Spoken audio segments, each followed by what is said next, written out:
one of our guys is out in that same area. I actually ended up buying his grandfather's farm. Oh, keeping it in the family. Well, so it actually. I'm your new dad.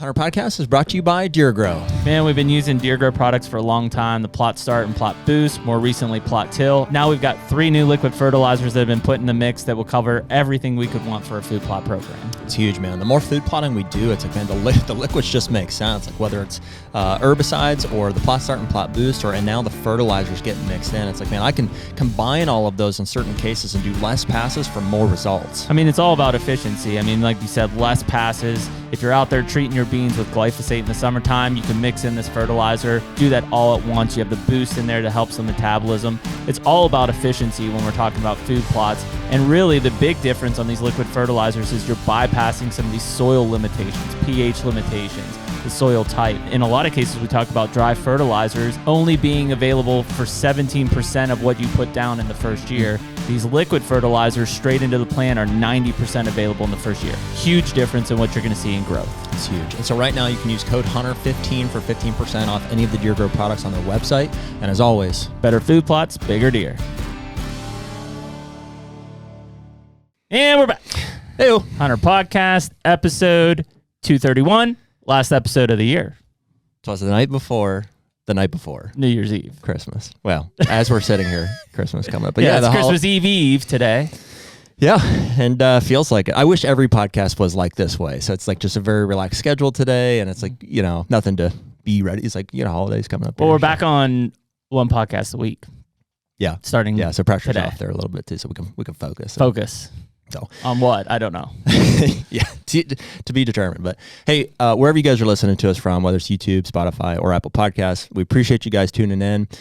Give us a like, a follow, or a subscribe. One of those is appropriate for the channel, and they will let you know, I think, when these episodes drop. But they're Tuesday nights at 6 p.m. Eastern every single week. If you've written us on Instagram DM or the website, we appreciate you guys reaching out. I see Jeremy kicking butt there at getting back to Instagram messages. Website. We're pretty good on it. So, Yeah, I think pretty good. So happy with that. And if you guys have checked out any of our merch on the website, we have a bunch of stuff on there. Mm-hmm. And a lot of you have bought some of that stuff. So we appreciate that. I know Nick appreciates it as well because that's how we pay him. And here we go. It is Christmas Eve. Do the math. That's the 23rd of December. Yeah. If you're listening to this, it's New Year's Eve. Yeah. Last day of the year. Yeah. And we've got some guests with us here. We can now turn and acknowledge your Hey. See, it was less than 2 minutes probably. So we got Eric Hansen and Brett Joy. Thank you guys for coming in studio today. Thanks for having us. Our pleasure. Eric, this is your third time, right? Yeah. This is your third. Seasoned vet. Yeah. And he's like, I'm going to bring a friend with me this time. So. Yeah, phone a friend. My first time. Yeah. Yeah. Brett, are you also in New York? No. Well, no. I live in New Hampshire. You live in New Hampshire. But spend a fair amount of time in New York. Yeah. Okay. We're up in those blue states. Yeah. We're in blue cities here. You went red? That's what you mean? Yeah, like Pittsburgh? Oh, yeah. She's blue. I mean, New York. Well, it was close. Red. This year was. We went red. You're welcome. We won it. Absolutely. Yeah. That was the night. The night that I killed that buck in Iowa was the 5th, and so I killed that buck, and then we went back and got right into. That's a good day. Into the election and cracking beers. Does it get any better? Than I don't think I tested it. Does not. No, I would say not. I would say for lots of reasons. Yeah, I mean, it was epic. Yeah, that night was lit. You did the live. I was watching you. We did a lot of lives. You made it through. We just kept going live. We're like, let's do it live. Live. Have you guys come down off that high, or is it even possible? Yeah. Well, but the veil was lifted, I think, from a political state. There was definitely like a looming darkness that was. Yeah, we could have woke up the next day and been like, whoa. How cool was that? But instead we woke up and it was like the sun came out. Yeah. Everybody was happy. Yeah. Went and killed another one. Yeah. And then it was like, okay, let's keep going. Yeah, it was a weird time frame. No, I think the like, can you come off of it high wise is it's kind of weird because and we've gotten called out a little bit for it of talking not smack on like the Iowa guys and stuff. And obviously, like, I don't expect anybody to go to Iowa and do what we did in 2 days. Like there was a lot of there's a lot of luck and timing and pre-work that people didn't see that went into that. But the hard part is like there's almost in a depressing way, it was like that's one of the only states that can happen because of the way that it's managed, because of how hard it is for guys like us non-residents to get there. Like there aren't many places that you even have the ability to fathom walking in 2 days with 350 inches of antler. Absolutely. With a bow. No. Like it just, I'll pile on to that. I've hunted Iowa twice. Mm-hmm. I've hunted 4 days and killed 2 150+ deer in 4 days in Iowa. So it but think happen, about it. but like where else? Were those bow bucks or? One bow, one muzzleloader. Yeah. Where else? I mean, Kansas, maybe. If you walk into the right spots. It can happen anywhere, like on the right property. It's just the likelihood of like finding a place and getting access to it. Mm-hmm. I mean, there's, especially a place that you've never hunted ever. Yeah. Mm-hmm. Like it's literally walking in cold. Well, they just got to be there. I mean, that's the prerequisite, and then if you can, just figure it out from there. I mean, that is the problem. Is it just they aren't in a lot of places? It's like. That's the challenge. It's the hardest part is finding the big deer. The hardest part of killing a big deer is finding a big deer. And the scary part is they aren't in Iowa like they used to be either. Like that's what's like even hard to fathom is like you have a year like that. We just saw the report here recently where it's the most EHD reports that Iowa's ever seen ever. Right. And they've had some smoked years. Really? So if you look at those numbers and still say like, it's possible to do what we went out there and did, and a lot of people, do. A lot of residents go. I mean, Skip killed a 230. I mean, it's, but it's also scary to think of like that herd isn't nearly what it used to be. So it's like, holy shit, what was it like in the heyday? Did the area that you hunted get hit? That you're aware of, or it did. Proximity? It did. In fact, the county that Jared killed his was what they would consider high, not like extremely high, but high, and the county I killed mine was moderately high. So I think the numbers were like in the 70s and 100, but I mean, we know that's like 10 times what it actually probably was. Like it probably was like 7,000. We don't know, right? Like our experience, I mean, Jeremy's reading the report, and so that's coming from, guys, I'm sure. That can be pretty pocketed as well. Like definitely. Localized this farm or this river has it, and then you go 5-10 miles away and there's nothing. So absolutely. When we were in the summer out there, we talked to a guy, and his neighbor, like he didn't have any, but his neighbor found, I forget what he said, like 40 some deer and like 19 bucks dead in one creek bottom. I mean, just complete devastation.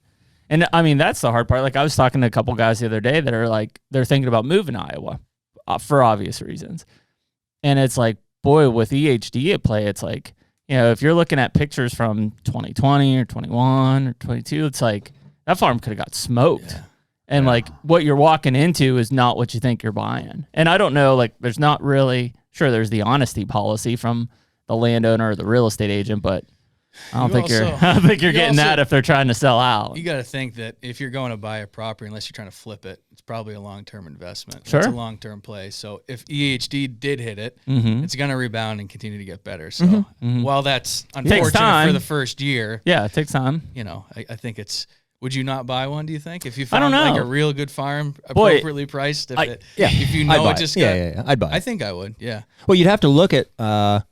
Well, guys now I think are getting more privy to maybe what is, like your sloping pond banks and stuff, like different things that hold the midges. And you may want to look at that and be like, is there a high likelihood that it will happen again? Because Lukoski just posted one today. I think he found like one of their best 3-year-olds dead, like in a field that looks like it probably was from EHD or something. I don't know.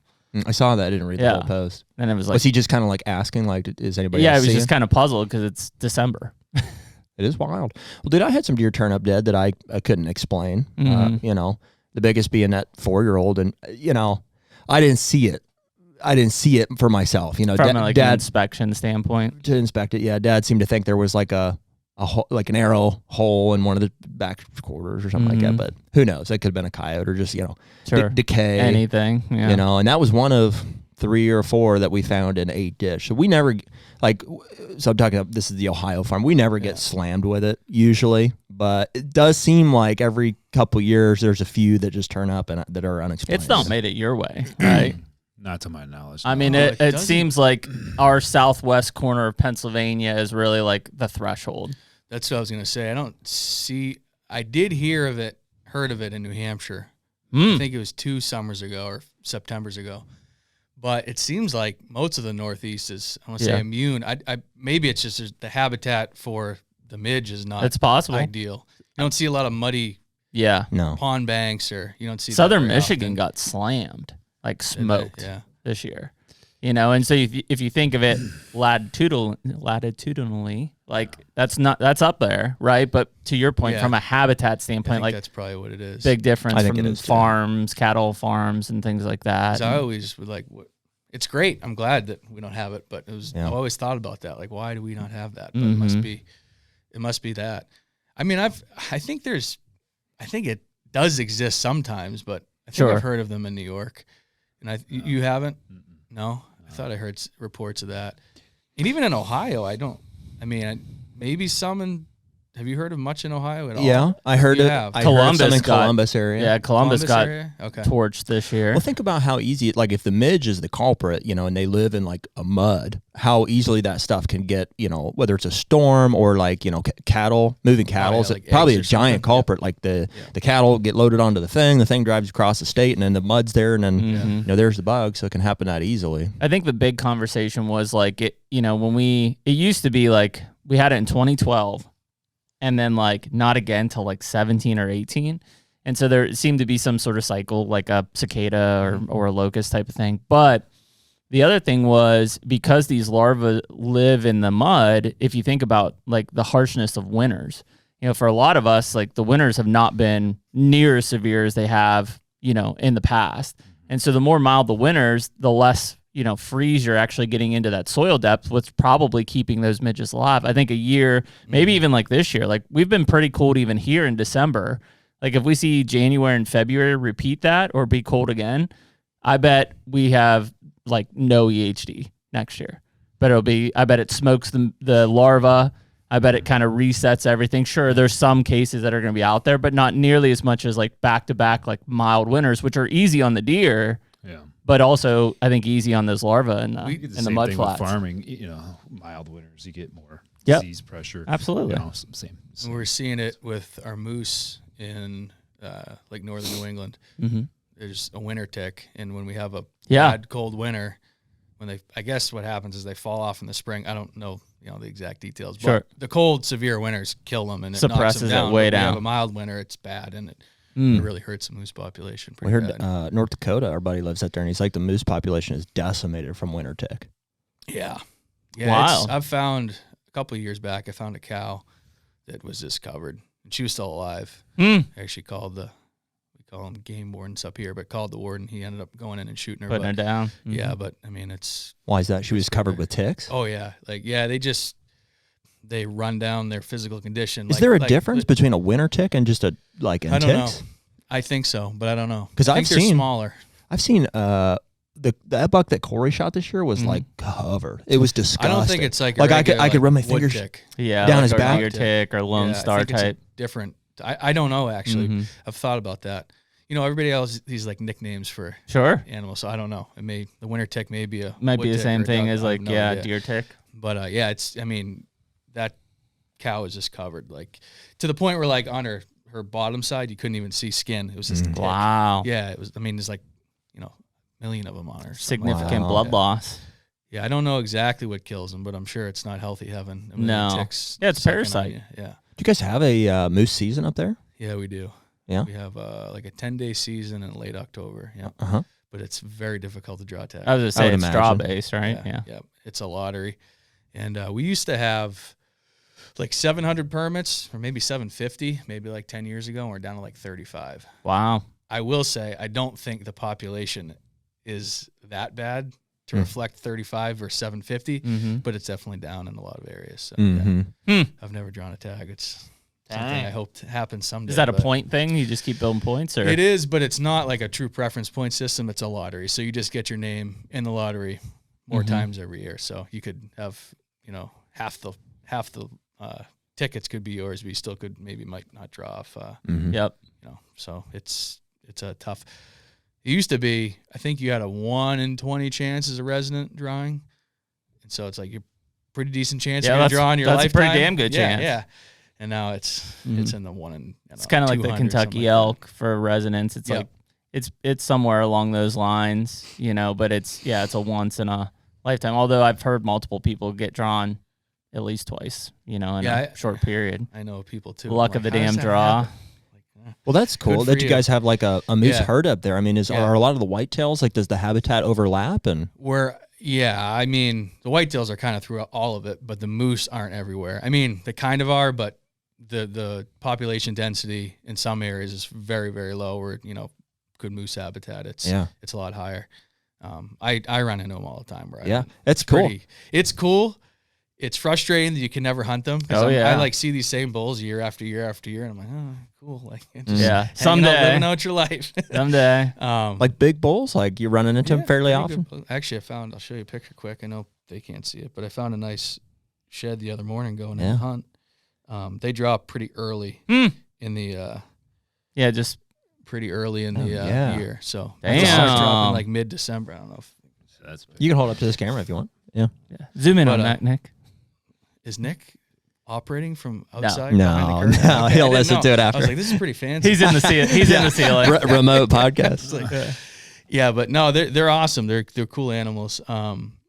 It's funny though because they're almost like a cow, where like deer will tolerate them but they don't want to be in close proximity, so they kind of avoid them.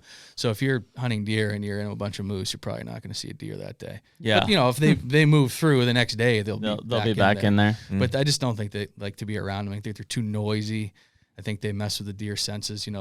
We see that with the elk here in Pennsylvania. They don't like to overlap the same areas very often. Like if you've got bulls in an area, like those bucks aren't. They're not going to be anywhere near there. They'd rather avoid that entire area. Yeah, I think it's probably like and especially mature ones, like any deer, they don't want to be around a bunch of other animals. They're pretty solitary. They're competing for the same food source. Yeah.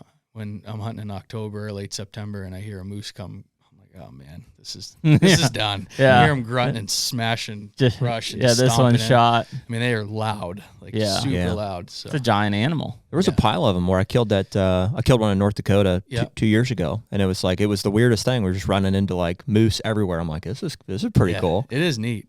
Did you see them in whitetails at the same time? Yeah, I would say so. Like I didn't see enough of them to like be able to tell if they were overlapping, but where I killed mine was we'd kicked out a young bull, like, just a few hundred yards from there the day before. So that's interesting. In Alberta, where I hunt, they are a lot more like together, I guess, or intermingle than at home. It seems like maybe there's less habitat too, probably up there that they want to all be in, less food. So I think it concentrates them a little more, but I always wonder about that. Some of those ones you just don't see. Like we don't have elk or moose here, like right where we're recording. It's just whitetails. And I look around like the habitat where you do see them, and I'm like, it's not that different. To me, I always found that interesting. I'm like, why don't we have elk here? Like they're just killed them all. They're just that way, a little ways, but years ago we killed them all. Yeah, is that it? Is that the only? They just aren't here because they aren't here, type of a thing, or and just there's not enough. I mean, there are when you get up on the mountain, like there's some better contiguous blocks, but like still not like where our elk country is. Contiguous blocks. Yeah, too many highways. What's the browse like around here compared to where the elk are? Are they? Yeah. I mean, we've got pretty good, like a lot of this is state forest and state parks up here. We do have some game lands, but I wouldn't say they cut aggressively, but they cut fairly well up there in terms of their shelterwood cuts or clear cuts. So they've got a pretty good rotation up there. It's even still, like if you look at it from a map, it's very like corridor fingery, like through private and stuff. And so it's not just like big contiguous blocks. That's the biggest thing I see is moose are 100% concentrated on forestry, like related habitat. Like, if it's big, mature, old growth timber, there's not. They don't want it in there. I mean, they don't. I don't know that they even eat acorns. I haven't observed them doing it. Maybe they do. Yeah, I don't know. I think that when you get down where there's oaks, you're getting probably towards the southern end of moose's range. So I think they're just more relying on that browse from timber cuts or logging. Well, so do you do most of your whitetail hunting in New Hampshire, or Eric was saying you bought a property in New York? Yeah, so I have a farm in New York that I hunt. I mean, not all that often. I mean, I hunted it like 3 nights this year, 3 evenings. But most of it's in New Hampshire, I'd say. I mean, I hunt all over, so yeah. But I'd say the majority of the time, or not majority, more often than not, I'm in New Hampshire. It's in your backyard. So help me geographically. I know I always have to do this. New Hampshire is just east of New York. Yeah. Well, so New York, it's about the same latitude as New York, particularly like the Adirondack Park. But you have Vermont in between us. So okay. New York, Vermont, New Hampshire, Maine, kind of going east or west to east. Yep. That's kind of like the northeast, we'll call it. Gotcha. And is there like much agriculture happening up where you're at? No, hardly any. River bottoms, that's about it. Yeah, you don't see much at all. River bottoms. Yeah. Like timber river bottoms or everything? A lot of timber everywhere. Oh, well, as particular or in regards to agriculture, it's mostly in river bottoms. So like the major rivers, like we'll have like anywhere that you see, a big river bottom. Other than that, no, it's mostly, I mean, it's like 90. I think I think Maine is more forested, but I think New Hampshire's second. So it used to be they're, right as there. percentage of the state. Yeah, it's like 94 to 6% forested, depending, on the year. But yeah, there's no agriculture. And you've got the White Mountains up there. Yep, the White Mountains. I mean, really, it's just the north end of the Appalachian Mountains. Is what it is. Yeah. And is there much like public land or what? Yeah. So we're, in New England, well, I'd say, I guess. So I kind of put northern New York, the Adirondack Park, in with that stuff because it's very similar. The only difference that I see, Vermont's kind of like this too, is there's hardly any timber management in the Adirondack Park, which is unfortunate. Right. Because it could really be, it could produce a lot of moose. There's actually moose there, and I think the reason they don't have many moose is because they don't cut. Which is unfortunate because it's literally like the same stuff, same type of mountains, same elevation, terrain. Is that a national or state? It's a state park, yeah. Yeah, I don't know and what it's New York. I don't know what the mindset is on that. But they don't like to cut things. You think there'd be a lot of money there for the state? You would on think. state-owned ground to so. Harvest timber. I mean, it's like 6 million acres. Yeah, it's a little bit of timber there. yeah, there's a lot. And most just don't like to. I mean, different stakeholders, but overall, especially in state, like they don't want to cut trees. Like that is cutting trees in their mind is a bad thing. Really? That's the general mindset? I don't know if it's actually in play in New York, but we've seen it or talked to some of the Amish is like they're like not allowing wood burning, like stoves. New construction, it's got to be all electric. Not even gas stoves now. So there you go. This is in New York? Yeah. Wow. Starting in that's what's pushing a lot of the Amish into Pennsylvania and Ohio. Is that a like fossil fuel type of initiative? That's what that is? Interesting. But yeah, I mean, so think of that. Like, but they can come down here and burn them. Oh yeah, we can burn like crazy. You can cut whatever you want. Same environment. But I mean, if you're not going to have those wood burning, furnaces and systems in a new construction, then clearly they don't want you to cut trees. It's crazy. Makes zero sense. From a wildlife and habitat side, and economically probably, yes. As you get further east, it seems like they cut more. So the Adirondack Park, which is like northern New York, 6 million acres, hardly anything. You get into Vermont, you get the Green Mountain National Forest, and then kind of like the Northeast Kingdom, which is a lot of public land. It's a lot of timber company land as well. And so that's like the other component of it is timber company land or, these big holding companies that have like 6,000 acres that they manage for. Maybe they're not the timber company, but they log it.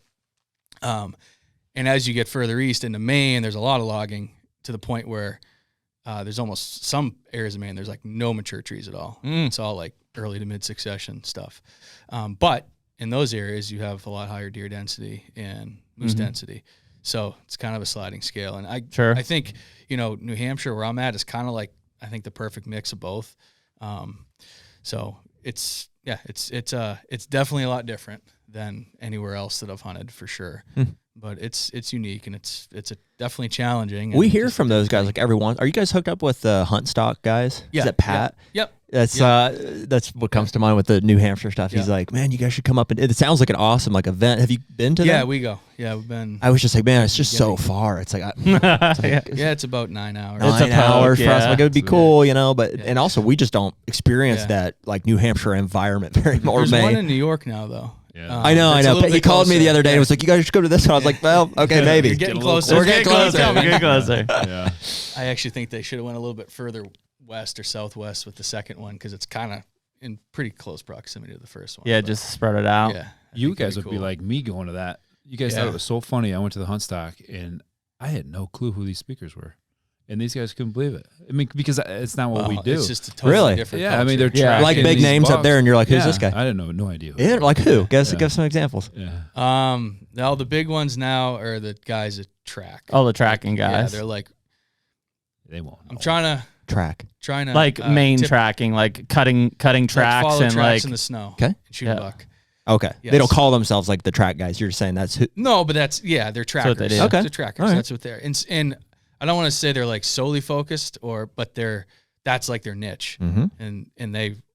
I remember the old school guys, like the Benoits. Yep. Yeah. Benoits, yep. So it's Benoits. basically guys that not played off, but they're the next generation. Yep. Those guys are. I think there are.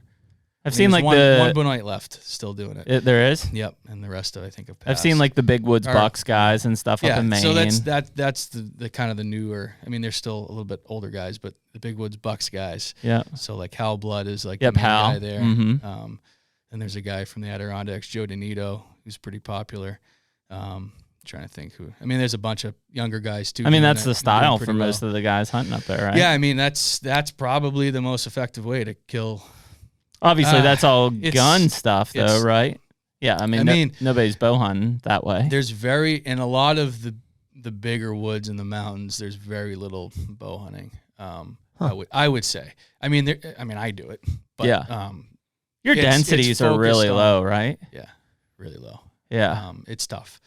And I think a lot of the guys up there, their mindset is, my odds are so low during bow season. It's so low sitting. Interesting. I could come up with an argument that it isn't, but it has. It takes a lot to be in the right spot and put the time in. But I think it's like, hey, I can get one day with good snow and kill the biggest buck around in 4 hours. So why am I gonna spend 3 months bow hunting when I can do it in a day? And honestly, I killed a buck doing that this year, a couple weeks ago, and it's fun. It's super enjoyable. It's really a cool, totally different hunt. Yeah, just put miles on and covering ground, and it's hard to argue with that. I mean, right? But, I mean, it seems I can see why it would be pretty effective. I mean, I could still see being very effective in bow season, especially when you're talking about scrapes and things like that. Oh yeah, no, you can do it then. It's just low densities. Where and like I haven't hunted everywhere in Appalachia, so I don't want to say, but in an area with higher deer density than us, you may have to sit for 3 or 4 days to see a buck you're after. You may have to sit for 20. Where you're at, or where I'm at? 20 days, maybe to see the buck you're after. To see the buck you're after. Okay. I mean, how many deer are you expecting to see, like on a given sit, like on average? Hopefully, you see one. Maybe see one. Yeah. So just this year. Yeah, let's give you an I get it. And when you're it's like anything else though. If I'm going to, I want to just see deer. I'm not going to hunt the same places as I'm trying to kill a mature buck. Yeah. So you keep that in mind. But this year I hunted. Carry the 11 days I think I sat, and I saw one buck, and then I tracked one day and killed a buck. So that's a pretty good example of. So 11 days, I saw a 2-year-old buck. Damn. Was that Brett we saw that video of? He's like hung up on the mountain. Yeah. And he's like, it's been 20 days. I haven't seen hung a deer. Up. And that was last year. I texted Jeremy. Safety. I was like, I would kill myself. And like walk off. So he seems miserable. Yeah. Well, good for you. It's tough. Well, and that's the thing is you can also do that and kill them. But that takes a lot of. But you're not necessarily hunting a ghost. Like they're there. The deer that you're after are there. Yeah, but I scout and I run a lot of trail cameras. I was gonna say, how many cameras are you running up there? Oh, a bunch. I don't know. Tough for me to say. I mean, well, because I have cameras I have property in New Hampshire that's not in the mountains that have cameras. I have the mountain areas I hunt. I have cameras in Maine. I have cameras in Alberta. I have cameras in New York.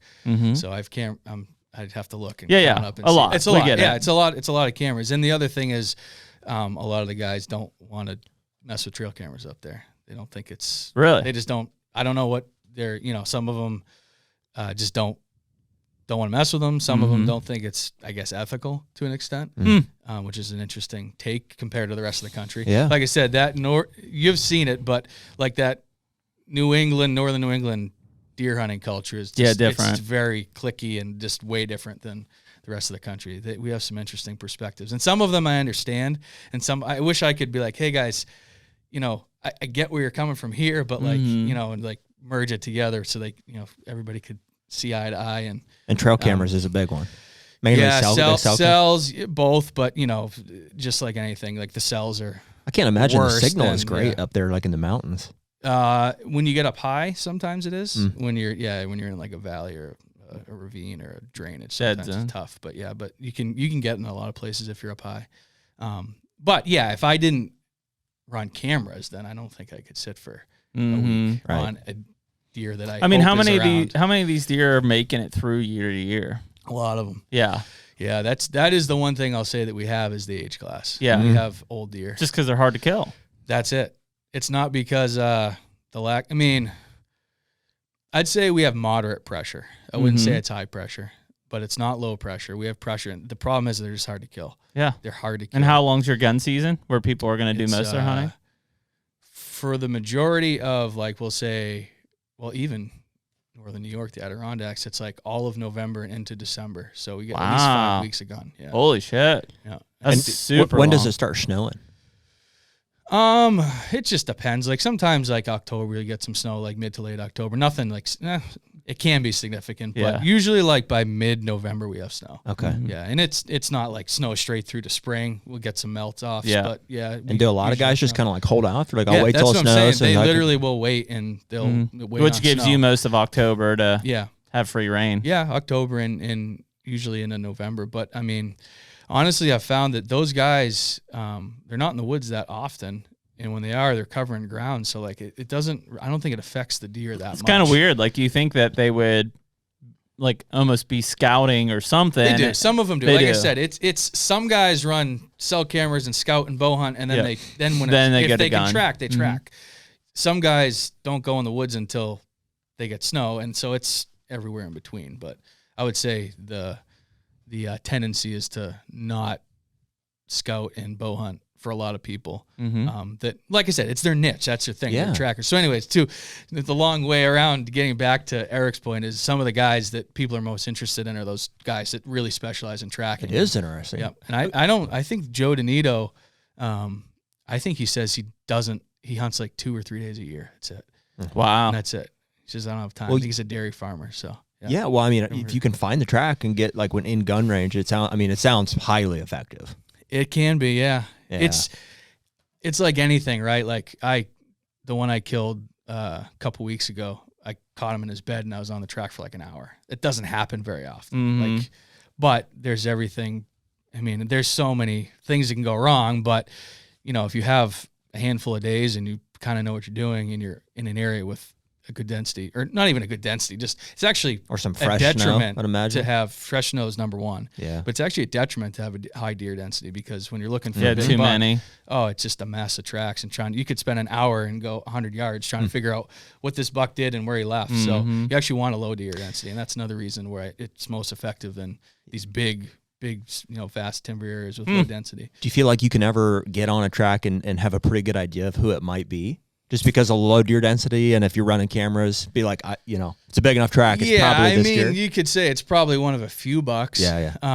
Some deer have some people pick up on things in their hoof or like their stride that they can identify. That's a thing. That's wild. I mean, I think some of it's a stretch, but I mean, sometimes literally you'll have like one of the hoofs that happens, and you can identify that deer. Yeah, exactly. Like Jared's been. They're like, that sums up with this one here. Yeah. So you can, I mean, and you can determine some stuff, but it's tough to say. I mean, the other thing is when deer feed in the snow and they put their head down or their nose in the snow, you can see their beam marks in that fresh snow. And so you can say, oh, that's a 18-inch wide buck or a 20-inch wide buck. You can know pretty quick if the deer's feeding and there's fresh snow. That's cool. You can see that's exciting when you're like when you don't know what deer it is, and then you come up and you see, this is a good one. All right, Yeah. here we go. Yeah, so it's pretty cool. It's a super unique thing, and it's so much different than sitting in a tree bow hunting. But think about it. Cool. Just think of what you can learn. Like you talk to those guys, and you can learn 100%. about those deer. And here we are. We want to be stationary. Yep. Yep. And just imagine you could follow them around. I mean, they're traveling. I know. Crazy. That's the amount. other thing you don't realize is how much They ground travel these way deer. more. Yeah, Just that's covering. And in daylight. Yeah. And in daylight, you'd be like, this deer went 5 miles between, 7 a.m. and 11. You had that one, was it a couple weeks ago, never stopped.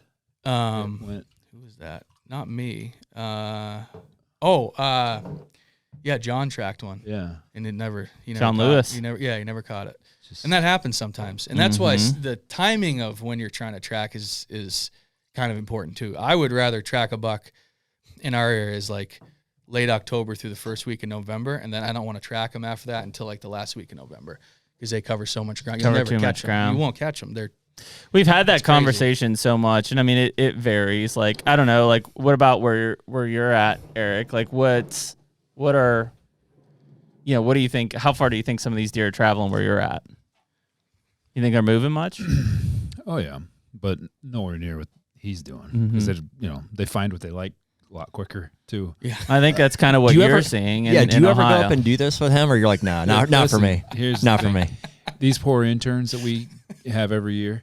This is so they'll come and hunt. Who wants to hunt with me? Who wants to hunt with Brett? They're like, hey, Eric, you need somebody this weekend? But eventually, most of them get stuck up there, and it's like making sure they really want to do it. Yeah, that'll break them or break them and make them. Yeah, I'm not look. I haven't asked him to go up and hunt. Let's just put it that way. Yeah. They have turkeys up there though. That's the crazy thing. They have turkeys way more than we do, but the deer, no. I have not been there. No. The HUNTR Podcast is brought to you by Hoyt. What can we say, man? Another year back with Hoyt. We're both shooting RX8s. I'm shooting 70 pounds in the bourbon, which I love bourbon. That's great. And you're shooting 80 pounds in the straight black. Blacked out as always, man. I got so I'm shooting the 500 grain Easton Arrow this year. And at 80 pounds, I'm flinging that thing at like 300 feet per second. I mean, it's deadly. Put a water buffalo in front of me and he's done. I mean, we shot it earlier. You literally put an arrow through a brand new target, like never been shot before. I know. So one other thing that Hoyt is doing this year is they're making all their own strings in-house. And so the quality is top notch, and it just really is something that is setting them apart from their competitors. Well, what we always try to do when we go to our bow shop, Ultimate Outdoors, is we try to shoot other bows just to make sure that we are really giving everybody a fair chance. Sure. The reality is it's a no-brainer. Hoyt, it stands above all of them every single time. Definitely. And so right now you can use code HUNTR, HUNTR, for 20% off any apparel on the Hoyt website. And as always, get serious, get Hoyt. Well, dude, how did you, like for our listeners, how did you guys get hooked up? And so it's through the Just Hunt Club that you guys started together. Am I right about that? Or do you want to give some framework for that? You're going to have to remind me how the heck you and I officially met. We got hooked up at ATA. That's what I was thinking. I was there representing Deer Grow, Yeah. A company that Jeremy has a stake in. Yeah. So I was like working the booth. I might have been even an intern at that time. Probably. Yeah. And you were like, Speaking of interns. you were, and then you were like, I'm Midwest Whitetail, basically. Right, is how I perceive. Yeah, I was like, oh, this You're Bill Winky? I was like, Midwest Whitetail wants to take us to That dinner. was not what I said. No, but So you that's had what I thought. Two of us, there, and then we went out to dinner with, like Weston might have been with. Yeah, probably. Weston is Right. with Trophy Line now. and we work with him close now. Yeah, with Weston you do. Right on. Uh-huh. And you brought somebody else too. There was somebody else with you, I'm pretty sure, but that's how we got hooked up. Huge guy? That's what I thought. I honestly can't remember. It either. wasn't him, I don't think. But yeah. So a lot of our relationships started with Midwest Right. Whitetail. Yeah, the East Show, right? Yep. Yeah. Yeah. The East Show is, very few Old kills. school. Yeah, but there was the not many kills on the East Show, but yeah, that's how we Yeah. that's how we started. And then That was what years? So that was probably going back almost 10 years now. At least. How did It was like, it may have been more than that. It might be 12. How did that happen? Was that like an application process that Bill put out? And you guys were like, you can tell your story. I'll tell mine, but go ahead. It was just an application. Yeah. And we had this little CD we made up and sent it in, and So you'd been watching The two of Midwest you. Whitetail, though. yeah, No, not together. No. So that we met there. We Okay. met through Midwest Whitetail. Gotcha. So we were Yeah. independent of each other, and then Yeah. where it's just no. I remember Ross, who is kind of my filming and hunting partner in New Hampshire. We were just filming stuff, and I've been filming stuff since I was like in high school, so just messing around. Yep. And then, we were actually living together at the point. It was, like I said. Nice. We were, especially on an empty stomach, right? Yeah, she's good. We should probably cheers. Yeah, cheers, boys. Cheers. Hey. There's the reach. I got you. I got you. Thank you, Eric. Appreciate it. If it's from Kentucky, it's good. That is good. Smooth. So, yeah, see, that's what you're talking about. That's right why we there. waited for. Yep. Yeah. It opened up the vocal cords. So we, Ross and I had watched Midwest Whitetail in the show, and we were like shooting all this footage, and then like I hate to edit. I just want no part of it still to this day. And I'm like, we don't do anything with this footage. It's just sitting there. I'm like, why don't we just send it off to Midwest Whitetail? At least we can do something with it. We're like, yeah, let's do that. So we put together like a demo video, like Eric said. And I remember it was the dumbest thing. We took deer heads and put them on the side of a barn and stood there like this. And Well, I mean, that was a classic move. Oh yeah, Classic move. I remember Ross. I'll do that before I die someday. Yeah. Maybe a power move. I don't know. It's a power move. It wasn't at the time. It wasn't at the time.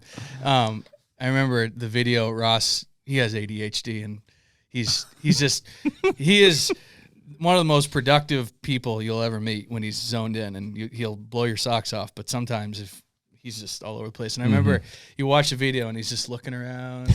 And I remember after the fact, they're like, what is Ross on? like Warren and all those guys. He wasn't on Adderall. Yeah. If he was, he would have been focused as hell. I'll tell you that. Exactly. But yeah, we sent that in, and then we got accepted, I guess. And that was a wild time, man. Because I don't remember how many region shows there were. 4 or 5, probably. There's the Midwest, right? There was the Great Plains. Yep. Yeah. Well, the Midwest was the main show, I Yeah, guess. main They just show, got right. roped into So East. Heartland. Yeah. Great South. Plains, South, Northeast, and then the main show, I think. Yeah. 4 or 5, yeah. Great Plains. At You one said that? point in Yeah. time, Yeah. it was northeast, and then it just went east. East. I think, too. That's right. Yeah. Yep. Yeah, that sounds right. That's right. What were the guys' names that hosted that? One was Colton's uncle, Yeah, Colton's uncle. our old Huntsman. producer. Yeah, Yeah. Jason Huntsman. Yeah. Huntsman. Yeah. And I then there remember- was the other gentleman, They're both from Ohio. Ohio. Yep. Mhm. Who was the guy that did the internship stuff? Older fella. Scott. I'm drawing a blank. I Hmm. can't believe. Huntsman was one of them, Mm-hmm. but I can't remember. He did who it the off other and one. on, too. So I became close with John Lewis Mm-hmm. because of these show, because he kind of got John was thrown. your He point. produced, he produced the Eat show Yeah. my first year. And I think you were a little bit before us on that. I think we started in maybe 2012 or 13, something like that. Yeah. And so John was producing the show. He had no experience. He was there to do like an ag internship on Bill's farm. It was freaking hilarious. And then I was there he's- with John yeah. and those guys when they started that, and it was like, first of all, these guys were like, if I came into town with the corporate Cabela's card, we were going for Mexican for sure, because they needed to eat That for like the place next was 3 good. days. That place in The Albia. little Albia place? That's Oh, good. yeah. Yeah. And Actually, I think after I killed my buck, we went there. but none of those guys, thinking Mexican none of after those guys this. had experience. Preemptively. So. They were all like, like even later after John, like Luke Nissen, like Luke's a farmer. Yeah. Like none of these guys had any like background or skill in production.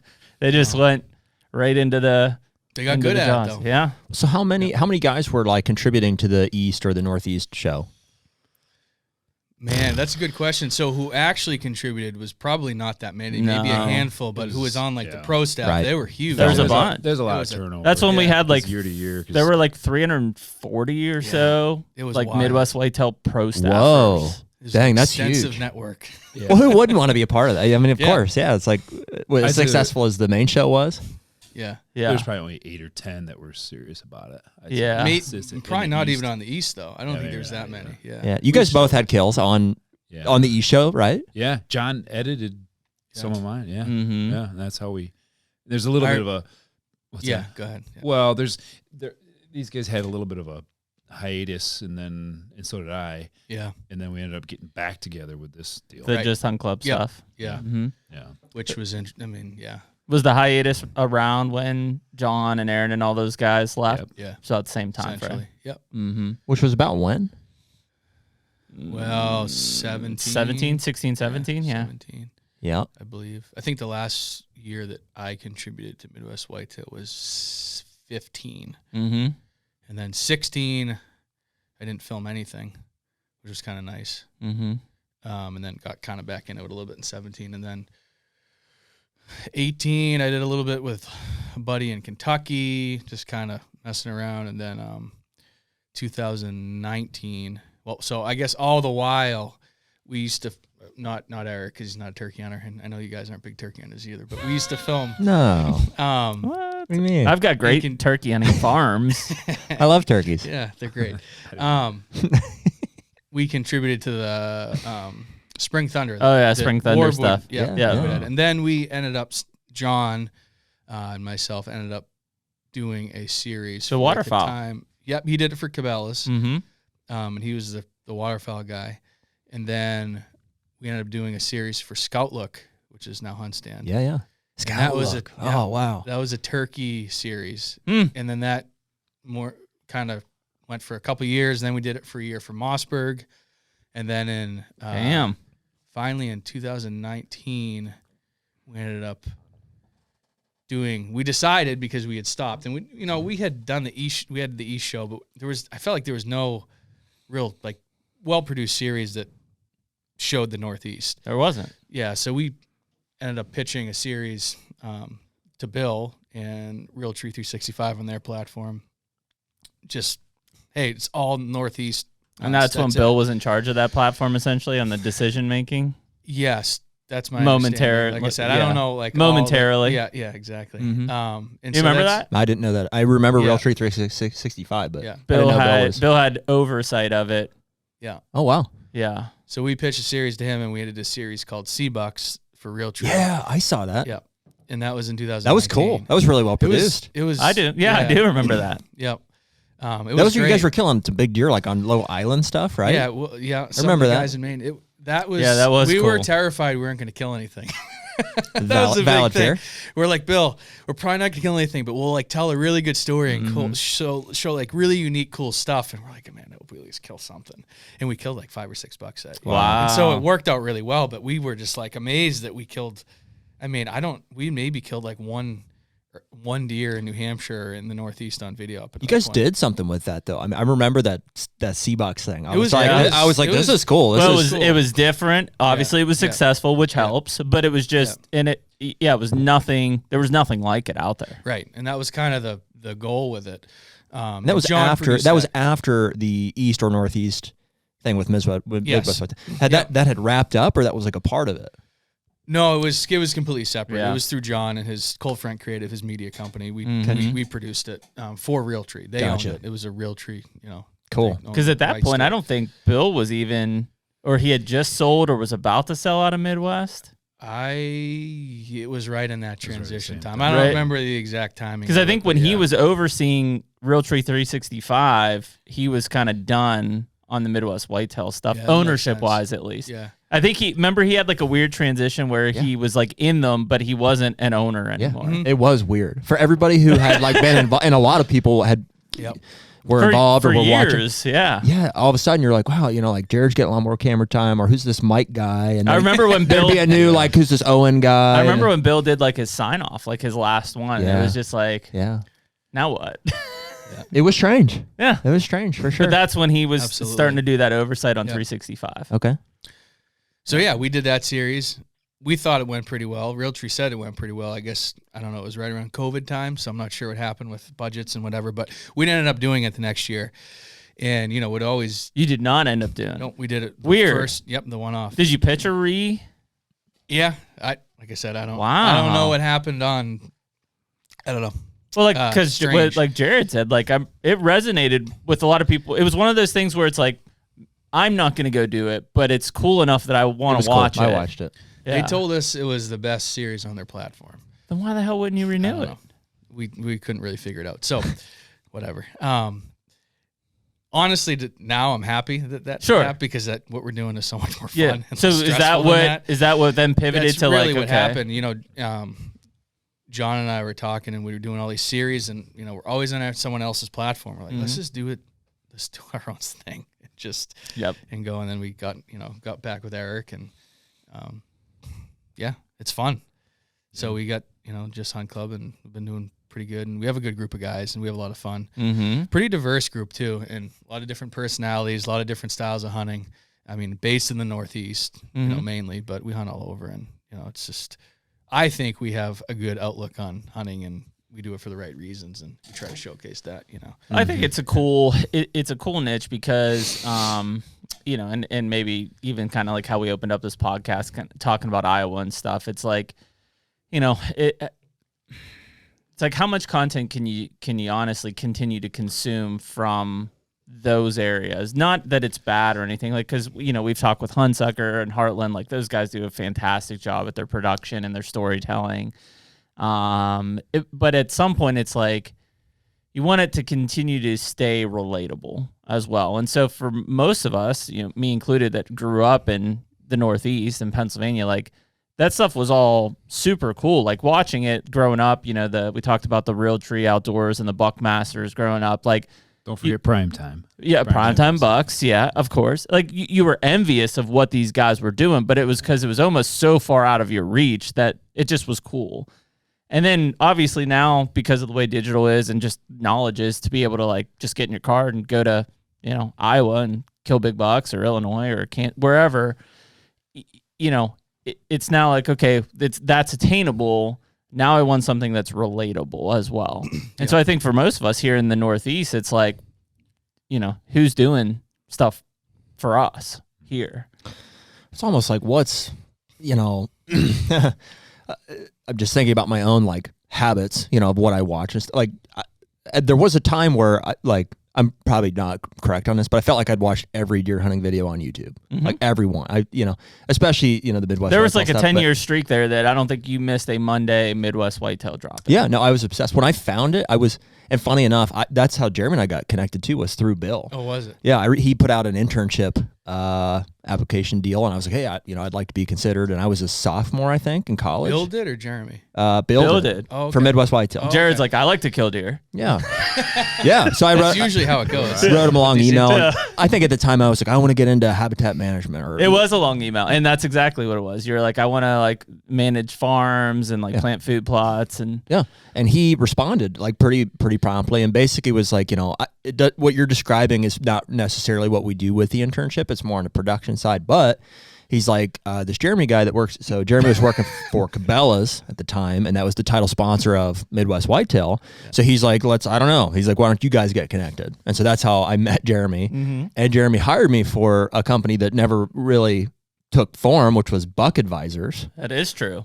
And shit. That's what your intern was.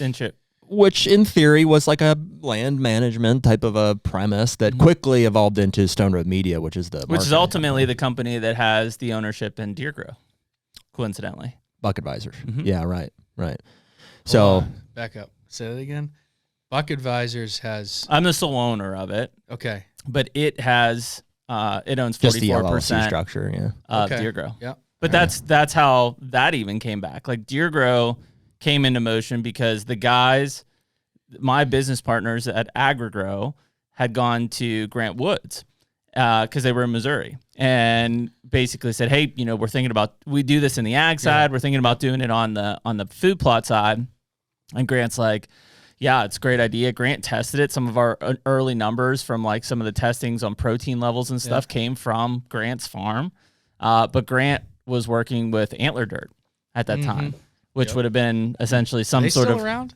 No, I don't think so. Which would have been kind of clunky. Well, it was too hard to get to. A lot of chicken shit. A lot of chicken shit. A lot of chicken shit. And so he basically had a conflict of interest, so he couldn't do it. He said, I called Jeremy and see he probably would be good, and I know he's in the marketing side of things now, like it'd be a good fit. So those guys contacted me. At the time, I was living in Missouri, and so that's what made it work. But, yeah. So that's how that kind of all. Yeah, man. Midwest Whitetail, I don't know if there's been a more, and Bill will say openly, like the legacy is the connections that were made and the people that are in the industry today. And Deer Grow, I mean, Bill took on Deer Grow as a sponsor, relatively young in its infancy, because I was working with them. What year did you start Deer Grow? It foundationally started in 13, but 14 would have been the first year we marketed products.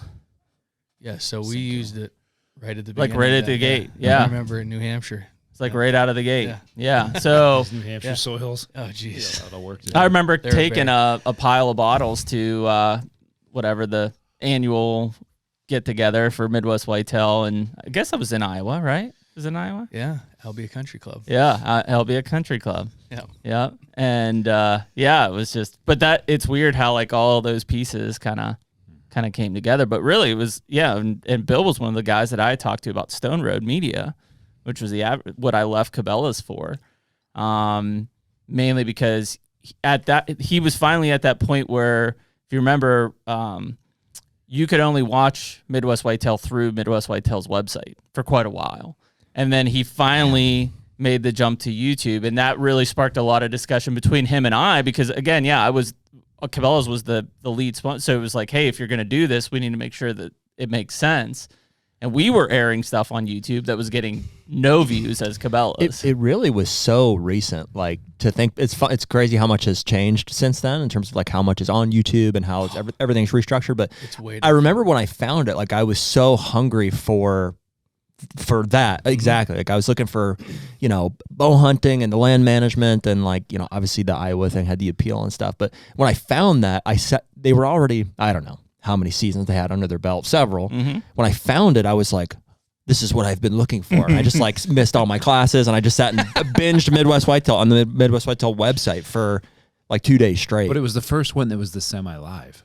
Yeah. That was the big difference. Yeah, it You'd was. be You're watching right. all these videos 100%. from previous years. You're right. Mhm. Yeah. Which really, and I know it was a lot of work and it was a lot of It was on the coordination, website too. We all had to go to the website. But when you guys were doing like the East Show or Northeast at that first, like it was like almost every day there was a new piece of content for us to just consume. And it was like, for the first time, it was like, I felt like I couldn't keep up with supply coming out. I kept up. I was. Well, previously though, it was like, you filmed everything in the fall and you dropped it the next year, and it was like, there you go, there's your 12 episodes. There it is. Yeah. When you're done, and now you got to wait 4 months, and Well, we are at a a lot point different now model. where, I guess like looking back on it, it's like I'm not there anymore. Where it's like at one point I felt like I watched it all. I had it all in there. There's so much being put onto like the platform. It's just not. There's no way you can't. And it's long. Like every THP video is I don't 40 know minutes. 40 minutes. I'm like, what? Yeah. I could sit and never stop watching YouTube videos and still not watch it all probably. it's I think obviously YouTube's curated to what you want to watch, so I see the stuff I want to watch, and channels I'm subscribed to, but when you like go outside and you start going in a different direction, you find all this new content. You're like, holy shit.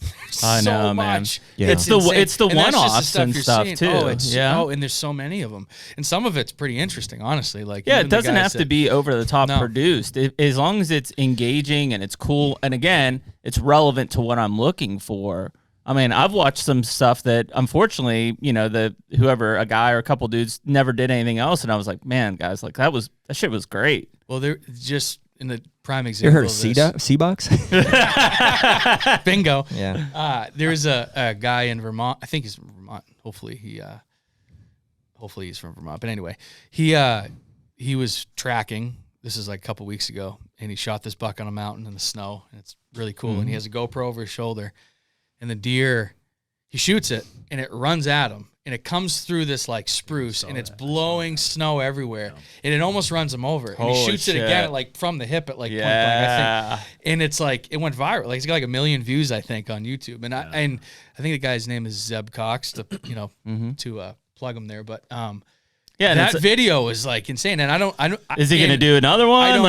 I mean, that's the like- here's the level now but that the bar's maybe been set. he got a Like jump that. start if he is. But like I hadn't heard of him before that. But like everybody's seen that video. Well, now I mean, that's, like, in the when we area. went to the Badlands, it was Jason Ballou. Remember he tripped on Jason's? Yeah. Like just Well, there was only one. Like when you would search for like bow hunting, North Dakota whitetails, like there was 2 Muleys. videos that had ever been, or muleys, that had ever been put out there. So we got hooked up with Jason, and And then he made a handful, a couple of them at least, and it was like they weren't overly produced, but as guys who were getting ready to go out there, it was like, this is it. It was the net. You'll take everything in you could get. You'll see that with the niche stuff though, because I do the same thing when I'm looking and I'll find the guy, right? And then you watch his stuff and then like it just falls off fast. There's not much Nothing else behind it. And the unfortunate thing is the audience that actually wants to consume that content is small as well. So that's why there isn't a bunch of it, right? So I see a lot of that. Like even sometimes like in Alberta, I go up there and I'm looking to see what's on there, and there is some, but it's kind of limited. And like once you see the main ones, it just falls there's nothing off. else there. Yeah. And I mean, even like the stuff that you guys are producing, like again, if we think about like, you know, from Maine to Pennsylvania, right? And you know, like I know you guys did a bunch of stuff in A&F this year. Like to me, maybe like the numbers of people that are actually doing that aren't super high, but the amount of people with interest in that type of hunting is very high, probably highest it's ever been. I would say. So like, you know, when I see, because that's like, I didn't like, obviously we talk every once in a while, but like I would end up seeing it on YouTube. I'm like, oh shit, these guys were in A&F and they killed deer. They did like, it's on the top of my brain, and I think for a lot of people it is too. Like we have a bunch of buddies here, like just in random. I know Jared will meet them at the gym, and they're like, "Yeah, I hunt A&F," you know, and it's kind of like the cool thing to do now, you know. It's interesting to see. It's like a big shift, which I know I've listened to some of these conversations you guys have had, and it's funny that people now like that is the cool thing to do, and I wonder, is it the cool thing? I don't know. It's a thing, but. Because I'll do that, but then I also will go and buy a farm and hunt on a managed farm too, and I'm like, which both give you your own different. They're just totally different things, and I don't know that before everybody wanted to hunt on that farm, and I think they still do to an extent, but now they have something that they can do that's obtainable for them, and they're embracing it, which is cool to see. Well, I mean, in this state especially, like I've toiled around. It's kind of the point of like, hey, where do you hunt? Like. Man, even in the last, I always do it at the end of the year. It's like, boy, I should really buy a farm in Pennsylvania. Like I have 28 acres here, but it's for like my kids hunt it. Like, it's cool because I can take them right after school. We pop into a blind. There's one food plot. Yep. Good luck. At the same time, I'm like, I've spent a lot of time on the mountain up here, which there's a lot of room to go. State forest, ground, game lands, state park, and I mean, I've seen some really good bucks, and it's like. Do I want to seclude myself to like 100 acres or 200 acres here, which maybe I can grow a 4 or 5 year old, or, I ended up putting 15 or 16 cameras across, I don't know, several thousand acres. And I mean, I had 4 to 5 year old bucks on camera that I could go and like chase at any given time. And I think that's what kind of the A&F gives me too, is like in my mind, I'm like, well, wait a minute. What if I just bought a cabin in A&F and just had all of this to go? So I think it's very state situational of like, I wouldn't do that in Ohio, frankly. Like I like having my farm. I like having that control. And it's also because there's just, besides like Wayne National Forest, there's just no public land. Yeah, there's not a lot of public land. Where here it's just like vast area that these deer just finally are able to get old. Well, which is what we're all chasing. Yeah. That's the shift, right? I mean, the reason the A&F has become popular is people have realized that there's some older bucks there.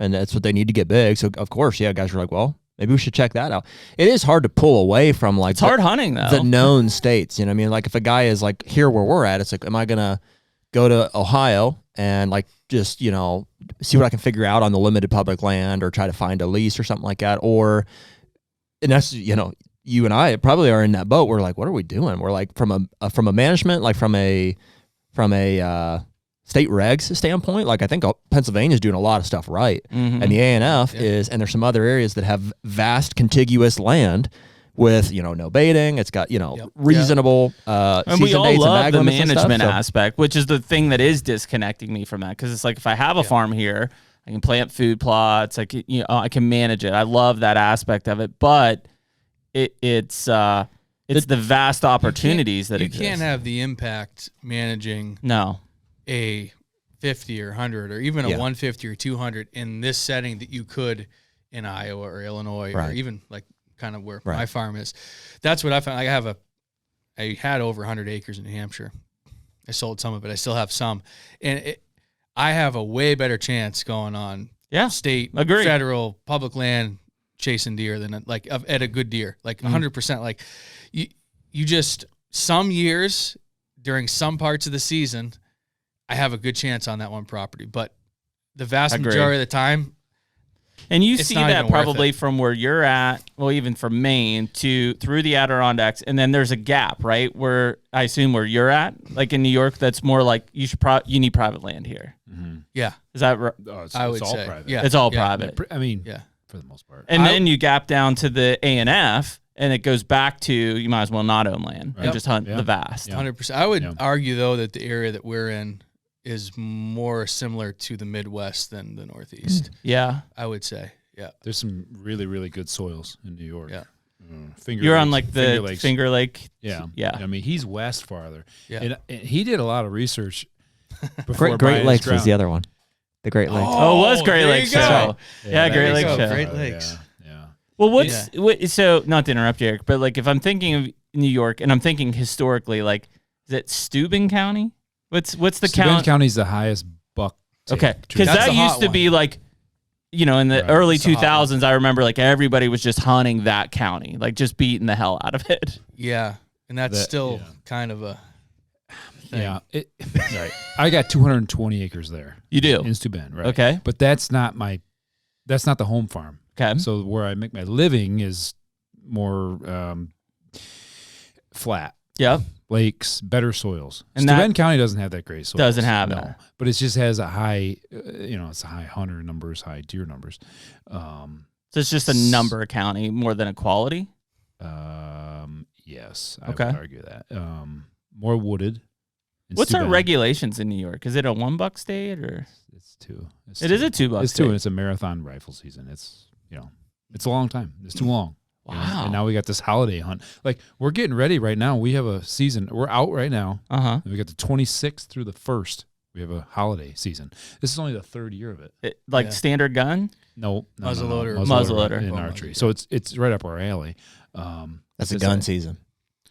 Holiday season. The holiday is just muzzleloader and archery. So we have that here, but it's flintlock muzzleloader only. No inlines. No percussion caps. No archery? We do have archery. Same time. Okay. The muzzleloader seasons are like, why do those even exist? Like they're rifles. They might as well be. Yeah. You can. So is that holiday season new? Yeah. Newer? This is the 3rd year right now. Wow. Yeah. So you just came through a monster gun season, took a small break. Yeah. All the deer are like, holy shit, pow, and muzzleloaders come out. Right. Yep. Although that is a factor into why I bought the farm I bought, is that holiday. Because of the late season? Because my season ends in New Hampshire, December 15th is the end of archery. Yeah, so And Maine is right around the same time. It varies every year. Massachusetts goes later, but there's too many people in Massachusetts for me. I didn't even know they hunted deer. Yeah. There's actually some very big deer in Massachusetts. Really? Yes. Yep. Interesting. Yep. Downtown Boston. Yeah, exactly. That's part of the reason, because I was like, well, I can drive not so far. I can manage a farm, leave food, and have good hunting late. Yep. Where it's closed at home. If it's not there, I'm going to Ohio, or I'm going to Iowa, or wherever. Starts getting to be a longer poke. Yeah, exactly. So that was a pretty big deciding factor in a. So he did. We won't give it away where he's at, but to his credit, he did a lot of research in the record books in New York, and and a lot of it. I mean, just social media, quite frankly. It was record books, social media, some of the stuff that the DC. So purely on like what had been shot. So there was a lot that went into it. This took me probably took me a year. Okay. It was not like I'm sitting fascinated. there 40 hours a week, like digging into stuff. Yeah. But actually it started way before that. It started back in I remember the first time I went to Ohio to bow hunt. Pull it right up to you, buddy. Yeah, there we go. Get in there nice and deep. Yep. The first time I went to Ohio, I was going with a buddy. Oh, we're getting real close. I went with a buddy, and I stopped in that general region of New York to hunt for a couple days, and I was filming him actually. And I remember driving around, and I'm like seeing all these bucks everywhere, like at night, and I'm like, This feels right. Why What's are we going on here? Why are we going to Ohio? Like, what is this? And that put it on my radar, and I've kind of just been keeping track. And then obviously you get to know Eric. This is before the Midwest So how Whitetail close are days. you guys? 5.5 No. hours. No, like from each other.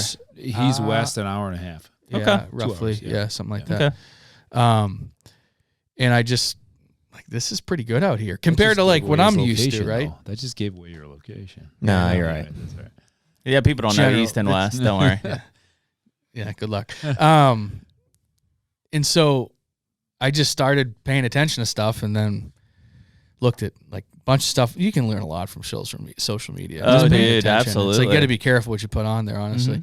That and just some of the stuff that even I dug into, like the reports that it's the DEC. Yeah. DEC in New York. It had so many Yeah. different, state Department of organizations. Diversity, Environmental. Oh no, not that one. Yeah. But you dig into those reports, and there's some information there. It's like, whoa, look at that. Yeah. That was pretty telling, and just I kept seeing a common theme, and I put together a thing, and I was like, this is the area I want to be in. And What were land prices like? I mean, did you fair? that's another thing that went into Fair. it. Yeah, Okay. really fair. Going up, but it's kind of at that tipping point where I think you can probably still find something pretty affordable. And when I bought it, was pretty affordable. And we actually, me and my buddy, and this is kind of the other thing is one of our guys is out in that same area. I actually ended up buying his grandfather's farm. Oh, keeping it in the family. Well, so it actually. I'm your new dad. Grandpa. He actually had lost it, so it was in the family. It kind of slipped away through, I don't know the exact details, and then it came up for sale again. And he was like, hey, this is the what you one. want. So I bought that, and then we actually just bought another one. So yeah, it's like I said, it's not like Iowa, but there's some good deer hunting out there, and there's some good deer, some real good deer. The way that Kicking the around. properties are broke up where you're at is so much different than where I'm at. Yeah, the landscape isn't that much different, but yeah, Landscape's it seems, not. You got a little more cover though. Bigger blocks of cover. Yeah, Yeah. bigger blocks to cover. You're like more ag, small blocks to cover. Yeah, which is kind of like where we're at in Illinois. It's like ag for miles, small block of cover, creek corridor. Yeah. Yeah. Yeah. It's funny how it's different though. I mean, same region generally, but it can be different, hunt different. But Have you hunted it yet? When did you buy it? Yeah. I bought it the July before last. So Okay. July of 23. 23. Have you killed some deer off of it then? Yeah, I killed my first sit this year. I killed a good 5-year-old. You should have stopped right then because you're 1 for 1. You went in the first hunt. Wow. Yeah. No, it was just everything came together. It was a perfect. Everything was perfect. Just the perfect hunt with the perfect deer doing the thing. it was the Bill Winky. Go take it back to our history. Oh yeah. It was the Bill Winky corn. Move the cart in. Yeah. With a blind on. Yeah. And it was a deer that we deadly. So the previous fall, before we could do much on it, I actually had passed that deer too. Sorry to interrupt. Can you mow corn in New York? Is that like a strategy? I'll defer to Eric's. He's the farmer. Expertise. As long as it's normal farming practice, right? What do they say? What's the rule book say? You need to terminate it somehow. Good luck reading the rule book. But as far as we can tell, we've been told it's legal, Correct. but that we don't. I mean, I don't know. Correct. That could change. it's a tomorrow. food plot. It's a food Yeah. plot. So you're just going in and you're Yeah. you mow clover, you mow corn. Knock it down. I don't know. What? Yeah. Okay. Yeah. We don't know. Well, Well- like I said, is every indication. I think the variable here is the interpretation of the law by the actual law enforcement officer, which I think is like that with a lot of things. So It you is. It's up for interpretation. Yes, it's legal, but It's good. who knows what, I'm sure that someone will challenge that or whatever. Well, I mean, Right, we've right. even heard that in Illinois because, like, we've talked about it and everybody does it. And they're like, well, you can't do that. And I'm like, it says right here, like, if I want to get rid of the corn, I can mow it. Well, you got to mow it at some point. Yeah, I got to mow it down to me, to get rid of it. It's clear as day. I read it. I'm like, yeah, you can do it. Yeah, no, we clear as we would mud. tend to agree. It is kind of a funky one. But I actually, it was like the ultimate food plot. So I went in So I planted 30-inch corn, and I Shall went we tell in. the story about your food plot strategy first of all? He's worried Well, about. that's what I'm You're kind gonna of get into yeah. that, That's what the I'm tonnage. Yeah. Okay. So this area has a high deer density for sure, and I was worried. So I have in the middle of my farm, I have like a 7-acre field, let's say roughly, and I was worried that I wasn't gonna have enough food there, and so, particularly corn, I didn't know if they'd destroy it. I didn't know if they'd eat it in the summer. I didn't know. My block has a lot of cover around it. It's in big ag country in general, but I'm in a big block of cover. And so I pull a lot of the deer out of that block. And I was just concerned. I just didn't know what that, I'd never done it before in that particular site, right? You don't know what the browse pressure is going to be or the deer pressure is going to be. So I was worried about that. So I ended up planting 30-inch corn in there. And then in, I guess, late June, I went in and interseeded it. So I what was the corn looking like? I mean, good. It was good. Really so they good. weren't pounding it necessarily? Well, at that point, it was just there were no silks or anything on it. When you say 30-inch corn, do you just mean the 30 rows inch or wide. 30 Yeah, inches 30 inch apart? wide. I mean, that's the standard. But yeah, I went in and I actually got a corn planter and Just ways. That's far, right? no, it's standard. 30s would be a standard. It's standard. I like that. Yeah, that's a row spacing on most Gotcha. commercial. Okay. That's why your broadcasting of it probably didn't work for a while. Mine was like 6 foot spacing.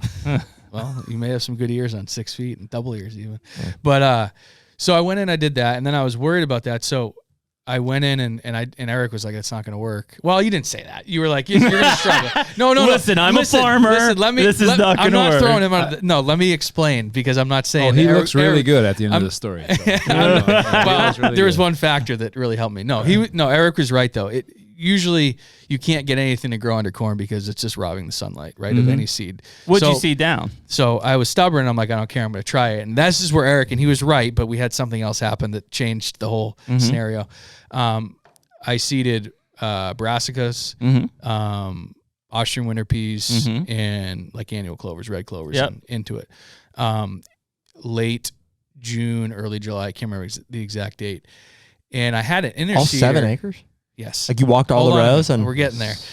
So I had that's a lot of acres. I had the co-op has an interseeder that you can go and put on the tractor and drill into the rows. Oh, wow. But how does that work? It goes on it's a 3-point. It goes on the back of a tractor, and it is essentially a drill that will drill on 30-inch rows offset of the other third. So you have basically a cover crop or an interseed. How are you getting, like, the corn is like 6 foot tall? No, it's not yet. So we're talking late June. So it's in the northeast like too. 4-6. Right. Yeah, this don't think Midwest June. Yeah, this corn was planted late May. Yeah, so it's 2 or 3 weeks old. Okay, about a month. Okay, so it's tall enough that it can get down in between the corn. It's just short enough that you can get over and it. not stocky enough you're gonna like break so them. you're touching the tops, but it's the same thing when tip touch. I sprayed it that same time. Gotcha. And actually top dressed it, so same time frame. So it's like the last time you can get over it without destroying it. So that's cool. I went in and I had this thing lined up, but then it was down. Like the count was like, it's broken, can't use it. I'm like, oh man. So I walked 12 miles. So he didn't use it back and forth. Oh. I didn't use it. No, so the I didn't tool use exists. So you did actually go through. Yeah. I did you have to go through every row? 12 miles? Or is it like that's what I ended up doing? Like what you were using a broadcast? Hand crank, yep. And I did, I don't know, whatever the crank. It probably would cover what, going. 2? Yeah. Like row here, and the row you're walking? The other problem was it's not very effective to put Austrian winter peas in with brassica. That's a giant So I did it twice. seed. So I had to go over it twice. Holy shnikes. So it was a lot of walking that day. Because the seed size you got difference? your steps in. Yeah. That's what my What was Eric doing? 12. Eric was was farming. He's crazy. doing real farming. Yeah, I was telling him he's crazy. Real farming. Yeah. This is not going to work. So, and he didn't say that. But he's like, we'll see. What happened was corn did good. All that stuff germinated underneath it. It was actually a pretty good growing season. The corn made ears, and then right after it made ears, in August, we got a crazy hailstorm. Oh, wow. Like insane. Like I remember looking at cell cam pictures. I'm like, what is going on? I think it was actually almost like borderline a tornado. Damn. It was yeah, I mean, I had trees very down. localized. It was super local. I mean, yeah. But I mean, that's like a farmer's worst nightmare at that time frame, right? Wow. Yes. From a crop standpoint. Not a deer farmer. But. So yeah, a real farmer. It like 80% defoliated my corn. Holy cow. But the ear that had already made ears and it was still filling them. And what it did was it let all that sunlight down to the inner seed and it had exploded. So now I have, I don't know, 100, 150 bushel corn with wow. with crazy. So I have like 14 acres of food in that field right now. Wow. And it was like the perfect storm. So that's the only reason that holy was, cow. You know, but it worked out great. And I assume it pulled in a shitload of deer. Yeah. Yep. But now the problem is going to be. Yeah, hey, we're living in the moment, Eric. What is the problem going to be? Volunteer. Yeah, volunteer corn. Yeah. Well, you're going to have that. Spring. Why? Just because it knocked all that seed out? The hail did? Well, you're going to have to terminate it. Yeah, I probably have too much. I probably will have corn left in the spring. Isn't that the deal with any standing corn, though? I mean, well, because it's harvested. It's you try combine, to find so you that. remove it, right? I assume you use Roundup Ready corn too? Yep. So, yeah. So, but it's not like you can nuke it with beans next year. But you go Liberty Link or something. Yeah, if you don't want to go That's beans, true. If you don't want to go beans. Liberty. Yeah. I'll probably go corn again, though. You'll have that problem anytime you have standing corn, though, right? Like, you're going to have volunteer. I mean, if you don't have that perfect balance of what the deer eat versus what's you're going to have leftover. I mean, I've got stuff that they eat every single kernel. Really? Yeah. And who knows? Maybe by February they will. I don't know. I mean, there's very a ton of possible. deer. Yeah, I mean, even in your area, like through late March. Yeah. Like just still pounding it, probably. So what are you seeing? Like, how many deer are in that field, do you think? It's tough to say. I mean, I'm looking at cameras. I hunted it 2 nights. The movement was pretty bad, actually. So we didn't see that many. This was first week in December. But when I hunted it late October, I must have saw 20 deer. We knocked over about a half acre of corn, like 10 different bucks in one sit. You got a buck pinned for this holiday season there? There's a couple there, but I wouldn't say pin. They're pretty nocturnal right now. Is it on me at least? Jared and I got on this and just hear both of your takes on it based on your different farms and stuff. Are the deer that you guys are seeing buck wise, is it kind of the bucks I see are the bucks I have, or do you guys get new stuff showing? No news. You do get new stuff. Mm-hmm. Yeah, I'm seeing some new bucks too. What the hell's wrong with us? I killed like the probably the best deer on the farm. It was October 24th, I think, and then I had a different. So I mean, he's not a giant deer, but he's a good, solid, mature deer. Move in like in November, and he's been there ever since. Then I have a couple other ones, and then I got a new one, a random one, a few nights back that showed up, a pretty decent one. So yeah, we're getting some new ones. I think when you have the food, though, I don't know this. So I feel like even this area gets more new deer. You get more new deer than even I do in like the mountains in New Hampshire, which is interesting. Maybe it's a food thing, and you get new deer. It's not like I got half a dozen. No. But you're seeing for sure 2 or 3. Scattered across the farms. Yeah.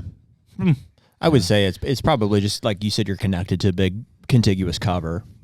You know, eventually they need food. So, I mean, if they're there, they're going to come to food eventually. My opinion is that maybe we're seeing it because we have farms with decent habitat, food, and low pressure. So I think those deer are probably finding those pockets.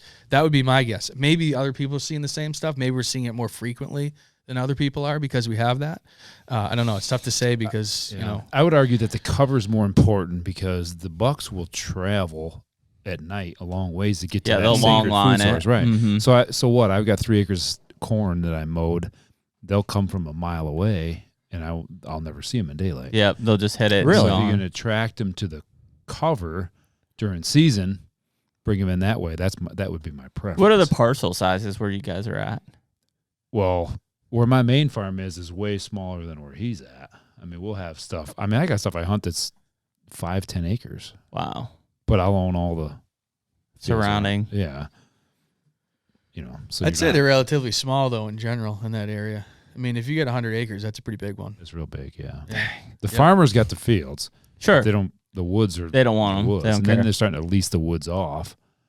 Yeah. Are they starting to sell those individually? Like have people? That's what I want to do. I want to buy all the farmers' woods. Us too. That's my strategy. He wants me to talk to the farmer that I know Yeah. next to him. He keeps sending me these pictures all the time. It's like, I know who that is. I know who that is. Yeah. They're not going to sell you that ground. We have that conversation. It's like, okay, if you know, whatever, the tillable's 10, 12 an acre, you know, even if the woods are 5, right? It's like, if I pay for the survey, like, why wouldn't you sell it to me? I just want, some sort of right-of-way access Makes to my woods. perfect sense to me. The the farmer disagrees with me, though. The farmer disagrees. Not in a derogatory sense, but it's like it's a little more complicated than they care to entertain, I think. Could be. I'm sure that's part of it. Some people, not all. I'm sure you could have some success with it. If they're cash flowing well, Yeah. and profitable, Mm-hmm. Why? yeah, Exactly. Why would you ever sell land if you didn't have to? Right.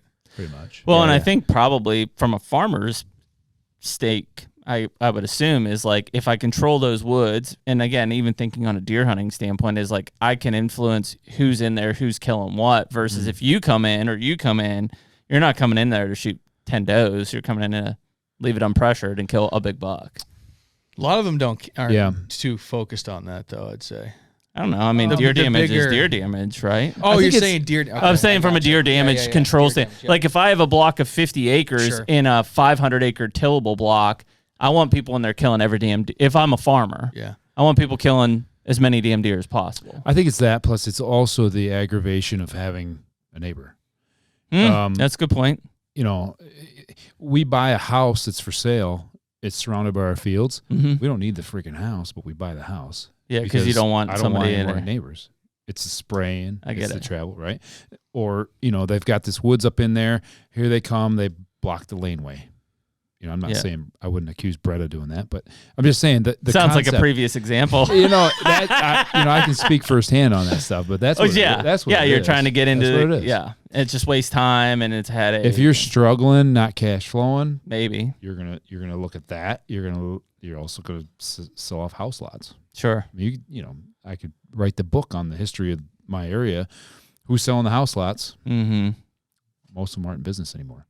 Yeah, because it was a temporary Band-Aid on Correct. the leak. Yeah, and I'm like, who the hell ever did that? What is the farming dynamic like up there? I mean, you're doing mainly like consumer stuff, right? Like you're selling to farm markets and supplying. Yeah, well, we're a little unique situation. So we're, it's a lot of corn, beans, wheat. But we are too, but like we've got the fresh market. We grow cabbage. Yeah, the cabbage. So would you say your farm is primarily cabbage? Yes. It is. That's the shtick. It's a focus, but it's not the most of your acreage, though, right? Because you can. Right. So to get into the weeds, we have to no rotate. pun intended. We have to rotate cabbage 4 or 5 years on a piece of ground. Okay. There's just certain dynamics of what it takes out. Meaning you can have it on a property for 4 or 5 years. So if I plant 50 acres right here in 2024, it's going to be 2028 or 9 before I come back in. So really? 1 year and then a 3 or 4 or 5 year break. 4 or 5's best. Wow. Right. What are you putting in place? Well, that's where the corn, beans. Why? Wheat. Why is that? Well, it's disease pressure. It's a brassica. I mean, that's another discussion about these food plots. You got to rotate out of the brassica because you're going to have disease problems. In what it takes out like of the yeast soil. infection. Something like that. More like herpes, but we get it. Yeah, pretty easily dealt with. Right. Yeah, you can't spray for all of it. So we got to have this rotation, and then the unique thing for us is that it's a high dollar. It's a high dollar per acre item. It's hand harvest. It's going. It costs a lot. It costs to a lot, grow. but that's a big gap in rotational years. Like I assume you have to have a lot of acres. That's exactly. If you want to have, is it? You said 50, but is that like you're rotating 50s or like? Well, if I need to grow 800 acres of cabbage, which I do right now, then I got to have do the math. 4 to 5. Holy cow! You got it. Wow. Right. And in the interim, you'll just grow, whatever is corn or beans, basically. Right. Which for a lot of us, we would think corn and beans, and we're like, those are the ones that are like hard on the soil. Like corn is hard on the soil and stuff. Right. But so it can't be that. It's more disease oriented. You're saying. Yeah, it's disease. Disease is the main. What is the disease that attacks like cabbage? Oh, there's things in the root, club root, white mold. Even if it's just a vegetable, that rotation's tougher in terms of those diseases. We grow corn. Corn like cleans all that stuff up, so to speak. Interesting. Yeah. So it's not about taking from the soil. It's about what's left over in terms of disease. Yeah, it's bold. That's the main but thing. Wow. What you take from the soil, in essence, you can replenish over time. Right, exactly. But it's that disease pressure that comes into Wow. So are you guys able to test for those disease? Can you go out and test the soil and be like, hey, this one's ready? Well, you can test for it, but you know, there's nothing you can like make it go away. Right. You're going to fight it. And you're just dealing with a high dollar item that is very, very risky if you want to creep your rotation tighter. You're talking a lot more dollars per acre than you are for a corn. What's your growing season on cabbage? We start harvesting July 4th and we go all the way till Thanksgiving. Wow. Long season. And is that a staggered on the planning side? It's all based on per week, how much per week. Wow. Yeah. And it sustains the whole time. Like it can just be in the field. Yeah, we plant from say April 20th all the way till July 10th. So you're harvesting and essentially planting almost simultaneous. Yeah. Wow. Yeah. Do the deer eat that stuff? They've grown to like it. I bet. I bet they have. I mean, it's Nebraska. It's leafy. When these guys come for the doe harvest, all through the summer, I'm seeing the cabbage damage, and I'm doing the calculations in my head, and that's what I'm saying. Let's go here. Mow them down. Yeah, let's get them. Yeah. You guys big on like halushki? On what? Halushki? I don't know what that is. Really? No, what's that? Really? It's like a cabbage-based noodle. Noodles and cabbage. That's like the only thing I know how to make with cabbage. It's a heard of that. Pennsylvania Dutch. thing? Pennsylvania Dutch, I assume. I've never heard of it. Right? My sister-in-law makes a mean say- halushki. Halushki. It's basically cabbage and butter and noodles. Is basically what it is. And salt and pepper. Halushki. I never heard that name. Really? That's interesting. You got a whole market down here, dude. Oh, my goodness. I used to go to the county fairs for some good halushki. Really? Or the church fairs. Yeah. Well, what else do they make with cabbage? Sauerkraut. Sauerkraut. Mm-hmm. So you got sauerkraut. You've got the think of all the bag salads you buy in the stores. It's all got cabbage in it. Well, you can buy ones that are 75% cabbage. You can buy the ones that are 10%. Yeah, I like the But it mixes all with the adds cabbage. It's good. Right. And then you've got just your regular old retail. You buy the whole head, right? Make some good vegetable soup that way. Okay. With cabbage. And then you've got coleslaw at the restaurants. Oh, coleslaw. And then the last one would probably be egg roll mix. That'll get you. Yeah. Love a good egg roll. That's what I'm saying. Cool. Yeah, that makes sense. Yeah. I feel like sauerkraut's got to be the lion's share of your market there. It salad. used to be. It used to the be. salad but it's not mixes, anymore. maybe. Salad, yeah. It's salad retail. It's all. Those freaking salad mixes at like Giant Eagle or Walmart or whatever. Those things are. Those will get you every time. Wonder if we've ever had any of Eric's cabbage, like going out there. Oh, it's pretty good. We usually do it. We usually do a It's salad. the old Hansen cabbage. No, it's a pretty good chance, I'd say. Yeah. Pretty good chance. That's cool. I mean 800 acres of cabbage, a lot of damn cabbage. It's a lot. And where do they? I mean, is it a Northeast product? Like where else you can grow cabbage anywhere? Northeast, Midwest, Midwest, Ohio, Michigan. I've but never seen a cabbage field in my life, ever. You probably have. You just didn't. A cabbage patch per se. Does it get planted into like a covering? You lay a strip and then. No, it's 30-inch rows. Just we don't plant a seed either. It's a transplant. Oh, it is a transplant. Yeah, it's a transplant. We start them in a greenhouse. It's too costly to. You get too much variability if you try to put the seed. The seed's tiny. Yeah, it's Nebraska seed, right? Yeah. So if you start putting that down, and then you got to get the rainfall right and everything, and you greenhouse everything, and then start transplanting in April. Yep.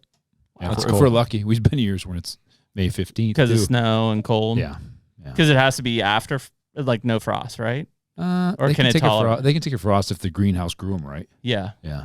You get them. They're almost like purple. Yeah. What a great skill to be able to grow stuff like out of the ground. You think that applies directly to your food plots and your switch and stuff? Oh, it definitely helps. Yeah, it definitely helps. Yeah, you just got those. You got those. What about your sanity? I mean, it probably wanes on that pretty. Weather dependent. Yeah. He's pretty good though from talking to him. I know he's very. No, he is because I'll call him freaking. He's like, it'll be. Just don't worry about it. It'll be fine. It's gonna be what it's gonna be. Just do what you're gonna do. And it'll grow. It'll happen. It'll grow. Probably comes with age too. Well, yeah, age and this. But yeah, that'll do it. The corn and the beans are. I mean, from our perspective, it's simple stuff. You know what I mean? So the cabbage. It's so hard to like fathom. I guess just because of like. Those are corn and beans are the cash crop. Like, I guess we would see sorghum every once in a while. If you're in the South, you see cotton. Like, but it's just like in my mind, I see corn and beans being like the ones that are just the hard. Like, that's what everybody does. It's the hardest to do. But you don't think about these specialty aspects of things. Pumpkins, maybe. Yeah, we grow those a too. bunch of them. We grow those too, but not much. I mean, but it's just if it's human consumption, I mean, it literally that product, when my guys cut it with a knife, a lot of times the next step is the consumer's mouth. Mm-hmm. I mean, if they're chopping it up, it's not. Sure. But if they're going straight head on the... Yeah, so like it has to be right. Raw lettuce. Raw cabbage. Yeah, I mean, bite into this sucker. It has to be right. There's not much stuff that's like hand harvested, right? Like I know from Kentucky, it's tobacco. I know. Which as like physically, like, I mean, I've seen them cut tobacco fields and I'm like, boy, that's it's hellacious. I assume the same is with your guys, like out there hand cutting cabbage. Like there's zero people that look like me and you doing it. Let's put it that way. It's all it's all people. They're coming from Mexico. They're all above board, but they come up here, and I tell the story about these guys, and they come up here and they make good money. They're making, I think next year's like almost $19 an hour. We got a the union? No, don't go there. Not yet.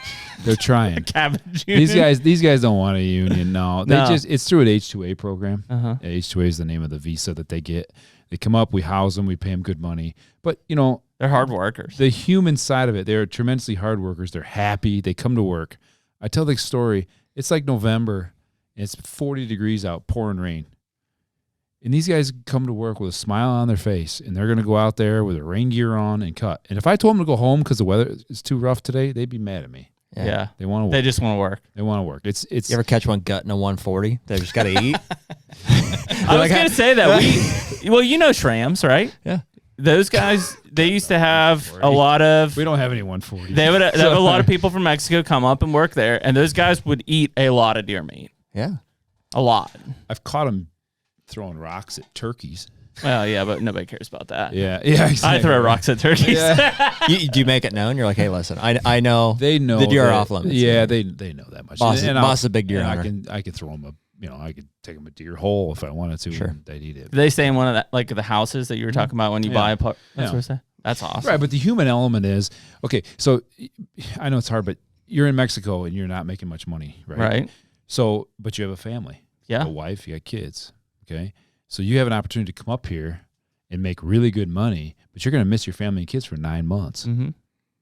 It's a tough call. Yeah, but most of those guys, at least the ones that I've met, have the mindset of the sacrifice they're making and sending that money back home is worth every bit of it. But you're missing those 9 months you don't ever get back. Mm-hmm. Yeah. It's tough. It's tough. Which is why I think they want to work, because they just want their mind to be on work. Right. They don't want to be just sitting around not doing anything. Right. Yep. Yep. But we would, there's no way we do what we do without them. They're awesome. It's great. I tell people all the time, people would die for my labor force. People are looking for help all the time. We get these guys in, they want to work. They live right there. They show up on time every day. Is there like a training or anything, or they just know what I mean, they're I get 99% return. Yeah. Yeah, that's awesome. So, the new ones just learn from the ones that have been here all the time. But no, there's training. Don't get me wrong. There's some training. Yeah. That's cool, though. Yeah. It's unique. It's unique. Yeah. Tell us about your buck that we started with early on. He said that he's getting a pass. He's getting a pass. He broke off. Yeah, I mean, it was great. In October, I was right on him pretty close. I mean, he'd literally show up half hour after I'm gone at night. I'm sorry. Let me backtrack, because the last time we talked to you, was there a 200 incher that was? That's a whole. It's not the same deer, right? No, that deer's dead. But this one has genetics to get to that range. Who killed that deer? Mother Nature. No shit. Did he just not show up, or did he actually die? So there was a deer my daughter shot, and that one. You can help me on this. They were. Oh, that's right. They were seen towards the end of their life being not afraid of humans. And then towards the last few hours of their life, literally walking around in circles. Yeah, meningeal brainworm. That's what you said. Yep, that's exactly what it is. So that's what he died of. You often see that where your moose populations and stuff overlap. You see that a lot Really? heavier prevalence, but Yep. But you do see that, and it could have been a brain abscess as well. Like just in those older bucks, we talk about like the skull plates, just having flexibility in them. It just starts to get bacteria down in or pedicle break off. But probably just knowing that behavior and stuff, unless he just based on that, you can say it's that and not like a CWD or something like that. Yep. Yeah, well, it may be. I mean, if you looked at his body and he was like completely like quote wasted down. They were not. Yeah. So and at the time of year, probably not an EHD thing. So brainworm is the most common. Brainworm or brain abscess, one of the two. An abscess would be just an infection. Abscess would be an infection in the brain cavity. Is exactly what it sounds. Eventually kills it. More than likely, just because per that discussion, I had one. This is years ago, but I worked for the Smithsonian Institute in D.C. But we had a big private facility in Front Royal, Virginia, and we had a slammer buck, like just magnum on there. And I would get him on camera and stuff. It was cool. He was one of the first deer that was on a trophy rock package, like 2006 timeframe. Yeah. Send it to Gene and those guys, and they sent me a bunch of stuff. But anyways, one day we were working, and this deer is just like walking down to us. And I'm like, it's not during a rut or anything. It's like, almost January. I'm like, what the hell is this thing doing? Yeah. Just like walking down to us and just like looking. Like just completely out of his mind, not really panting or anything, just kind of loopy. And then just 2 days later, I remember seeing him, and he kind of did the same thing, and then he would stop, and he would just, for like 30 minutes, just circle, like almost like he was like he couldn't turn. It's like NASCAR, he couldn't turn right, had to only go left, and just kept going, and then eventually we found him dead. And so we had, that's a Zoolander thing. What's that? I can't turn left. It's also a NASCAR thing. Can't turn right. Turn real left or real fast. Yeah. And so we had some amazing pathologist type people on there, and so I did it, and he had a brainworm in there. And that, just kind of looking back at some of the research and stuff, like it's really prevalent, like I said, where it overlaps with moose, just for some reason it seems to be super prevalent in that area. We don't have that. Yeah, but I think that, again, it would be one of the two. Could be just a standard brain abscess. There's like 10% of mature deer every year die from a brain abscess. From my understanding, it's actually the moose get it. They do.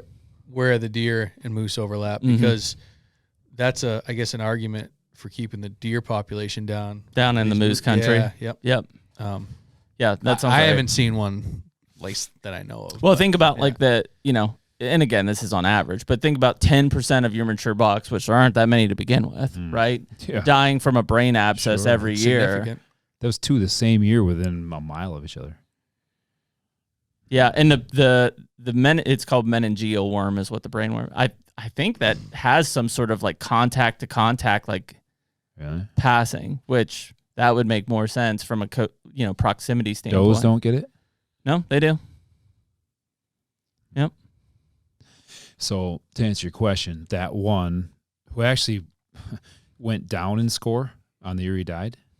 So he was, I think he was pretty close to 200 the 1 year, and then he went down in score. So he's gone. Well, maybe that could have been more of a brain abscess then, because that probably would have affected his body, and he would have pulled resources out of his antler. Yeah. So the one this year is probably like a 150s, upper 150s buck this year, but just a lot of points. Maybe How more. old is he? Well, I wish I could tell you, because he showed up October 4th. Never seen him before? I cannot for the life of me go back and find. Can't match him. No, I can't match him. What's he look like? I don't know. I'll show you a little bit. But so I hunted him in October. It's great. It's going good. He was close, just missing him a little bit at the end, end of the day. Disappeared from late October all the way through late November, basically a month. But I had a really good setup. Like I had 3 acres of corn. I had the blind, the whole deal. Like I was so no pressure. Dialed. It was good. It's perfect. I just waiting for him to come in. Wasn't dead. Saw no pictures of him in anybody's truck. Should be good. Well, he did. He showed back up after our gun season started. He came back, and the one side of his rack was significantly bigger than the other. It was snapped off. How long was he gone? About a month. That wild. And you got to remember when I say gone. Okay. Yeah, he could have been like just over. He could have been close. I don't think he was that far away, but he wasn't in that,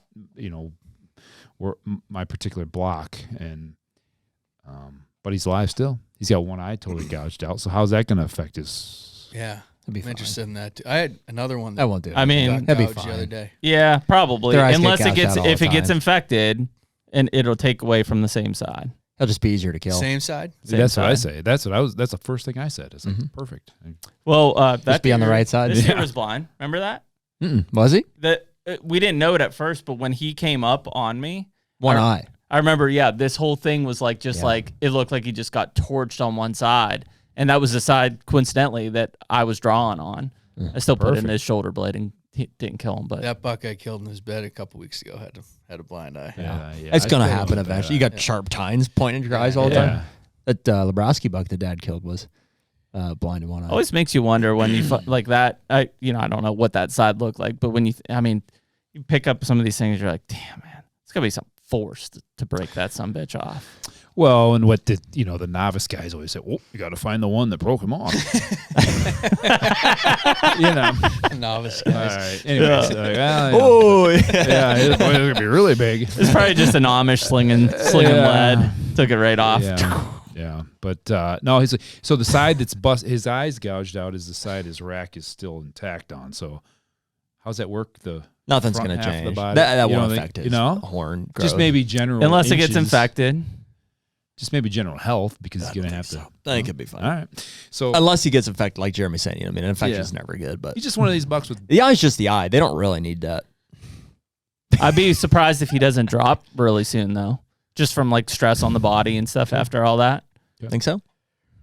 We'll see. He's got lots to eat, but the stress part, So he should be really good. He's just genetically, he's one of those freaks. Yeah. So he is. Yeah, I love that. Yeah. Huh.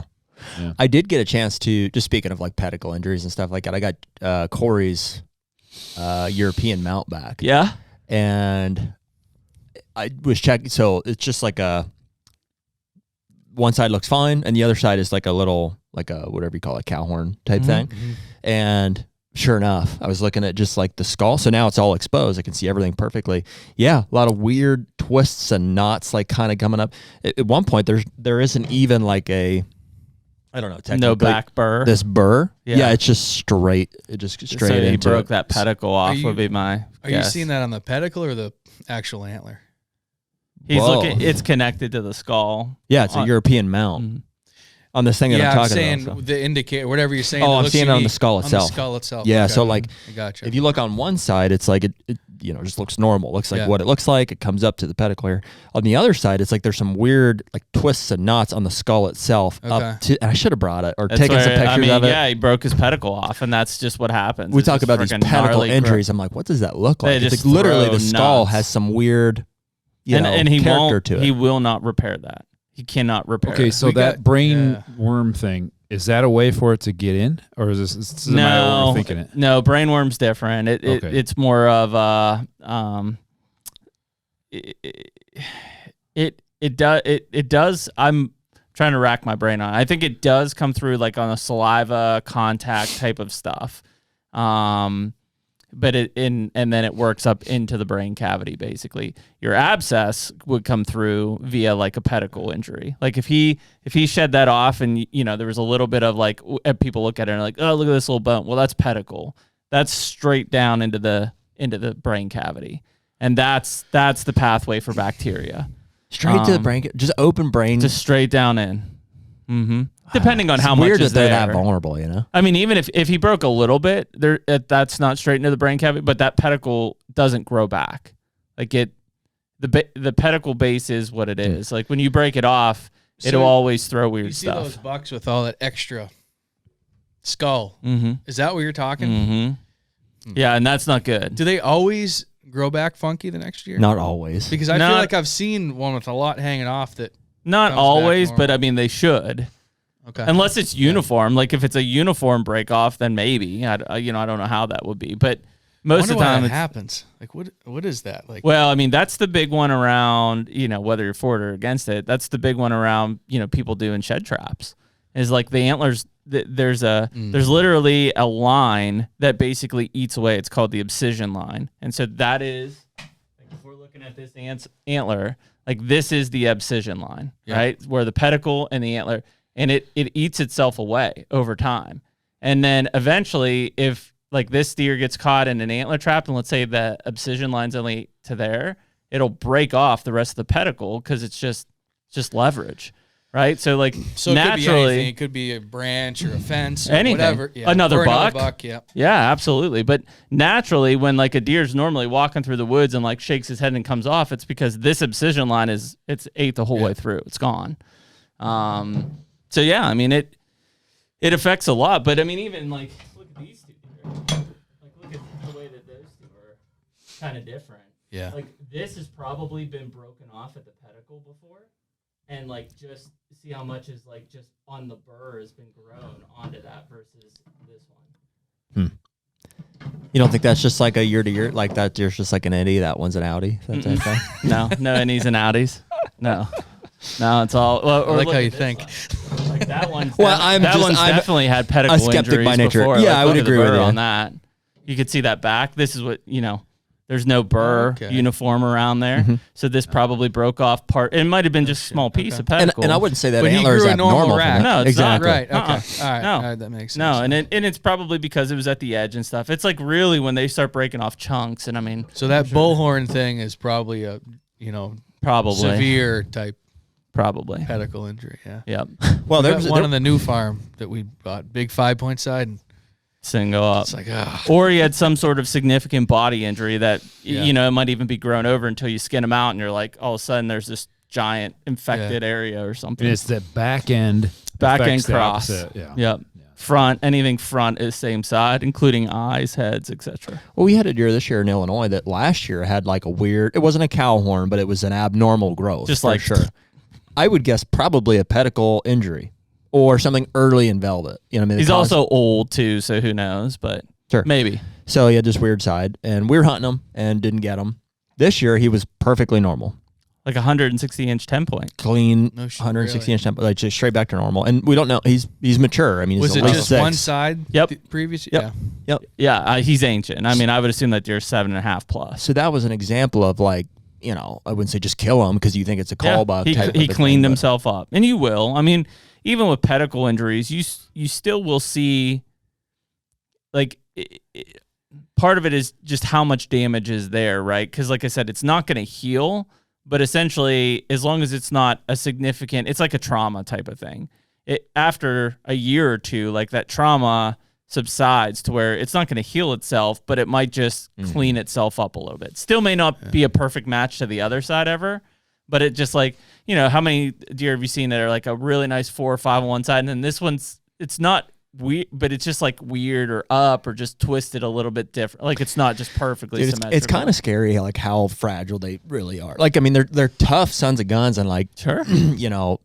It's amazing what they can survive. But also, it's like if you've ever held a European mount in your hand, like you could snap that thing over your knee if you wanted to. Like the way that Well, you can see it. Like, I mean, grab any of those skull plates, Yeah. and like you They'll can flex. see right where the skull plate, and that's where that bacteria gets in for a brain abscess. Is right into that crevice on the cranial skull. they just die, man. They're just like their odds of like living to I think 5. 2 mature bucks just full steam, bam. It's a lot of force. Yeah. And then also like just also the miracle around it of like, like a deer grew that in like 3 months. Like how fast that all comes off of 2 pedicles. Or like a 200-inch deer. Think he's putting over 100 inches out of like just 2 bases on his head. It's like, how is that even possible? When awesome. you see a deer start to grow in like May or June, you're looking at him. I always think like, I don't think he's going to grow that much this year. Yep. It's hard to wrap your mind around the fact that he's going to go from this to, you know what I mean? Like The HUNTR Podcast is brought to you by Rack Hub. Well, dude, sheds are starting to hit the ground. Yeah, and although we usually don't find many of them, we've done pretty well this season so far. I would say for just a handful of walks, we've got a pile of sheds to show for it. So yeah, I'm excited. Yeah, I mean, if shed season would end today, I think it was pretty successful. So this year we're partnering with Rack Hub. It's an antler mounting system for your sheds. Yeah, and obviously people have watched our podcast. We've got this massive pile of sheds that are on the table at all times, but you guys took the time to set up Wide Boy Shed on the R1, which is a really cool way to now have that thing right off to my left-hand side during the podcast. So some of these sheds just call for a little bit more appreciation, I guess. So rather than being on a pile on the table, we're going to mount them on the wall, and they look awesome. So yeah, and so if anybody wants to try Rack Hub, you can use the code HUNTR10, HUNTR10 at rackhub.com to get 10% off your order. Use Rack Hub to make the most of your shed season. Well, that sucks that 200-inch died, man. That's did you get you to might call that a disappointment. Did you see He was Who close found it? to me. A landowner that doesn't hunt, and he got the chainsaw and How far from What it? do you do? You just cut the antlers? next property over. Next property over. Yeah. Just cut the antlers off? Either antlers or here somewhere. I don't know, but one of the other guys. Did anybody score? That year? I think he was only 80s, low 80s. That's it. It's a big New York buck, though. Yeah, they're around. Do you think he was 5 that year or 6? I thought he was 5. The other guy that was hunting him thought he was 6. Mm-hmm. I had a picture of a really good, what I thought to be a 3-year-old. Would have been like, I don't know, 21. Mm-hmm. And then You thought that could be him? And then 22, he grew the biggest rack. 23 went down. And that's when he died. Mm-hmm. So, I think they do that a lot more than people think. Like, kind of go through some sort of almost everyone that makes it to like a 6-7-year-old type thing. They've all been through some serious, like a traumatic. Yeah, I mean, I think whether it's the, an injury or anything we just talked about, or just, winners or breeding. I think breeding's a big one. Anything could happen. Get gored by another buck, get like hit by a hunter. That deer, I think, sat on the sidelines, essentially breeding the year before because he looked like shit. This deer here, Jeremy's pointed to a few times, is a 10-year-old Kansas buck, and he was the like, buck was 10 at least. We're pretty sure he's like 9 or 10, and from the time we knew him at like 5 or 6 years old, he was like 150. It just looked like a Mainframe 8. Somebody would call him like wide load, or he's just like a standard looking mid-50s type deer all the way through until like 10 years old. He just threw this freaking, he was 180 something this year, and just like out of nowhere. He had one down year where I don't know what happened. He had one side was fairly normal, the other side was just like weird, and like he was probably in the like 40s, low 40s. I thought that was the year, like I was like, he's dying, like he's just he's old, he's just dying. He looked like shit too. Yeah. And then the next year he showed up like this. I'm like, especially at that age, like we're just not familiar with deer that old. We get a fair amount of deer that get pretty old. That's cool. So I have a little bit of insight in this. I don't see, and I actually think that it's different where I'm at as far as when they peak, but I don't think our deer peak till at least 6, if not 7 or 8. Wow. And I know some that have peaked at 9 or 10. Jeez. Like this deer. So I think that may be more common than you think. Well, it's just, that long. I was gonna say, think about the rarity of getting a deer to 8, 9, or 10 years old. I mean, we're talking about how hard it is to get a deer to 5. How hard is it to get a buck to 8 or 10? It's like it's near impossible in most of these places. Eric's like, what is that? Yeah. Oftentimes, though, if you think about it, if they're making it to 5 or 6, well, they figured something other in have. an area that it's not that hard to get them. Those it becomes easier and easier for them, I think. Yeah. The one thing I've seen that's interesting is I like our deer at home in New England. I really like, they're just barely getting there at 5.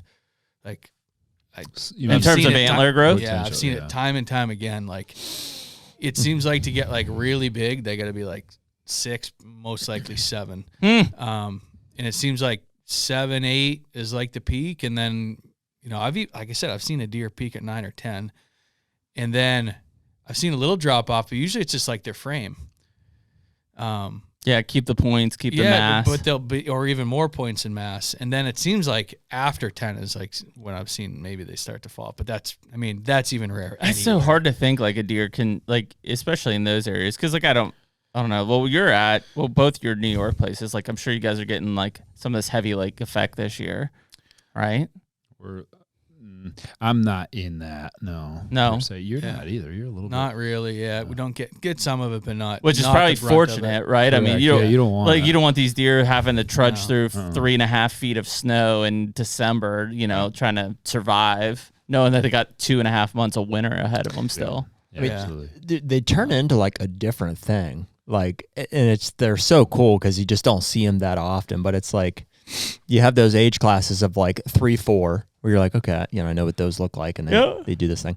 And then like 5, and I guess 5 and 6 even there's a differentiation there, but say 5, 6, and then a 7, 8-year-old deer is where you start to see you're like, that's different. Like they're just totally different from the whole herd. Like they have, their bodies are bigger, and they just have like a monarch type mentality 100%. to them, you know, and 9/10's its own thing. I've had Are you such seeing little those old experience with bucks that, like but- stay in the same area generally? For the most part, yeah. Yeah. Although Like once they establish that area, they're just like, yeah, for the most part. Although the last few years I've seen more and more strange behavior and like deer disappearing and showing up than I ever have, and so it kind of made me question, you know, what I previously thought. But I would say in general, I think that's everybody though. Yeah, I guess that's part of what it we do, is. right? That's Yeah, why it's interesting. But yeah, like I had a deer show up this year that I think is 8, and I don't think we had anything. I'd love for a deer to show up. I thought it was 8. I'm telling you, Yeah, in but- some of these areas, they just like they don't get killed. How are you? It's just they're. Why do you think it's 8? Oh, I mean, I have pictures of them. Oh, okay. You have some history. Yeah. Oh, yeah. I wouldn't make that up. It didn't just show Yeah. up and you're like, No. looks like an 8. No. Yeah, No, there's but I don't remember. See the slouch in the from- back? Yeah. yeah. No. I think it's difficult to tell the difference between like a 5-year-old and an 8-year-old. You know, you don't know. Yeah. There's some things like, oh, he Old. looks old. He looks, but Old. who knows? Yeah. But no, he showed up in not very big antlers. Never really did. But I had pictures of him like 2 or 3 years ago, and I'm like, is that deer? And it is, 100% it is. And so he was gone for like 2 years. He shows back up, and he's all over everything. It's like, that's strange. I don't know what that is, but That's a big discussion that we have on, and I mean, it's not. I don't think it's as much in the areas like your Ohio place as it is in like the big wood setting. Whether it's there or even at my place in Kentucky, it's like some of these deer I want to believe that they're dead because I don't see them. Like I don't know. Like there's no rhyme or reason they shouldn't be where I've seen them the last year or 2 or 3. But it's also like I know most of the people and I know what they kill, and like he's not like maybe Mother Nature killed him and he's just laying somewhere on a ridge that nobody's tripped on him. But it's also like I think some of these deer just move and leave. You gotta the other thing you gotta consider is like the actual time that you're observing deer is minimal, right? Like when you stand looking at them. So then you're relying on trail camera data. Yep. And those deer could shift 400 yards and just be taking a different side of the ridge. Completely miss him. Trail. And you think he's dead and he's like right there. And I've seen that so much. I mean, and like I said, I guess it's very difficult to hunt where we do. But the I guess luxury we have is we do have old deer. Like the deer I killed this year was 7, and I've killed a couple of, that's probably, I don't know, my 4th or 5th buck over 7 years old. Wow. Yeah.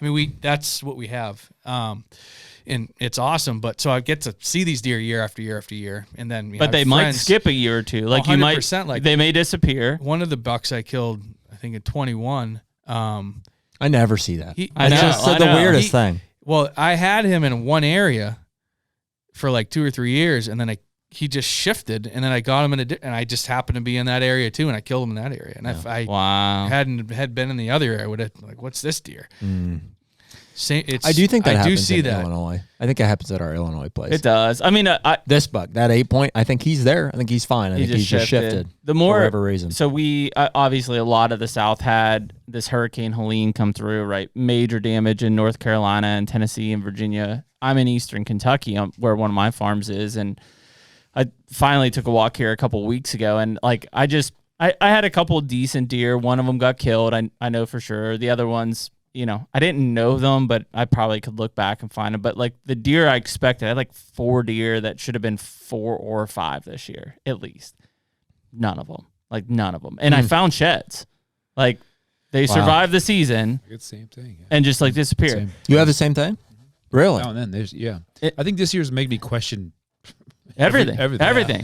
Yeah, dude, I walked. I'm not kidding. I walked. I took my family, which is why I make a big deal, because it ended up being a lot thicker and briars than I thought. So my wife and kids were fucking like losing their mind. But we walked like 4 miles of ridge. I said, hey, we're going to park here. We're going to walk this whole thing back to our proproperty. 4 miles? Of a straight ridge. One ridge the whole way. Because I was like, I've never been on here. 1/3 of Brett's food plot. It's freaking, yeah, no shit. And it was, first of all, a lot of bucks on. I've gotten several bucks, but like when I was up there were so many blowdowns from the hurricane that came through. Yeah. Like it was really tough to navigate. And to your point, Brett, I'm like, man, maybe these deer are just like, fuck this. I'm not gonna keep like. I mean, I was crawling through stuff to get through that. They love that stuff. I don't think they do. I think they're just like, I'm just gonna go down over this, and once they go over that side, maybe they find another corn pile in Kentucky. I've seen it though. I've seen where like you get some weather and like 3 or 4 or 5 trees blow down, and they just they're not going in that pocket. They're not gonna go through they're there. being like diverted around it. You know, like a stand location. Yeah. I've seen that for sure. Like 100%. Like you'll have a camera. I mean, you may have seen it on a scrape and it goes cold. And what the hell's going on? You go and blow down, and there's a huge. You're like, oh well, that's why they're not going that. I mean, this year for some reason, and I don't know. Like I've gone back through and like every year, like there's always 1 or 2, but like this year, I mean, I'm talking at least $4 that I'm like, or they got poached. I don't know. Those are like the 2 options, and it's 2 very extremes. Like they're alive and they shifted, or somebody poached them. Like those are the only reasons that I could believe that those. Like all 4 of them did not show back up. That's a lot. That's a big number. I don't think this would explain that, but I also think that when these deer get older, they're becoming less aggressive and they're just participating less in the rut. And I think that sometimes you get these younger deer that are moving kind of up in the ranks, if you will, and those older deer just don't want to be around them anymore. And they just kind of like slide off the side and let that, that 5-year-old bull, if you will, take that prime breeding spot. And that I really think that's a thing. I believe that when you see a deer show up to look super old, hell did he come from? Like, why did he change? And I've seen that a couple times where deer that had for out of years, the way. I think he's just getting out of the way and just found a pocket where he's not bothered. He's old. He doesn't want to mess around, and he's just hanging out there. You have acorns where you're at? Sparingly. Like, I know that was one thing we were trying to tie to. Like, we had a massive red oak drop this year, and black oaks too, but red oaks for sure, which obviously are going to last, even now. Like, they're not going to rot out. There's no doubt that dictates. I can tell you. Sure, I mean, or any time you have them or you don't have them or you've had them and any change. I've seen that. I mean, it'll drive you crazy though, about that. Because you're like, what am I doing wrong? Like I hunted my farm in Kentucky September 7th, like whatever, second day of the season. I was on a 5-year-old. And then I did not hunt it again till I took my kids out, which was like sometime in mid-October. And then I just stayed off of it because I'm like, this is just super weird. So you had acorns? Mm-hmm. The one thing I think is like red oaks. Oh, yeah. So I have a fair amount of red oaks where I'm at. And they produce pretty regularly. Maybe not every tree, but we had a bumper this year. Yeah. Huge. I think that, like, I would say 4 out of every 5 or maybe even more years they'll produce. It may not be the same tree every year, but the same area. And when you don't have those, it makes a big change. For sure. And then the other thing is in regards to food plots, I think the deer that become like relying on that staple fall food source, that red oak crop, nothing is going to outdraw that crop. Like, they don't care. Like you could have green beans, you could have standing corn. It doesn't matter. I just do not I'm on the same page. In those areas, maybe, where you're at, like in some areas where it's like a novelty type thing where you get it every few years and this particular grove, you have a good mass crop, they'll clean it up and it's not really a big deal. But I think on those years where you have a lot and you usually have a lot, those deer are just going to be focused on that and they're not going to be worried about ag or food. Like that's it. When it's there, that's what they're on. So I think there's an adaptation too. Like, so my Kentucky place is very much like, what you're dealing with. I would say more maybe in New York too, but for sure as you get into like the New Hampshire side, like I'm in cattle country more than anything, but I'm at the edge of cattle country and the edge of mountains, which is just like tens of thousands of acres of hardwoods. Like that's all it is. No ag, no farms, not even cattle ground on that side. And so I sit in between them. I planted 10 plus acres of standing beans, which look awesome. Tons of pods, everything. I mean, you could go in there, you could put a thermal drone up at night right now and count 10 deer, maybe. That's frustrating. And it's just like, it's confusing. Both. Where are they? Like, and there are places like, I mean, I could set a random camera on National Forest ground and catch a 160-inch 5-year-old. Like, they're out there, but they just, to the long lining discussion we're having, sure, like the deer I have on that farm now, I've known since August. Nobody knew. And it's not like the bucks are like dying around there. I mean, that county kills 130 bucks a year. It almost makes you wonder, like, they just don't need it. You know? Well, they don't. That's exactly, the deer density's low enough, and there's enough mass crop in the woods. They don't need it. Yeah, so, like they're just good. They're like, cool, it's fine. You planted all this stuff. Well, that's what I'm saying. They're always going to prefer that. Sure. Until it's gone. From a safety standpoint, you think? I think I deal with deer that like have never seen agriculture. They've never even really seen open areas. Yeah. They don't even like. Same. And this is another thing that I don't know. I haven't really verbalized it much and hear much about it. But I think that some deer don't want the sunlight hit. Like they want to be under a canopy. Like I think that's a thing. So that like, because I've seen areas where there's like good cover at deer level, but there's no canopy. Deer won't go through in the daylight. And I'm like, that's strange Weird. to me. I've seen that, and I don't, like I said, that's kind of more a theory than like. Because my thought process is I planted 10 acres of beans. That's early season, there'd be a pile of deer, especially now. Like we've been colder in that part of Kentucky than we have been in 3 or 4 winters. And I'm just like looking at these cameras and I'm waiting for like 20 deer to just be piled in that field. And it's like 4. I bet there's a big south-facing ridge that's just still loaded with red oaks, and they're probably just all piled up in there. That would be my guess. I just think that's going to be in those, because those deer are not, they haven't grown up. It's not ingrained in them that they're going to rely on agriculture, and that's part of their diet and part of what they do. They just know, hey, we live in the woods and we eat red acorns in the fall, and if there's red acorns in the woods, I think that's where they're going to be. I see that too. My food plot this year, the one in New Hampshire that I plant. It was decent. I mean, the bears did a number on it, but I interseeded that as well, and it did well. But I had a little less population density in that plot for the corn. So anyway, a lot of food in that plot. It's over an acre, and it was like minimal deer activity all year. We had a good red oak crop, and it's in the middle of big. I mean, there's nothing around. You would think it would pull every deer around. Like that's the mindset. How many years have you been doing this? Your year 3 or 4, second, third year. I've rotated. Yeah. Last year I did corn and most of it. This year I did beans. Mainly as a standpoint of like I didn't necessarily want to. I wanted to grow the herd. Like I'm like there's not enough deer here. Like I want to plant beans and grow the herd. So I don't know. I mean now what I can't say it for sure. Like last year most of the deer that I had, most of the bucks I had on camera survived. This summer was awesome. I had 3 tremendous 3-year-olds and 1 5-year-old. I know that 5-year-old made it through, and I know that at least one of those 3-year-olds made it through. I haven't seen the other 2 yet. I'm banking on hopefully they show up because they would be massive next year as 4-year-olds. So like I've always seen deer make it through. Again, there's and I don't know how many people are actually legally checking their deer, but there'll be no more than 130, maybe 140 bucks checked in the entire county. And how many years have you had to ag like that? The beans? 2. Just 2. I do think. So you may want to. Yeah, as time goes on, I think it'll get better. I think the younger deer that get used to it and grow up on it will get better. But I think there's always going to be that component of the deer in that area rely on that. It's just a low density area. Yeah. I am going to, as soon as the season ends, I mean, I could do it now if I wanted to, but as soon as the season ends, I'm going to put a thermal drone up like around a lot of area, like a lot of that area just to see. Does that get snow down there? Yeah. I just want to see. Yeah. I just want to see how many deer, like, do I fly a south facing slope that it's like, holy shit, there's 30 deer laying on this hillside. You know? I find when it's tens of thousands of acres of national forest. It could be a whole 80 acre. You know, it's not.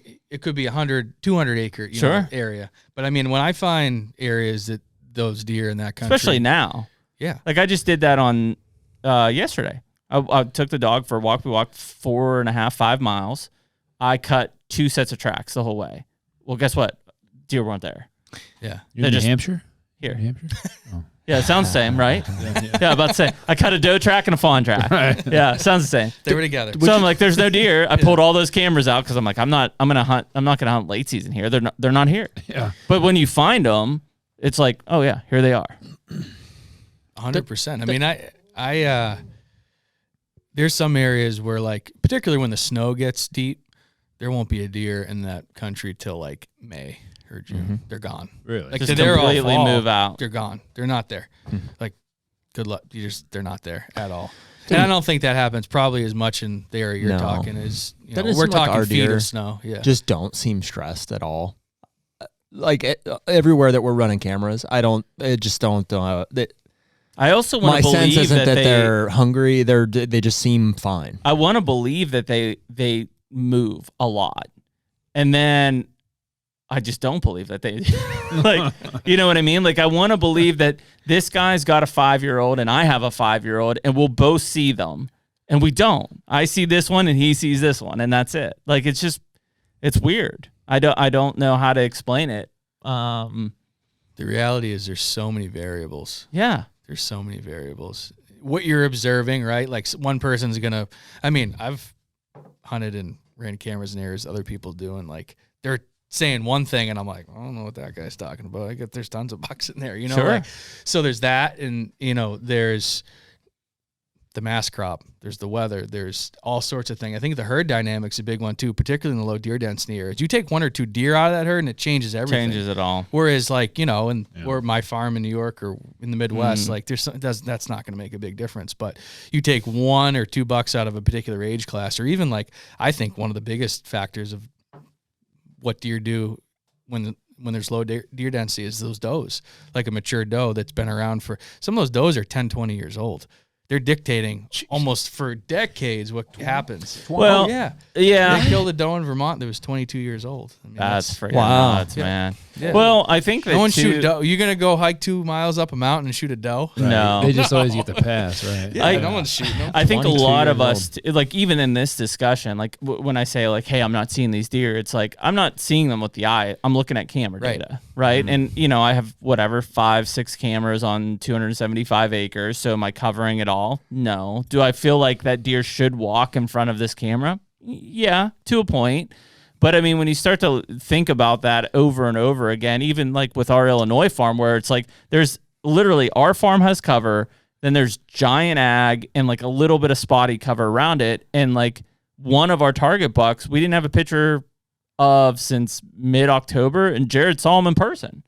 Yet right before that and after it, nothing on camera. It never showed up, never stepped in front of it. And it's like, then we have other deer that will start on one side and walk by 5 cameras every day. Yeah. Well, that's what I mean. They shift a little bit. I don't get it. They shift a little bit and you don't have them anymore. They're still there. They're just not walking in front of your cameras. I was talking to my buddy Ross, I think this morning at the airport. I was texting him, and there was like definitely a hot doe like last night or this morning in the area that we hunt. And one of the deer that we were keeping track, he was like a 5-year-old 6x6, a really nice deer. And we were talking about him, like, he's right there, but like we don't get him. I know he's right in there, but we don't get him consistently like we do some of the other bucks. And I'm sure he's right there. It's just whatever with him, that particular deer, he just doesn't walk in front of the cameras, doesn't walk the trails the other deer do. So I think there's a lot of that too that we're just kind of like taking for granted. Well, think of the point of view of a camera. Like we all want to believe that we set that camera up in a great spot, whether it's on like a hot scrape in mid-October or whatever. We're like, every deer that comes through here, we will get on camera. I mean, we say it. We literally go in the woods and be like, every deer that comes through here is going to be on this camera. You do it on purpose. You're like, I'm going to set this situation up so that I will get pictures of whatever. It's not true. Whether it's the detection range of that camera, whether he's scent checking downwind, whether he's walking behind, like you will at some point get probably most of them. Yeah. But not for years. I thought all the time. For years I thought I got all of them, but not all the time. Do you think you get all of them? Yeah. I don't think you do. Yeah, I think it depends on how frequently he's in that area. If that's a homebody buck that lives you're going to get him. But if he's a deer on the neighbors that comes through once or twice a week, maybe not. This one he's talking about is weird. We call him Crazy Horse. He was fairly homebody from like extremely. Early November on. We had pictures of him just daylighting all over the place. I thought he was sleeping at the farmer's house. Like he was right there, just like. And he was old last year, for sure. Yeah, we thought. First year we'd seen him, but at we're least 6, maybe 7. At least 6, yeah. And boom, boom, boom, there he was all the time. I saw him the same day I shot my bow buck last year, and then this year he showed up. I want to say like maybe even a little earlier. Like got a picture of him over the summer, which is the first summer we had to run cameras. So there he was. He's alive, and just very infrequent. Very like cameras in the same place. I was questioning if it was him because he was the one that cleaned up that side so much. And we eventually were like, yeah, that's him. We're like, that's him. And he just never, started doing the thing anymore. And like, we went and hunted there right after Iowa. We're like, okay, tagged out early on in that trip, went to, and just started, so hadn't had enough of the camera soaking like through November to, notice we that had him in mid-October to notice and anything never again was off. So we went to the same spots and I saw him and he was locked down with, and he was just real tight. Like he didn't move a long distance, but he's with the doe. And then he just never really did the thing, never turned up more on the cameras. And we're like, is he here less? Is he just, there's nowhere for him to go. What's going on? I would tell you with a 80 to 90 degree confidence right now that he's alive. And I just don't know if he's shifted off of us, but we know the neighbors and I don't think they're, and there's not really good cover at the neighbors either. Yeah.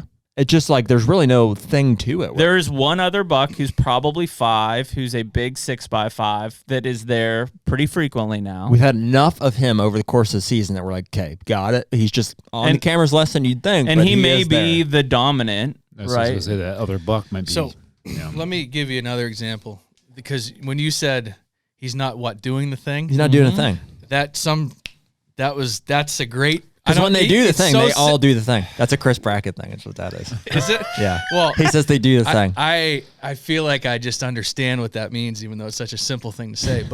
But when you said that, I'm like, yeah, that's it. They're not doing the thing. Like well, dude, there's like a highway on our farm, and when they do the thing, they all go down the highway. So I had this deer that I had from a 2-year-old through 7 years old. Holy shit. I followed, and he did the thing. At 2, at 3, at 4, at 5, and at 6. One time, this is in the mountains, I had his picture 30 different times in November. This is like, I don't even know what to say about that. It's insane. Like he did the thing all the time. Constantly. And I actually killed one buck, and then he came by. This is in 2020 when he came by right after I shot the other buck, doing the thing. I'm like, man, I'm like, well, whatever. He's been here forever. And he was 150s that year as a 6-year-old. And then the next year I had him, and he was probably like 160 then. But he wasn't doing the thing anymore. He was still around, but he was not doing the thing. And then I had him that year a little bit. I hunted him hard. I probably should have killed him in October. I made a bad decision, which, it happens. Everybody's got that story. But the next year, gone. And so, is he dead? Probably at this point. This was in 21. I lost him in, I guess 23 was the first year without him. But like, he was so predictable on every, in the same spots, the same cameras, the same scrapes, same time of year, from 2 to 6. Which is pretty insane. It was knowing the dynamic change he's making. I was like, there's no way I'm not going to kill this deer at some point. Like, it was just wild. And he was, for my era, a big deer. And then, like I said, at 7, he wasn't doing the thing anymore. And then at 8, gone. Never found him dead. I mean, that's not saying much because of the acreage and the vastness of where I hunt. So he could be dead anywhere. But that's the question. Was he just doing a thing somewhere else? I think so. That's what I think. I don't think they just stopped doing that age. The thing. I think there is a weird. And why though? Like why at that age? Well, I think because there's another 4 or 5-year-old who's just more aggressive, and he's just like, screw it, dude, it ain't worth it. For this particular deer, that would be my guess. I do know that from 2 to 5 or 6, consistent red oak mass crop in that area. 7. No mass, so that probably had something to do with it too. No moss, but I still, no moss? but I still had him in there a little bit, right? Yeah. I still had him in there too. Like he was still alive. He was still there. I'd get him. I mean, I literally was a couple hundred yards from 2 different times in late September. I was like, just hunted the wrong scrape. Like, should have killed him. And then it was like he just kind of faded off and wasn't doing the thing at all. Which would have been closer to the breeding season, so maybe makes sense that he got pushed out. And then we had year 2 of no mass in that pocket, and then no pictures of him. So is that Chip? Yeah. Those are the deer that drive me crazy, man. When you're watching a deer like that, and you just have history, and you just understand it, and then like they just disappear. And I kind of wish, whether it's the neighbor or the dude down, somebody just says, "Yeah, this buck just showed 100%. Up and I killed him," and I'm like, "Yep, 100%. There he goes." But when it's like, there's certain deer, there's like maybe 3 or 4 in the last 5 years that, I mean, even today, if I run into somebody, I'm like, hey, did you ever see this deer before? It's been a few years ago. And they're like, nope. And I'm like, what the fuck? I just don't get it, man. That's why we keep doing it. I got two like that. It's just, and it's just like, I assume they're just dead in a ditch. Like wouldn't just once you love for one of those to just show up and be there on your place? It's a fantasy, right? I don't know if that's ever happened. It's never happened, man. I think that goes back to like the overmanaged properties. They just don't happen that way. We just know what we know, and there they are. Like they just exist. Well, the problem is like on my, I think you can run enough cameras and have enough like you can dial them in enough to where it's like if they're there, you will get a picture of them. I agree, like 95% of that. I think you're in big country, yeah. But even where I'm at, I think like there's topography and edges that push them into particular areas, and big scrapes there too that like we're gonna hit that probably. Right. But I used to agree with that to an extent, but I just think we're just scratching the surface, because like you got to think like the more cameras I run and the more I saturate areas, the more I'm like, oh my god, this goes deep. Like the stuff that you learn just keeps going. Yeah. It's like there's so much we don't know. And like for example, I used to totally agree like the deer you have, like the stranger or the bonus buck. Like I didn't think that was a thing.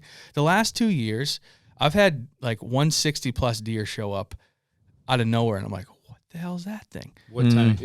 November. Yeah, November. Late. One was peak rut for us, and one actually they're both. So our rut where I hunt is a little bit later. It peaks like the 19th of November. So when you say show up, that implies that they stayed for some period of time. A couple days, maybe, like on a couple cameras, a couple days, and then just gone flake again. it. Yeah, but then like try to find that deer, because I did like. I don't know where the hell they came from. Yeah. But, yeah, I mean, maybe that's a one-off, but I used to never even see the one-offs. I mean, I didn't see it very often at all. I picked up last week up here on the mountain. I picked up a probably 50s-ish deer on public. Never seen him before, and have seen him twice since then. And it's like, I mean, I know that area. Frankly, I was about to go pull that camera because I'm like, it got pounded in rifle. Like, pounded.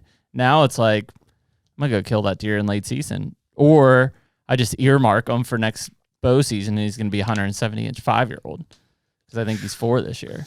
And I mean, he's got kickers. But it's like, that camera, I put that camera out early October, haven't moved in, haven't touched it, and he just happened to just pop in front of it.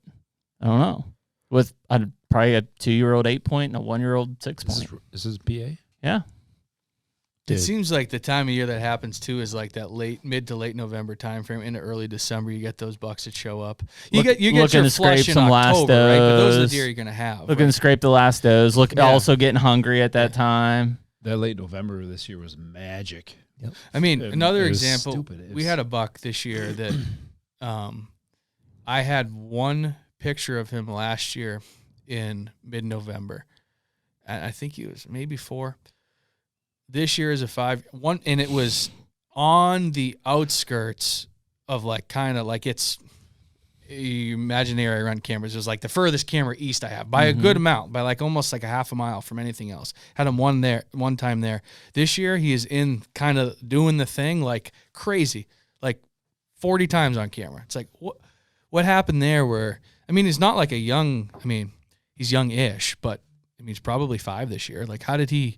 What made him from 4 to 5 to just like completely shift and move into this area? I luckily recognized him because I had that one picture of him from the previous year, half a mile east. But it's like I don't know. So I think there's a lot more there than it's a lot of social dynamic, which is the least we understand about deer. Period. It's impossible to dictate it because it is individual. It is the herd. It is the area. Like. We can try to pull it apart as much as we can, but just deer do weird shit. And like when you get down to that social level, whether it was like that, maybe there was a 7-year-old there and you killed him, or somebody else killed him, or he just died. And then that deer decided he was going to push in because it was about like, those are the social things that it is all just a guessing game, just wild ass guesses completely. It's like it's the most fun thing to talk about though, because it's there's so many things like they're so Like they're living it. Like they literally today are out there now surviving those elements and like experiencing the dynamic, and whether it's like coyotes move into an area or a food source has shifted, and it's like the things that we couldn't have even a concept Those of. are the easy things though. Like if we're all sitting here and Brett gets a ding on his phone and he pulls it out and there's a new 5-year-old that walks into his 7-acre food plot, we're like, well, yeah, no shit. He's got a pile of food and it's cold out. Like that's logical. But when it's whatever, October 17th, and you've been running cameras in the same area all the time, and this 7-year-old 160-inch buck walks in, and you're like, what the hell? If you ask them, they'd be like, "What? Yeah, it's easy. Like Bob's an asshole. He grew a ton over the summer. He kicks my ass every time. Yeah, that oak tree's old and it moved. tastes like shit now. So Yeah. I'm going somewhere else. Yeah. It's probably super simple stuff. Helen but- over here is about to pop into estrus. exactly. I'm over here for a reason. I'm know? sure it's all super simple. It's just not easy. We don't for us know. to- We have no idea. Yeah, we just it's And we just impossible don't. We for us don't to know. see it enough. Like, and it sucks. I mean, I'd love to see more surprise bucks, but like, it just doesn't happen very often. I mean, we're covering. You know, I don't think it happens often. I'm just saying it happens more than I thought like 5 years ago, but it still doesn't happen. I think often. in the big woods it happens more than in Yep, ag ground. I agree. For sure. I agree. You know, whether it's whether you move cameras or you're surveying an area or just deer traveling. I think you have to be connected to, like, you know, you're talking about in your New York farm, you're connected to big contiguous cover. Yeah, I think that's helpful. kind of the base of it. Because like, so my Ohio farm it's honestly like fly fishing. It's like little puddles here and there, and it's like if you like, you know, in Ohio it's like it's the bait thing, right? So you can double corn plant. It's like you're sampling one thing. Like it's like they're either in that little, you know, neglected pasture or they're not. And so we just don't ever see. I can't remember. There's never been a surprise buck ever. Like Really? like in Never. I mean, do you think 7, 8, 9 years. Lebrowski was a little surprised this year?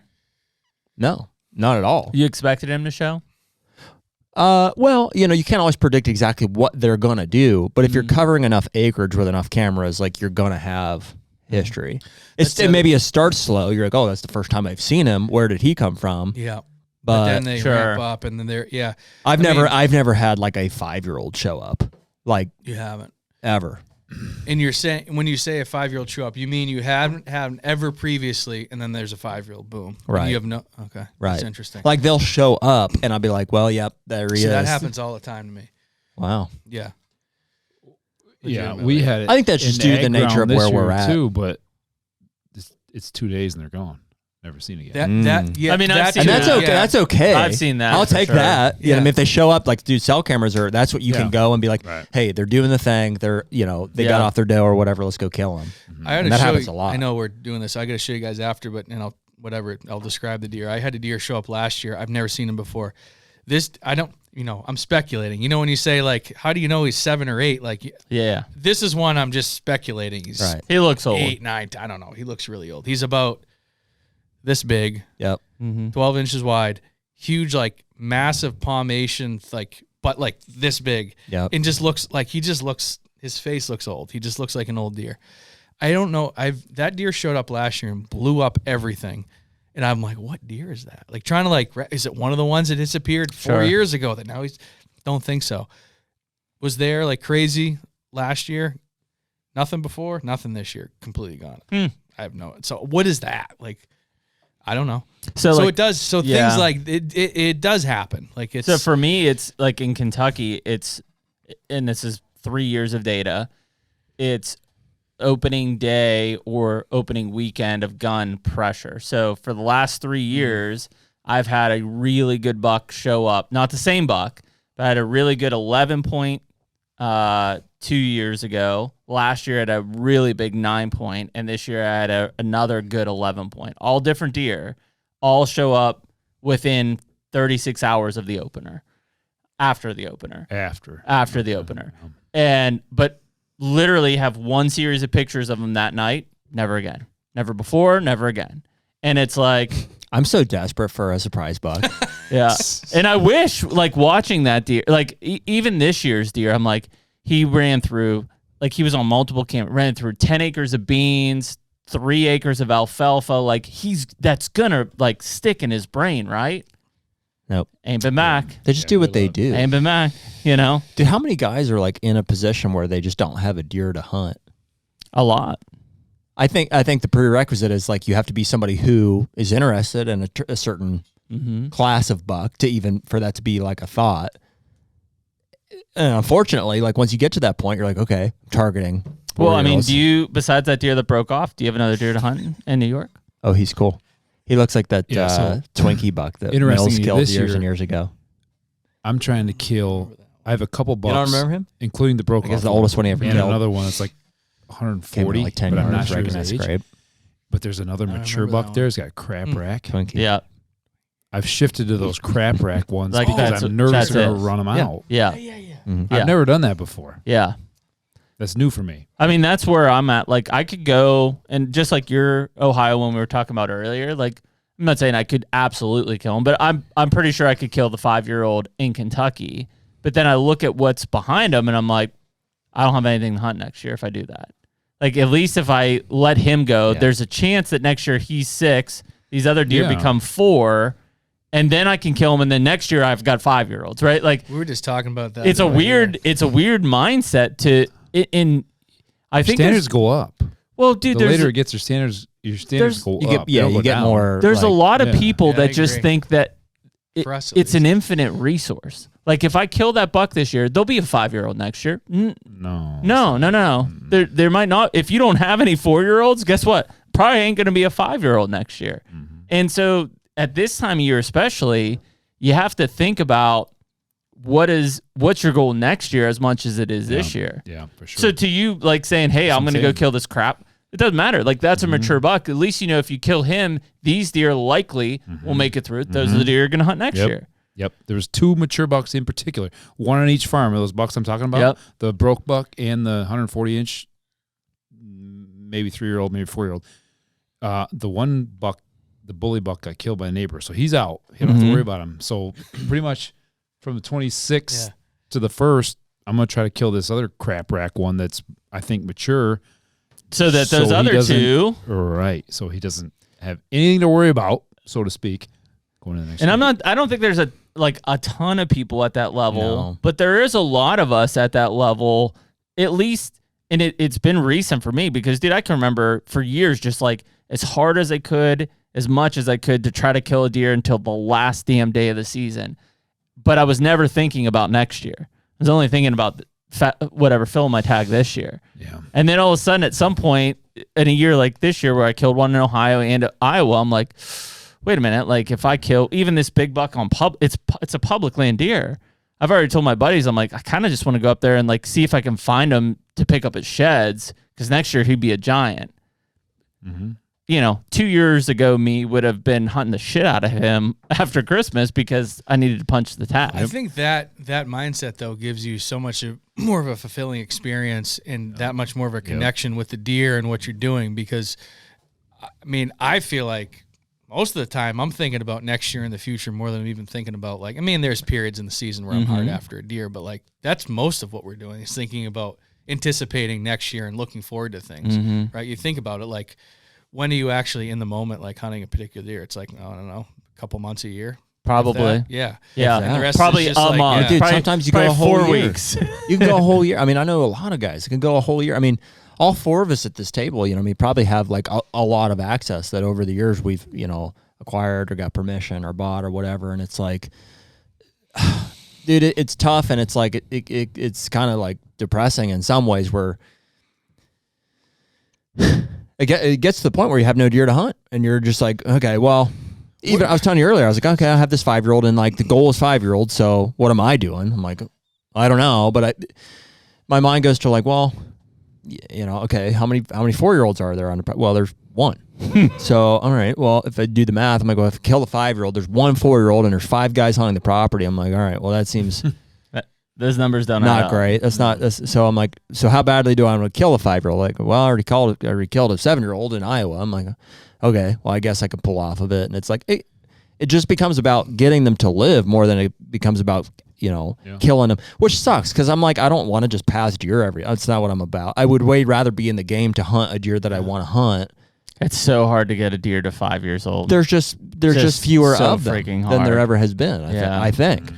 Do you guys see that? So obviously you're hunting We hunted Iowa. That's kind of an anomaly to an extent. Yeah, But it is. Do you Definitely. see? You don't see that in Illinois, do you? Or do you see that same? So we have 2 years experience now on our farm in Illinois. We've hunted like public land and stuff in the past. But so like last year, we had a lot of deer show up like late October, like 25th through the 1st. A lot. 4+ year old deer. Like I would say in total on the farm, we maybe had like 7 or 8 of them. show up in late October. Yes. On 140 acres. Yeah, 2 or 3 of them were there. Good. It's a good farm. It's a great farm. It's a big CRP farm. We killed 2 5-year-olds and a 6-year-old in 6 sits on that 140 acres all last year. 30s. Class 30s, bucks, yeah. like all small racked older bucks. Yeah, bully Good ones bucks. to shoot.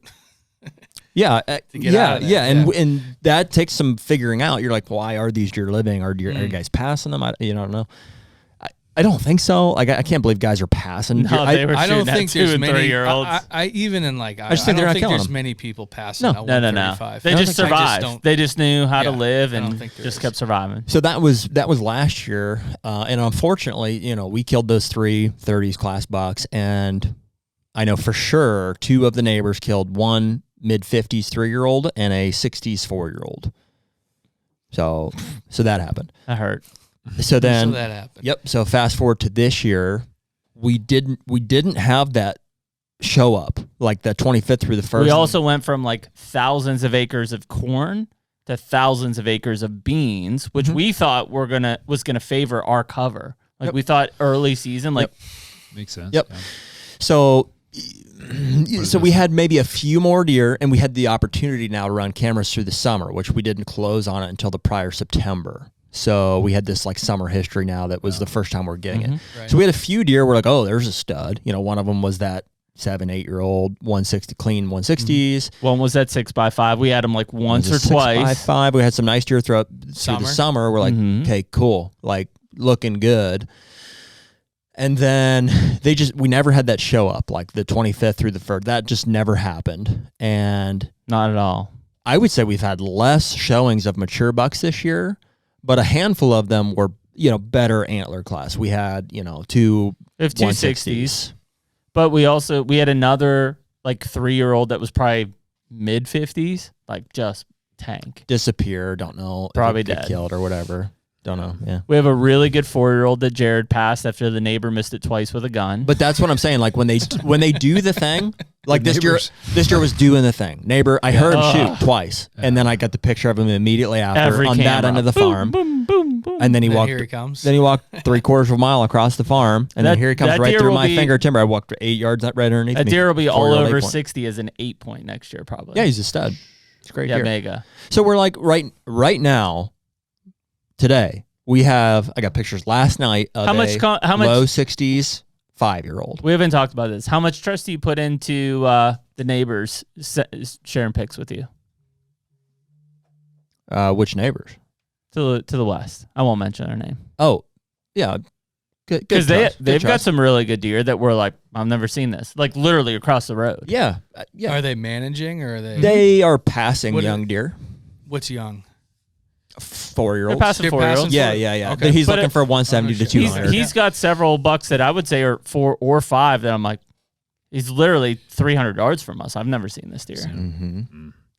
Yeah. But this is the creek and It's hard to river piece system, together right? though, because some guys like easily will dip into like, well, here's what's on the farm, and that picture's from 6 years ago, and Yeah, there's a picture of a 200+ inch deer that's been used on our listing, on their 190s, listing. 190s. 190s? Mhm. He found the sheds on that one, huh? Or No, did- no. He found sheds, another set of 200-inch sheds, a different one. which is why we neighbor. bought the farm in The that neighbor, that yeah. area. Yeah. So it's a great area. But like we literally, Gotta give it he's time. 400 Huh? yards from Gotta give us. it time. Like Actually, he's that's closer. where He's I'm literally at. It's gotta across the give it road, time. but where his cameras and woods are along the river are 300 to 400 Also, yards from it. We're not seeing these deer. We last year the farmer we got 58 acres in a CRP program, and last year the program dictated it had to be mowed or burned. So he mowed it, and so in September. and we had like so there was nothing. It was like knee It knee was high like knee high, yeah. knee high weak switchgrass to begin with. So we're like, okay, well that's that. So this year and we planted 17 new acres of switch. We re-drilled it. Re-drilled it, and we we probably made some mistakes. We nuked some stuff. We made some mistakes, which I frankly exploded the switchgrass, which was great. Well, that happened, but we also made some mistakes with chemical on some of the other switch we planted, and it's like straight foxtail. But the foxtail is like 6 foot tall, like dense cover. Yeah. Yeah, till now. It's laid down. Yeah. I don't know. Yeah, I'm sure it's laid down. Our switch under snow is laid down too. It's bad. Yeah, it doesn't hold We up. don't get that much snow at this that place, big though. field and It's laid down. It's been a little bit of a revelation, yeah. But These mature bucks that I've seen this year, they are in that foxtail. Like they are in it. That's where they're pushing the does into, Over like the these switch. little islands. but no snow. Yeah, there's just a lot more of the foxtail than there is of the switch. And in some of these foxtails are like an island of like autumn olive or like some brushy stuff. Like so, there's some edge that they're like. They're in it though. They're in that foxtail. Like they feel secure in there. So what do you think? I'm just saying that's one variable that's like throwing me off. I'm like, are these deer just they have that much more cover? Like the increase is it's increased by 10-fold now. We increased the food by 4-fold. Yeah, there's a lot more food on the property, and it's just like, we have all these cameras all over corners of bean fields and 360 cameras running in Nebraska fields and stuff, and they're just like, until today was the first picture of that 11 point you got in the Nebraska field. There's a lot of deer in that Nebraska though. I haven't touched it until like today. I know. The big ones they skirt it. So what's your take on the switch then? Don't you got the foxtail don't make a monoculture of switch would be my first Here, wait a thing. minute. Let me pee. I'm gonna pee. The HUNTR Podcast is brought to you by Quest Hunt Co. Man, it seems like as technology and social media and stuff just gets incorporated into our daily lives in the deer season more and more, it's like we're always looking for ways to just dial it back, spend more quality time with deer hunters, and really make deer hunting and deer camps great again. Yeah, and I mean, we've all been part of that annual buck pull, whether it's at your camp or the local fire department, and we're trying to bring that feeling back with Quest Hunt Co. to be able to compete against other people in your state, but also be part of a national competition. You can sign up in as many states as you want to enter deer that at the end are going to get scored, and you have an opportunity to win some big prizes. And there's an in-person banquet in February that Jeremy and I are going to be at where those prizes are going to get held out. I think we're going to do some sort of live podcast or speaking. We'll figure that out. But just looking forward to spending time with people who sign up for the tournament. Yeah, so you can go to Quest Hunt Co. and sign up. Use the code HUNTR15 at checkout. They'll save you a little bit of money, and then hopefully we'll be able to see you in Missouri in February of 25 at the annual convention. To make this season a quest. Where I've hunted in Ohio and spent 10 years, like if you had 2,500 acres, you could probably turn up at least 10, if not 15 5-year-olds. No, I'm serious. What part of this No, state? really. No, specifically, what part? Yeah. Well, we'll say East Central-ish. Yeah, That's where Jared's. He literally describes his property really? as East Central Ohio. Oh, okay. I mean, I've killed 10 bucks 5 to 8.5 years old in Ohio. Wow. Probably. Well, I'm not. No, I'm not. No, I'm. Well, no, my no, point it is. just My is what point it- is. I It's realize so, no, it's, that's not. My point is. It's so different and it's localized. Like, Definitely. And I will say, I think over the years, it's probably degraded a bit. I think. So it's knocked but down, what was but what was the dynamic around you with that? it's probably 70% timbered, maybe 30% pasture and ag. That's probably yours is flipped, right? Mm-hmm. There you go. Well, that may be it.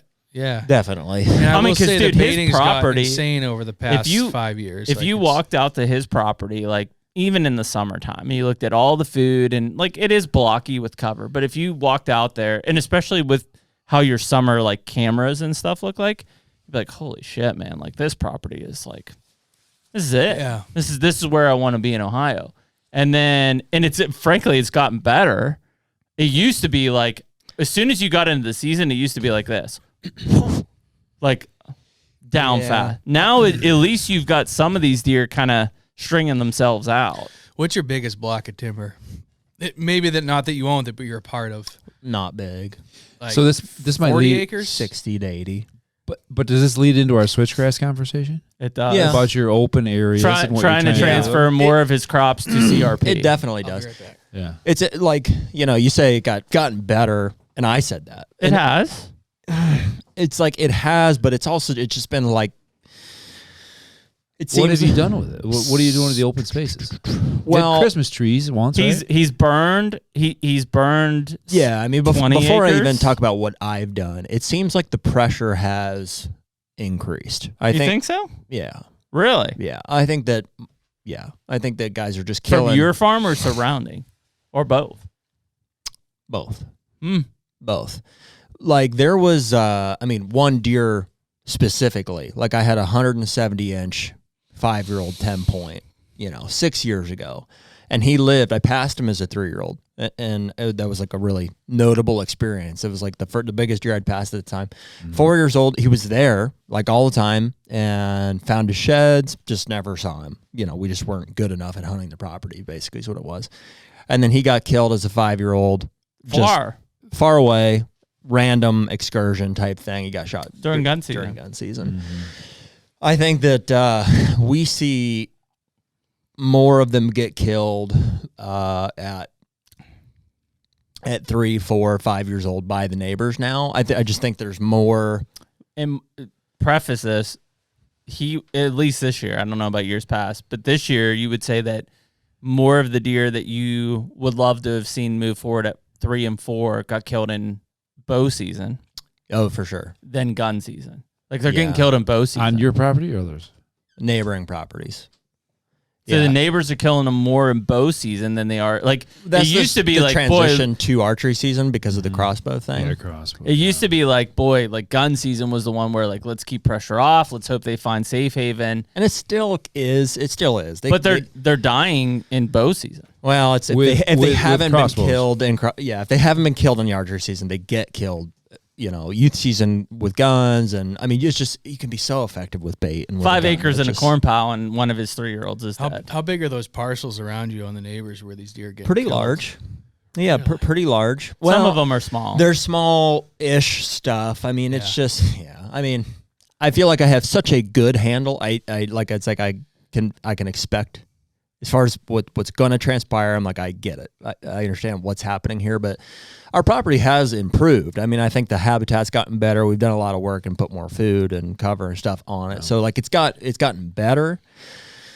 And I figured out which parts of it are far enough away from pressure that the odds of the deer surviving is better. So like, I don't know. What's in general, and like I'm just curious, it's because it is a lot different. I mean, I see a lot of the stuff you see too, but it seems like it's a bit different.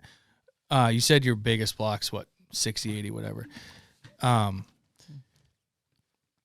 Do you have say uses 1,000 acres there? Say there was 400 acres of timber in the middle of it. Do you think that would make a big difference? Yes. Yeah, for sure. So it seems like it's these deer. Yeah, they're just bouncing woodlot to woodlot, and one woodlot is off the property, and this woodlot is on the property. Yeah, so that's It's just probably the layout. There's literally, I don't know. I'm not going to speak for you, but you kind of break it down in farms by the previous owners. And like there are a couple farms that are big, beautiful areas that are void of buck life at this point. Yeah, like where the neighbor pressure is really high. But then there's another one where like the future, the 2025 remains on that farm. That's the biggest difference than where I hunted. There'd be a couple hundred acres of timber, 3, 4 that doesn't light pressure or no pressure. So and it's like I'm not complaining. It's just I know what I need to do. Maybe a little bit. I would I'm not complaining. I would prefer for it obviously to be different. 30-year-old oaks. Yeah.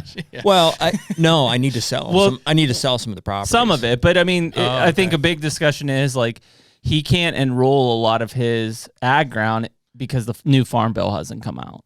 So it doesn't qualify. Well, you probably saw they just extended that. They just keep kicking it down the road. And we're waiting for the new one. All my stuff, the minute they update it, is we'll be eligible for CRP. And we don't lack food. We lack cover severely. But do you think those CRP government programs are providing you what you really, really need? Aside from the money, take the money out of it. Oh, yeah, it's not about the money for me. Yeah. Well, we don't know. They're not making you mow it at certain times. They're not making you mow it every certain number of years. They are making you mow it or burn it. Yeah, they will make you. What do you mean? What are you asking? You're basically saying... My experience with those programs is it's not ideal for wildlife. Well, I mean, what I have now is barren dirt, like nothing, like row crop. Right. So you're taking it to maybe the next level, but I'm trying to get it. I'm trying to get it beyond the government program. Get it to the where you don't. Well, okay. So this is the some the conversation you land on is what is better. what would be better? You know what I mean? Do I do like, would you suggest like an acorn planting? Like, well, we've talked you're about basically this, like, how do you generate habitat out of nothing? Are you saying like, cause like I don't know how many, it was a couple podcasts ago. We talked about, a monoculture of switch and advantages and a lot of disadvantages to that. The thought is if we want to build it for deer in particular, like we need cover, we need structure, we need edge, and we want browse. Density like of all cover of that and perception of distance. You want them to feel insulated. Like you want them to feel like they're remote. In a perfect case scenario, it's like, here's an old ag field. And again, it takes time, but 5-6 years from now, I just let it go and it grows into this gnarly thicket of nastiness. What does grow back when you let it go? It depends where you're at. Yeah. Right. Fescue. But what fescue are you in your area because they're cattle, but it could be green fescue or it could be multiflora. Blackberry and all this rubus nasty stuff. It could be some small dogwoods and things. It could be just broom sedge and other stuff that comes like a goldenrod, like ragweed. I would argue you need to have some sort of pine. Yeah. Spruce. I mean, I've planted tens of thousands of them in my life on reclaimed ag ground. Small, like seedling type spruce? Yeah. 2 years old, 2 years old. And you just let them go and eventually they get up there. I just cut a Christmas tree this year out of one that was they do. 10 years ago. We've planted some small pockets. I mean, we'll plant like planted white 2,500 at a time. White pine and Norway spruce is what we planted. How long ago? So I mean, I have some that's like what you're talking about. Some they're get 10 foot eaten. tall. Yeah. Right? Yeah, the white pines seem to get hit harder than the spruce. The white pines look great to start with, and then in year 8, 9, 10, they suck. You're saying spruce because you want low cover, and they don't lose their low. They branches. seem to stay beefier, like for windbreak and thermal. Yeah, like we've had better luck with the spruce too. Yeah. And I don't know of any government program where I can put those in. Because you can't mow it and you can't burn it. That's it. Yeah. We've talked about Well, they're that. expensive too for the amount of acreage. I mean, what are you paying now? $1 a tree. Depends on how old they are. It varies in price. You can shop it pretty good. I would think if you could get some equip money towards it, like you should be able to. Yeah, I mean, can you put equip towards? I don't. I'm not a government. I don't like the government. But if you can get government money to plant pines, by all means, great, do it. But I just don't like you're talking about the regimented program. Yeah, you're because right. They're gonna you gotta mow it however many times in a certain amount of years and certain month. So we felt it's what we're in Illinois. So fortunately, unfortunately, I've got a lot of plenty of blank canvas. You know what I mean? I've got There's probably, I don't know, 150 acres that is either has been hayed recently and it's just kind of like an arrangement with the farmer, or that I've attempted old field management on. Like I've burned it and it's come back like a little better and it just, the most mature of that stuff is 2 years. Yeah, it's hard to get that grass element out of it completely. For sure, yeah. And it just lays out. Some I've had better success with than others. But then I've got 350 to 400 acres that's crop that I'm just waiting for. CRP seems to make a lot of sense because, my dad owns the ground. And so he would like to see that financial element replaced, whatever it is, $20-some thousand of, pays for the taxes and stuff. So which is no problem to me because I think that some of the CRP programs will fit that bill, and maybe not financially, and I mean I'm looking at it. I'm like, dude, anything would be better than barren picked soybeans. I think that in your part of the world, you probably need more than grass and CRP to hold you. That's my feeling from what I've seen. I think you need shrubs and small trees and that. Yeah. I really have seen this. You go I've hunted all over out to Montana, and what I see is the further west you go, and the more commonplace it is for it to be open. Those deer tolerate the open canopy, the shorter cover, the grasses, the brushy stuff. Right. Mm-hmm. The more those deer are used to timber, the more they're they don't want to be in. I don't know. Do you see deer in the stuff that's I don't know what stage your stuff's in, but do you see deer mature bucks regularly during October, bedding in your fields that are grown up, or are they in the timber still? There are no fields that are grown up. Oh, you don't have any. It's a problem. Yeah. Nothing. You haven't got there. Even the stuff you've tried to. Nah, just not a lot. Yet. It just seems like they're more condensed to like they'll be in open stuff easily. Yeah, like they'll come out. They don't seem to be like your sunlight theory. Like I'll have them in the middle of. They prefer the middle of fields because that's where they feel the most comfortable. But do they want to bed in like you know what I mean? Like is that? Yeah, they're bedding in timber pockets like ditches. You know, it's cattle-ish ground. Like not far away, we have big timber, and it's interesting because like I have a good friend who's like it's like feels like big wood stuff. Yeah, my stuff is like pasture, like old pasture mixed with ag. So they're living in little 10-acre blocks of timber, little ditches. Yeah. It feels like you're fly fishing because you're like, okay, let me find the best access to skirt to get on this edge of little thing here, and then maybe they'll come up at last light and do the thing. So do you see your deer, Eric, in that bedding or laying in that open stuff, even like the switch, or are they still in the timber? Mostly. The switch. I'm down more on the switch, monoculture switch. I'm down on it. I'm meaning down like my opinion of it is less. I just feel like if these deer, and the more I see, because I have been lucky enough to observe deer behavior from like Montana to Maine, and it seems like the more those deer rely on timber is bedding, that whether it's good bedding or not, if it's good food, if it's a good cover, windbreak, whatever, it seems like they just almost become accustomed to that in those type of country. And it sounds like you have some timber, some good blocks of timber. Yeah, no. And I don't think that me putting CRP is gonna slide the glasses. I don't think of like the CRP. I'm not like, they're gonna bed in the middle of it necessarily. There's just enough. I think that what it will do is it will provide insulation to the ditches, to the pockets, to the places where we haven't really seen them. Yeah. I mean, and this is observationally, we haven't really seen them bed in the switch, in the CRP, but we have seen them feel more secure on the wood edges, buffering that, and just even travel during daylight hours around that. Okay. See, what I'm saying is I don't think that maybe in Iowa and South Dakota and Wyoming that they'll bed in that stuff. I think that they will because that's what they got. Yeah. But I don't think in this part of the country they will. I would agree. Even if you have it. I think they're going to be, I think it's timber. I think that's what it is. Or like really tall brush. I agree. So, but to your point, I think insulating it, I think you can do that. That's why I like timber cuts. Like I like going in and cutting a half-acre timber. Now, we have one hillside right now is foxtail. Hopefully, eventually it's like warm season grasses, but south-facing slope, food on basically two ends of it. Like I imagine those deer will lay in that, sucking up the sun and then moving into those areas to feed in the evening. Like it would seem too dumb not to, basically. So let me say it this way.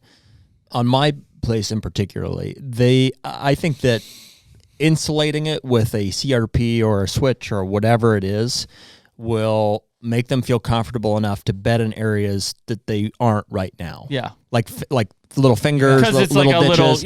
They're places that they would love to bed if it was surrounded by, if they felt like it was insulated, if they were like, hey, I'm remote here, I'm secure in this. Yeah. And right now they don't because it's bordered by a fescue field.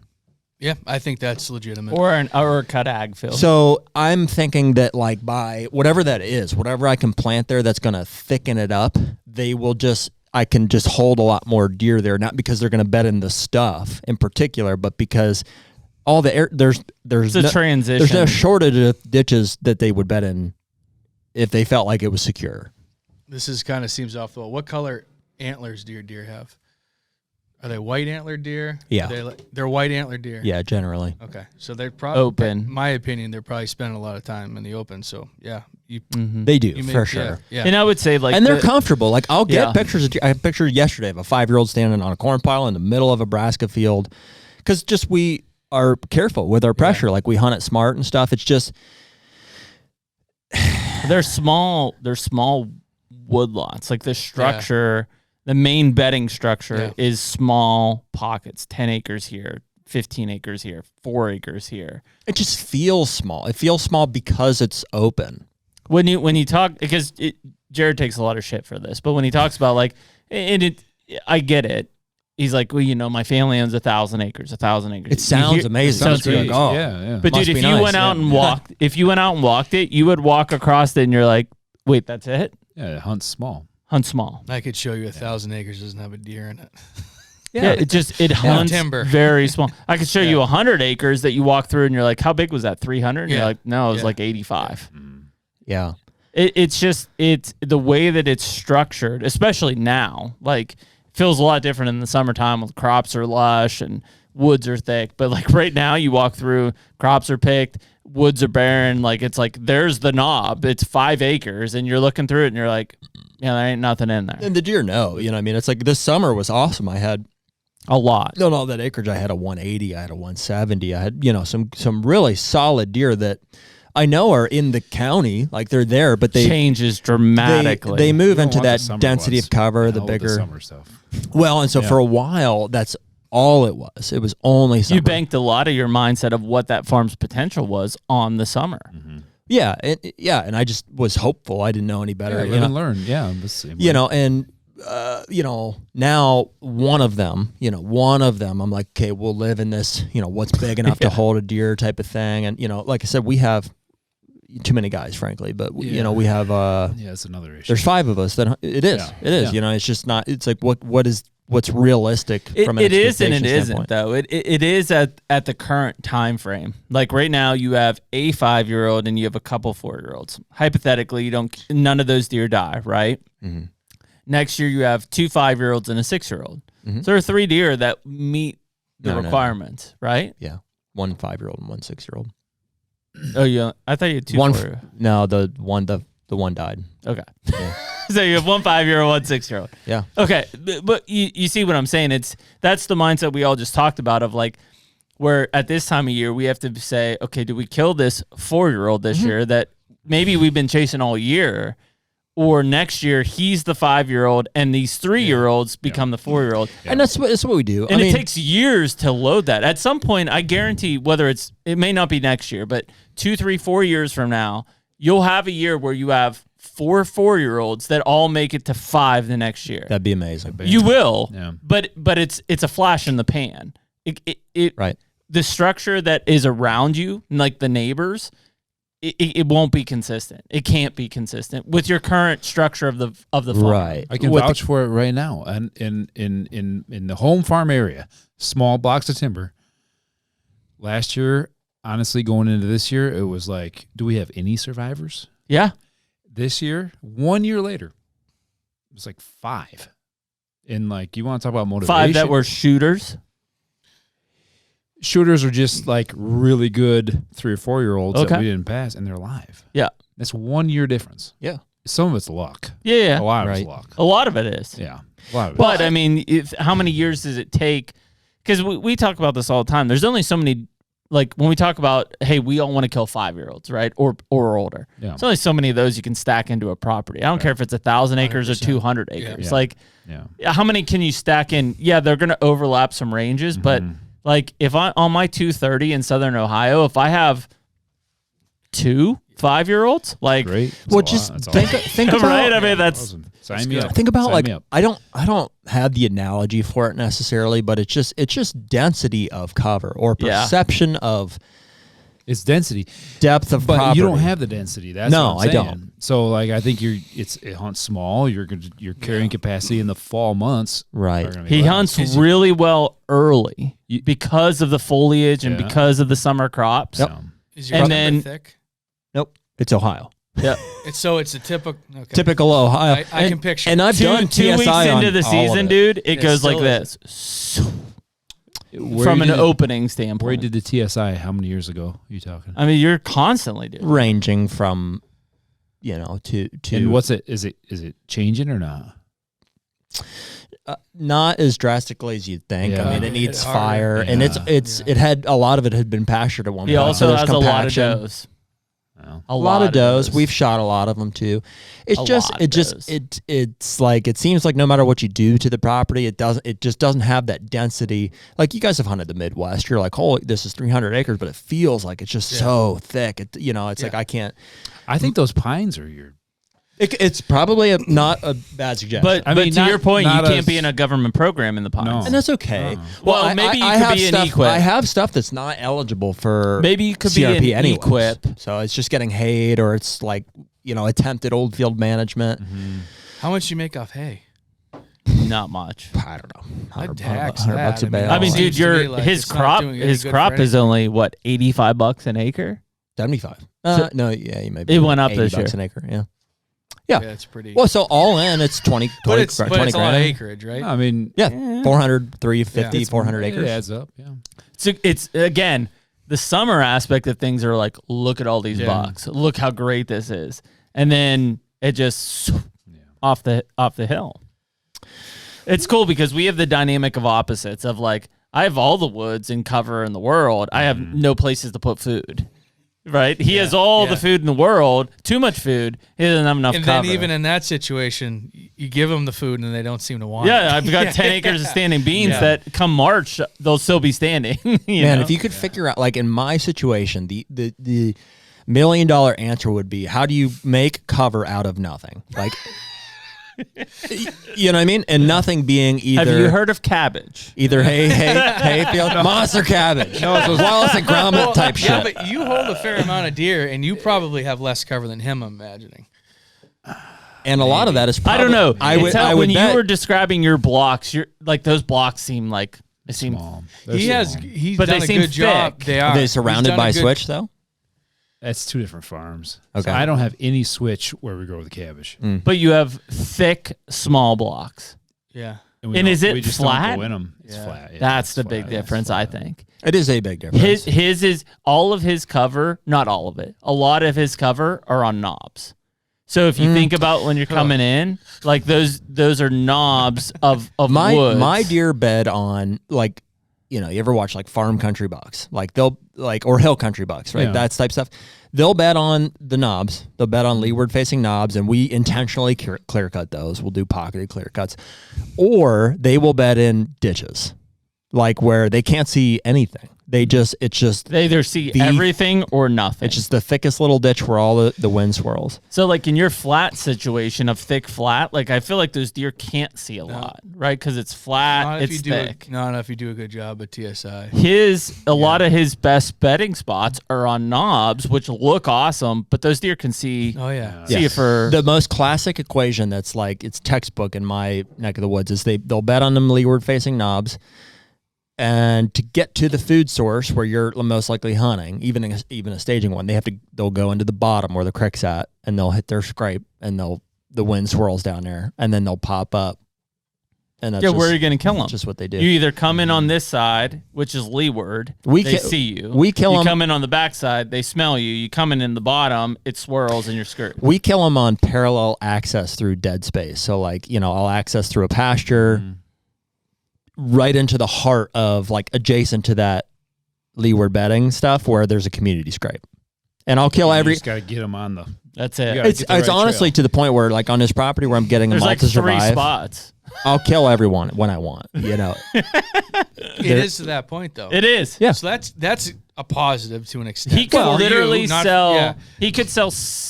I don't know, 600 acres of that farm, keep that 4 and invest that somewhere else, and he probably would have as good of hunting as he's having right now. Yeah, and that sounds easy to say on paper. We've had But, this conversation before. Oh yeah, we have every day.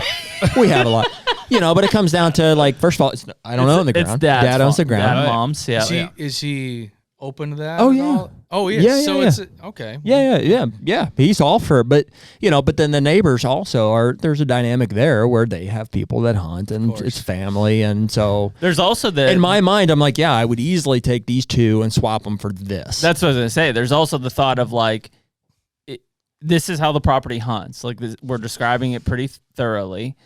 If he could buy this neighbor's farm, right. he wouldn't have to sell all this But the because it neighbor's would farm's change never for sale, it would is it? change the entire dynamic of this other area. The only reason they're surviving on this one piece is because there's no immediate neighboring pressure. It's surrounded by dead space, cattle pasture that's not hunted. I think you guys have really learned that in the last 2 years, is that utilizing that dead space has been a major opportunity for your farm. Yeah, but it's also kept deer alive, you know. Yeah, you just need space for them to survive. And you can see where they get killed, too. And you're like, yeah, I'd be there, too, I get that. if I was Yeah. a buck. Yeah, so that's the piece that needs bought. Yeah, I don't know. I mean, you're right. I think the some sort of evergreen in those areas, some sort of natural. I do think up. you're right about that. The hardest part is like, and it's not, yours is better than most, but like your soils aren't that great to where it just grows shit. Like when we even more reason for evergreens. Yeah. Man, Them damn it's frustrating things because grow on and- one like when hand, we talk about that in the shit Midwest, like our Midwest, if we would just abandon some of our Midwest ag ground, 2 years from now, it'd be like, holy shit. well, you know, it's almost like pointless that on one hand, I'm like, oh, I feel like we've done so much. But on the other hand, I'm like, there's hundreds of acres of wasted, there's nothing here. It's picked row crop or whatever.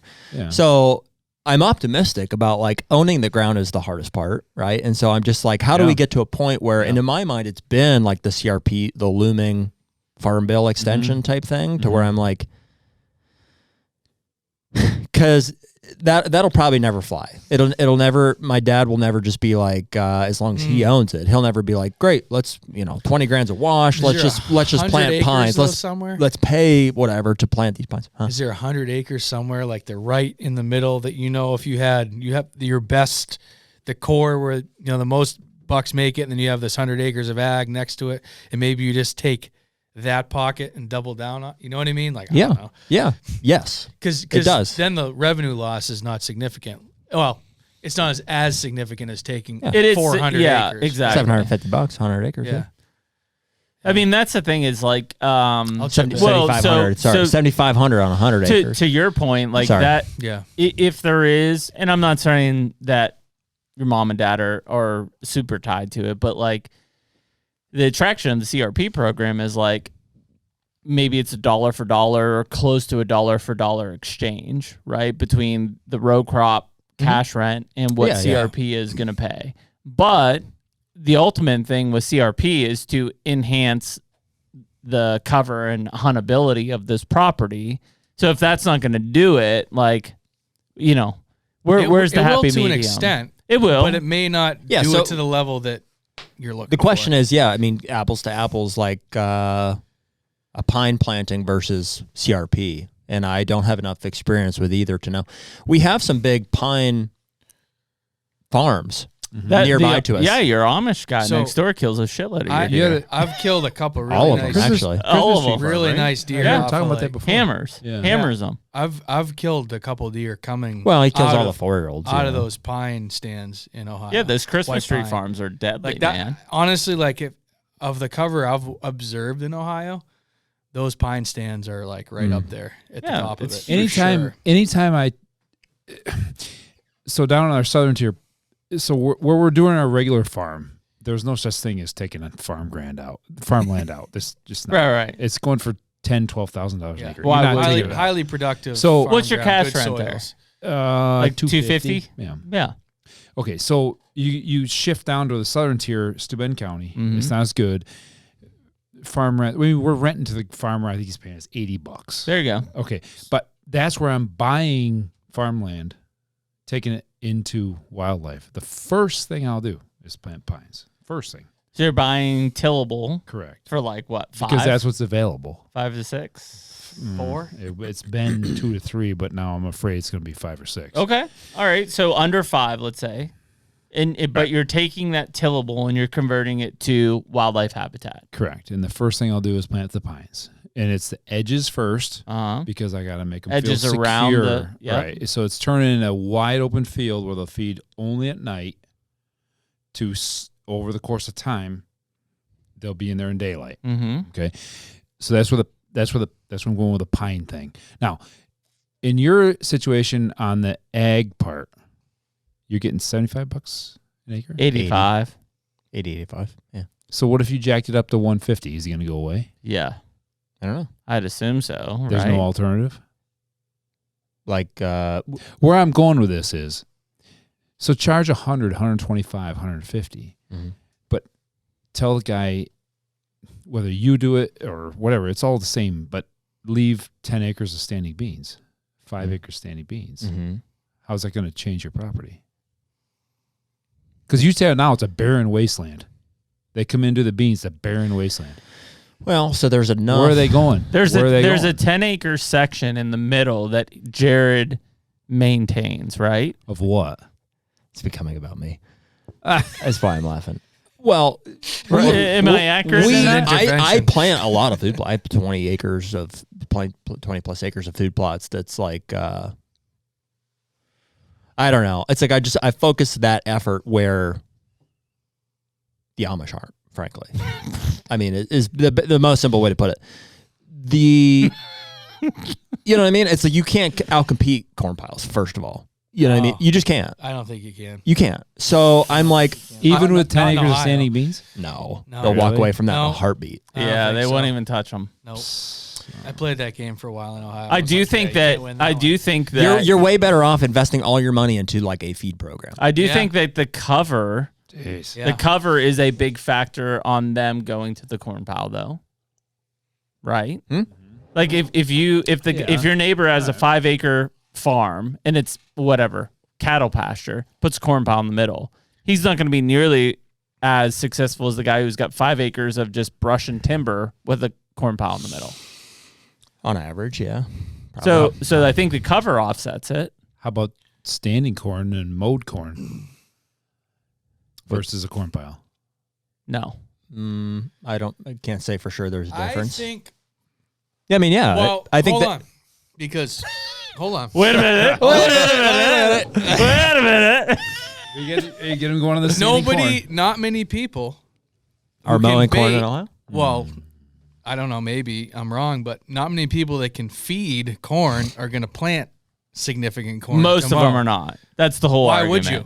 Right. I can go to the So, store and buy some bags and put it out. I think that if you have enough corn, it'd probably rival it. Those deer would much prefer to feed in a mowed cornfield than a bait I do pile, think right now is the big factor. So we're filming this on the 23rd. Yesterday, the 22nd, Sunday the 22nd, ended the second gun season in Ohio. We have a muzzleloader season coming up, much lower participation than the gun seasons, right? Yeah. So I would say not all, but a lot of Ohio hunters are done feeding. They're done with the season. Season's over. Just walk Season's away. over. Yeah. So as those corn piles or whatever they have out for feed dwindle, we talk about this all the time. I think deer start to come back to whether you're still feeding corn piles or you have food plots or you have natural feed or you have cornfields or you have standing bean, whatever it is. They start to come back from that. But from end of October till mid-December, late December, it's like, I mean, I've seen even in southern Ohio, deer move from my property and probably marry themselves to a corn pile or a couple corn piles till they dry up, then they come back. I mean, dude, it's like They literally leave and set up their entire bedding and feed shop off of that feeding program. And then whether that guy or girl kills a buck or, like I said, second season just ended, they stop feeding and it dries up, then they're like, oh shit. And then they come back. How long have you guys hunted Ohio? Jared's, it's Your whole life? my whole life, You but have. yeah. last 12 years for Do you- sure. My family, so my grandpa owned that farm. At one time, it was a giant farm. It was like 5,000 acres. Wow. And it's been a lot of it has been leased my whole life. The base camp leasing. Yeah, so they would just really? lease it for income, you know, Yeah. because I mean, It was cattle. yeah, it's family, but it's not like to this day. Like people will show up on my uncle's property. I'm like, who are you? And he's like, oh, I got written permission. I'm like, okay. So it's not great. Yeah. So of that, whatever, 5,000 acres. When my grandpa passed away, I don't know, 10 years ago, my parents used, part of that inheritance to buy the 1,000. So we've had that for 7, 8 years, something like that. I lost my finger in 2016. The buck track figure. So That was 8 years ago. and that was 2 years, 1 year after? a year or two after. So yeah, 8 or 10, 15 or 14 or 15. 15 probably sounds right. Yeah, so almost 10 years now. I've had, dedicated effort and control and access on a piece of ground there. So about that long. Do you think because I've actually, part of the reason I backed off hunting Ohio is the corn has just got insane. Everybody's doing it. Do you guys, do you think it got, oh man, you're going to have to hold that thing. I got it. Oh, You you idiot. Damn it. I got it. Usually it's me. I know. I'm So strong. Brute force. When brute Jared force. hit me with his steroids. The HUNTR Podcast is brought to you by Muddy and Stealth Cam trail cameras. Cell cams. What an evolution the industry has seen, and we've experienced personally over the past 5, 10, whenever cameras were invented, right? It's like, man, it's totally changed the way that we inventory deer, pattern deer, and ultimately the decisions that we make when we're going out to hunt. They're a serious piece of the puzzle, and that information is invaluable for us. We trust the Muddy and Stealth cams, together to be able to collect any of that information. Yeah, I mean, as an admitted trail cam addict, I've definitely been guilty of underhunting places or relying too heavily on that information that's come in. That said, it's an invaluable tool to the overall management plan and strategy that I have for my own properties or even hunting public land. It doesn't matter. We have a finite amount of time in going out and hunting. So when you and I are after a particular class or quality of deer, usually a mature buck, we can't waste time hunting an area where that deer doesn't exist. And those cell cams provide that information that allow us to spend the time in the area with the highest chance to accomplish our goals. Say it all the time, man. You can't kill them if they're not there. That's it. So right now, any of our listeners can use code HUNTR20 to get 20% off either Muddy or Stealth cameras. We're certainly going to be taking advantage of that, and we hope you guys do too. Yep, check out Stealth Cam and Muddy. At what point did it get, I mean, it seems like, to me, it's like, I don't know, 2000. Past 3 to 5 years, 14, I'd say 15, it's really ramped up. What Yeah. what do you think that is? Why did it? Because I hunted it in 2009 was my first year, 9, 10, and it was like, I mean, there was corn, but it wasn't like, it was like, whatever, not a big deal. I think it's just probably the realization of how effective it is and ability to monitor with cell cameras is certainly been a big piece an of it. intrigue. Loss of access elsewhere via leasing or buying. Yeah. So guys get pushed onto smaller pieces. They feel more of a need. And certainly, the People industry is to blame, just the subdividing, demand for big deer and the realization that they are there. Finally broke one. I hope everybody thinks I'm as strong as Jared now. Did you break it or is it? Apparently. Like there's this little plastic. Just hold it up. You gotta hold it up the whole time. Wow, look at that. You did break it. I told you. Mine's lasted for 4 years, though. Well, this is the Jared's is not. producer's one, so it's Way to go, Nick. gentle. Yeah. So that I just think all that the realization that's there. There's more guys selling it now because they realize like how much demand there is for it. Well, I heard there's drive ups now. Yeah. You drive right up and they look, drive throughs. Yeah. That looks That's legit insane. at this point. You want me to get you fixed or No, it's fine. I'd I'll hold it it like this. I'll hold A it. little bit different. There you go. Might be time for a Mexican. I got it. All right. Yeah, I mean, like from old when I've school. seen it, it's got just That's how it's been Frank crazy. Sinatra held his microphone. Yeah. But yeah, it's been. Oof. It's to the point where it's kind of like, man, I don't know. So we're a broken record on this podcast, but like It's a huge factor. it's a problem and they know it and they're afraid to do anything about it because they don't want to lose more hunters in the interim. But there's no answer for the fact that we're bleeding out in the meantime. Like we're losing hunters anyways. So it's one of the few things yeah, New York does right. yeah, Yeah. and Pennsylvania's Yeah. doing it right. There's No, lot. I mean, man, imagine if New York had corn No, I piles. don't- it'd be, I mean, there's enough going on anyway, makes but me sick to my stomach. It's real simple. You know what I mean? The answer to if you're like, hey, what is the argument to keep baiting? The only answer is we can't afford to lose hunters. That's what we've heard from a political standpoint, from a number standpoint, and also from a revenue license and when revenue we say standpoint. can't afford, it's literally afford. Afford. It's a It's financial dollars. Yeah. Dollar. it's not. Well- It's nothing to do with the herd. It's the financial. Of course not. No. Right. Well, the herd was Because that's why I say there is no good excellent argument 10, for it. 15 years ago. I can attest to that. It was great 10 or 15 years ago. Yeah.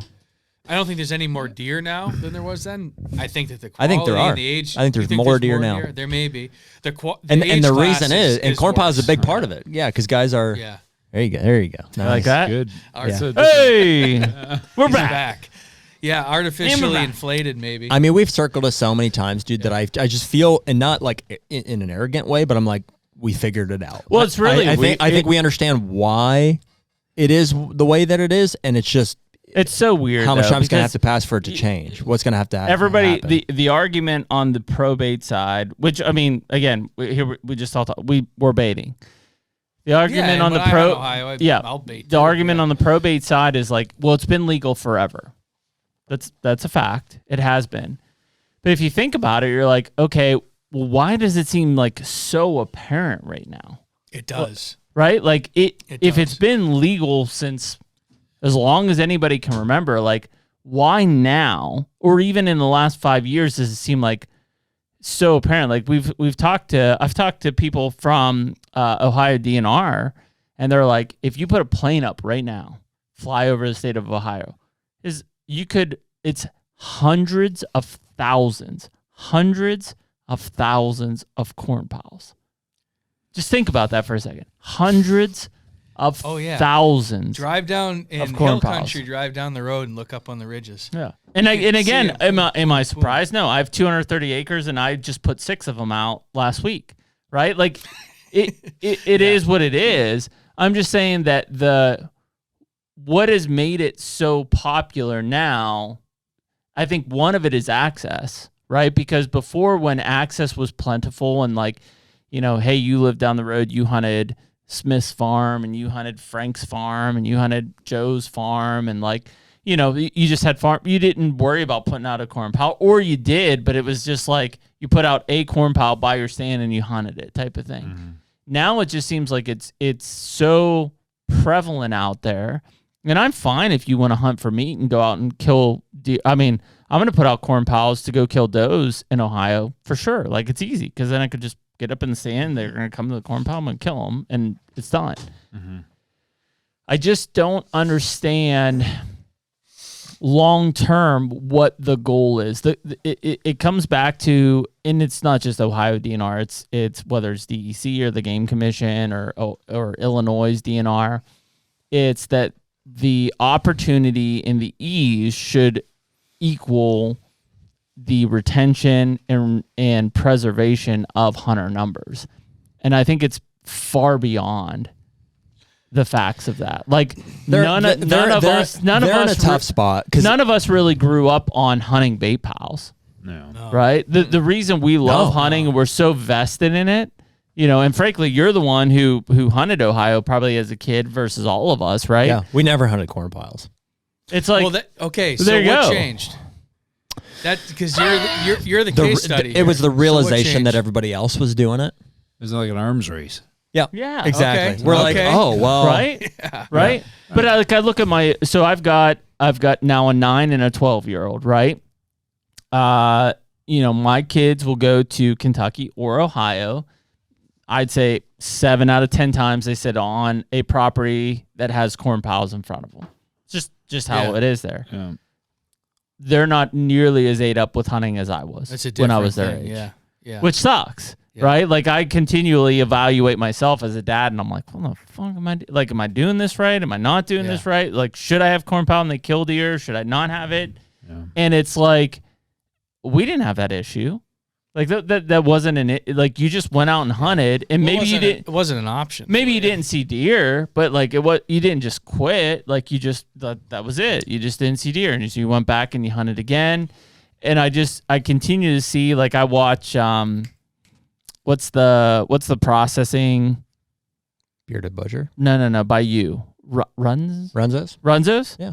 Great page, Facebook page, right? Like, always have like people reporting their deer. Just an outdoor shop. They run a big buck contest. Constantly 4-year-old, 5-year-old, 6-year-old kids showing like giant bucks that they're killing in Ohio, no doubt over corn piles. I'm not judging them or their parents, but no doubt over corn piles. And I'm just wondering, like, and maybe is it like, and I'm asking as a dad, I'm like, did that hook the kid, or is it setting an expectation that like eventually he's going to fall? So. And I don't know. I don't know. I think it hooks him. You know Bobby Worthington? Yeah, I know Bobby well. Okay. In his book, he talks about sending his kids to a spot to hunt where he knows they're going to see 0 deer, because he wants them to go there and see if they're into it. Yeah, which I think is great. Is that right? Or is it put them over the corn pile? I think it's probably good. I mean, my kids, obviously, we just talked about how like Jared and I are not necessarily turkey hunters, right? I grew up turkey hunting. I mean, I've killed a pile of birds in my life, right? My kids have killed, frankly, it's sad. I don't know how many, 3 or 4 gobblers. I don't know. I haven't really paid attention. Out of blinds, right? Mm-hmm. Last year I said, hey, we're not doing blinds anymore. We're doing run and gun. We're just going to run and gun. That's how I grew up hunting. And I mean, shit, when I was 20 years old, I think I killed 2 gobblers in my life or whatever. Mm-hmm. So we're just going to run and gun.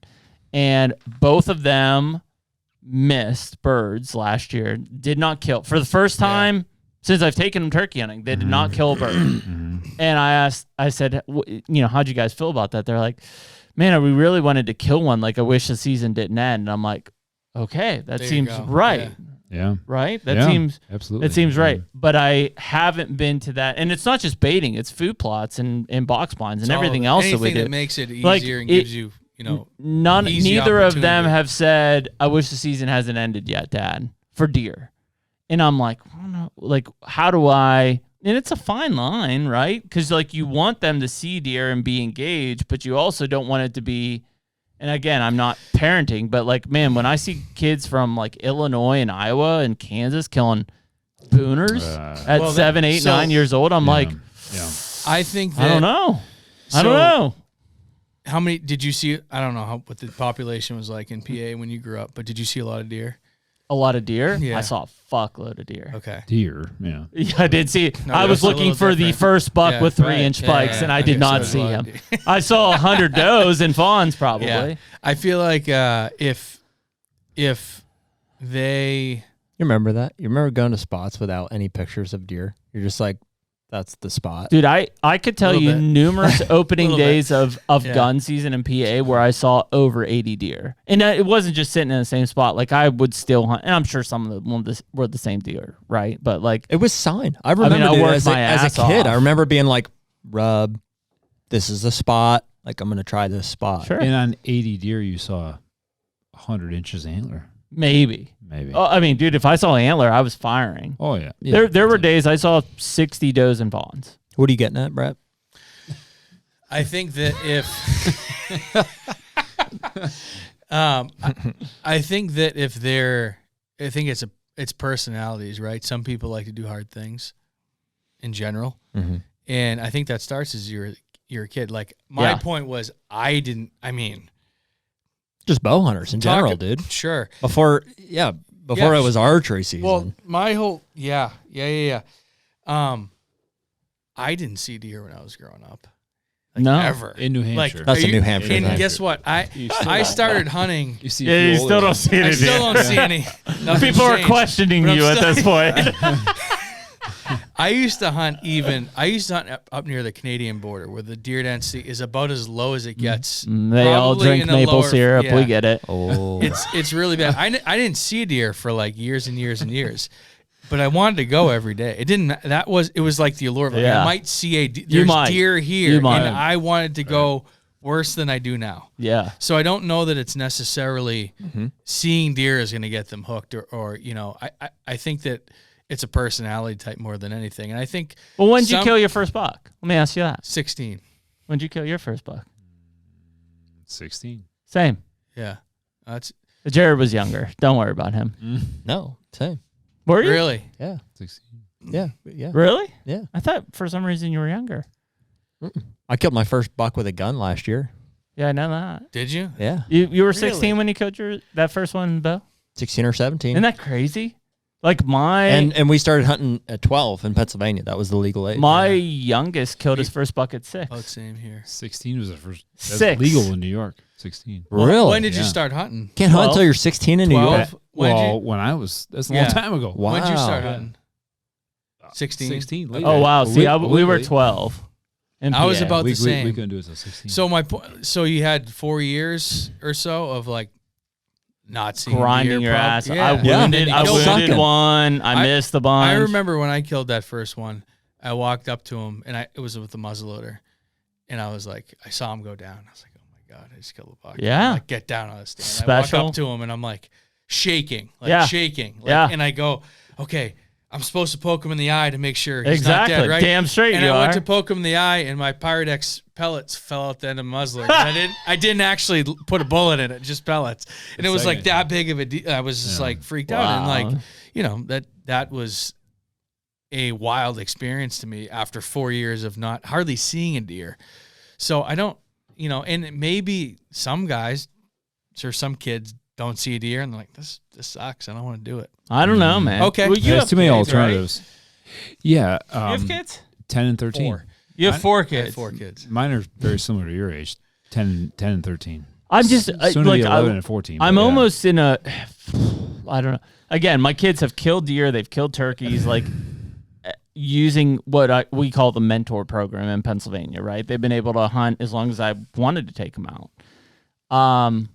And I get the justification of like kids get distracted by other shit as they get older. 100% get that. But I also was like, dude, when I was 12, I was itching so bad to be hunting for years and years and years because I couldn't do it. Wasn't allowed. Right? Like there's a it's kind of like the whole here we are pouring bourbon, right? It's kind of like the whole alcohol thing. Like when we're in high school, you want to drink alcohol. You want to get out and get drunk because it's forbidden. Yeah. Right? Yeah, once it becomes legal, you're like, oh, cool, it's legal. Like anybody can do it. At 14, 15, you'd go out. I mean, my grandfather sent me out with a bird barrel. Yeah. At 15, I wasn't legal, but you'd go out there and do it because you were dying to do it. You're Well, right. I mean, when did you kill your first like mature deer? Would you say? What's mature mean? Mine was years I later. don't know, 4 or 5, whatever. 4 or like 5-year-old? Oh, 4-year-old. Oh my Whoa. God. Yeah, you're talking 20s. Was that yesterday? well, no, it was Yeah. like that for me too. But like, I don't know. Like, I killed a 3-year-old when I was. It was the first year that we got the farm, so it must have been 10 years ago. So I would have been 20. Mm-hmm. Yeah, What did- 2021. what did that feel like? I killed a 3-year-old 130, and it was the best feeling in the world. Yeah, compared to the deer you killed in Iowa this year. Equal? Oof. Oof. No, but like, yeah. I mean, worlds apart. think back though to your mindset and your psyche when you were that age. Like, you know how? Because I'll Pretty tell you, comparable, honestly. exactly. Yeah. You know, like Very that, I comparable. remember. I mean, the first Different. There's a difference in what you know. You know what I mean? Yeah, I mean, sure. that's the When you say what you know, like lack of in experience. terms of appreciate, just lack of experience. It's like when you see a 3-year-old and it's the biggest deer you've ever seen in the woods while you're hunting. Yeah. You know, then it's like I killed when I was in. I want to say I was in high school. I might have been I was in high school. I was a junior in high school. So I was probably 16 or 17. It was 17. Yeah. I killed a half rack 4-point that was probably in retrospect 4. Yeah. I assume in Pennsylvania. I remember he had like this big growth on him and stuff. It was weird. I shot him with a gun, and like Did you eat that meat? Huh? Did you eat that meat? Yeah, I did. Might explain a few things. no, dude. It was a half rack. Yeah, he was what I'm fine. talking about. I cut around He had it. a Don't worry. damaged pedicle I or cut around something. it. Brain meat. Yeah. Yes. Like in retrospect, I was kind of stoked about it, but not like off the charts. 2 years later, I killed at that point, which would have been my biggest buck with a bow, which was probably a 2-year-old 105-inch 8-point, and I was off the rails. And it was the difference between like gun hunting and bow hunting at that point for me. Same. Yeah. Same. So the 105-inch 8-point, I killed my very first archery buck. I was left-hander. I shot my dad's right-handed Southpaw. golden eagle. Wow. Right hand golden eagle. Wow. 40-inch axle with Yeah. leather fingers. Wow. off the charts. It's about 105, 110 inch, yeah. And probably just like mind exploded. It's great. I hit him back. We didn't know any different. Didn't Track care. him right away. He's dead. Oh yeah, get him. Found him. I don't know. He's dead. Muzzy broadhead. I think to answer your question more completely after I think about it for a minute, every one gets better for me. Honestly, I think like each one that I've killed progressively. That's interesting. Progressively or just in general? Progressively. Like so like because clarify that, because like so you just killed basically 190 inch deer. Yeah. So you're probably not gonna kill one. Right. So what's the progressive? It's not about the size of the deer. It's progressively in life. It's the more. It's the more you know. Yeah. Okay. So right, like now we're on there. My depth of knowledge of like what it takes to grow a deer like that, of the work that I put in to make a relationship with a Josh Belmar, to experience, to have put in 5-6 years for that tag, and for that to all come together. I'm like every deer that I kill of that caliber now, that I'm like. I feel, and I say it every time, I feel like I've been hunting my whole life for that deer. Yeah. You know what I mean? I'm like, because I can see it in hindsight. I'm like, wow, like everything that I've gone through to be able to like to be in this situation, and the deer is the deer. You know what I mean? It's like that could have easily been a 160, whatever. I mean, those two deer behind you were killed on the same property. You know, whatever, half mile apart, a year apart. I killed that one in 17. I killed that one in 18. And I would say by far that one is a more ingrained memory for me than the bigger one is. Because, I mean, first of all, look at that picture. That picture tells, to me, you know, 1,000 stories of us. We literally tracked that deer almost 2 miles. Because I put a single lung on it. After I shot it a second time, which I thought was the death shot. I really Achilles it. I shot it in the hoof. And the second shot? The second shot. Okay. It had a non-lethal hit. It had a heart attack, though. Like, we jumped it, and I shot it, and I was like, I think I hit it. Like, I don't know. Like, after 2 miles of, like, literally pin drops. I mean, good for you for... I mean, it was this crew, right? This entire crew. Right. And who are the two on the edges? Did Jared have all his fingers in So that Alex still works for me. Jared does not have a missing finger. We're drinking. We're still drinking Coors Yellow. No, I'm missing a finger there. Banquet beer. Yeah, banquets. Yeah. Garrett Brain used to work for me. I just killed a 162-inch deer on that property in PA, which was the biggest deer that I've ever killed in Pennsylvania. Still is. But we tracked that deer 2 miles. We come up on him. He's bedded. He's alive, and I'm like, what the fuck, you know. Alex ends up filming me. And I knock an arrow, I draw, I stand. I'm thinking this deer's got to be hurt. Like, I mean, his lung was hanging out of his body, right? And I draw, I stand up, and the damn thing jumps up, and I just shoot. And I'm like, okay. Like, I hit him. Like he's dead. Jared comes from out of nowhere. I don't know where the hell you were. You were out in some field looking somewhere else. Yeah, I was way off. And Jared comes back. We both come together. We're following blood. We look over the hill. This deer's just laying there. Like, looks like kind of dead. We're not real sure. Jared pulls out his pocket knife. He's following me. Like, literally, there's this film of me, like, full, like, with an arrow knock, walking down the hill. Where's this film? I don't know where it is. We weren't filming. Yeah, Alex was filming it. I have it on my phone. The whole thing? Yeah. Oh, we'll need to see I that had to after read. this. That's right. I saw you. Your glasses were all fogged up. Oh, yeah. I had a Rage broadhead. I was out of broadhead, so I had to, like, re-rig a broadhead to try to, like, keep it together. Jared's got his pocket knife drawn behind me. Yeah. We walk down, this deer's dead, right? And we're, like, high-fiving. Like, I mean, it's up here. Deer's like a 7 or 8 year old mountain buck. Like, just enormous body on this freaking thing. And, like, we're celebrating. We're high-fiving, right? We're in the middle of the mountains. It's awesome. And then we're like, oh, man, like, where'd you shoot him the second time? We're, like, looking around. I'm like, I don't know. Like, pick up the foot, and his hoof is, like, sliced. We're like, what the fuck? Like, how is that possible? It, like, literally, he had a heart attack when we jumped him. We jumped him and pushed him down the hill, and his heart just, like, exploded and died. Dude, doesn't it? You're not too proud to admit it. I mean, no, dude, it was the coolest thing ever because, like, we found this deer 2 miles of tracking. Like, I'm not exaggerating at all. It was literally like 2 miles of freaking tracking this deer, single lung out of his body, he jumped up and he had lost so much blood that literally I would assume he had a heart attack. Must have been that rage. Yeah, must have been. I shot him. I shot him literally. Like I have a picture of me, like in his hoof is just sliced from the second shot, and it's just like. But that entire memory was like this whole year. I just kept hunting that mountain, thinking like that one of these could happen again.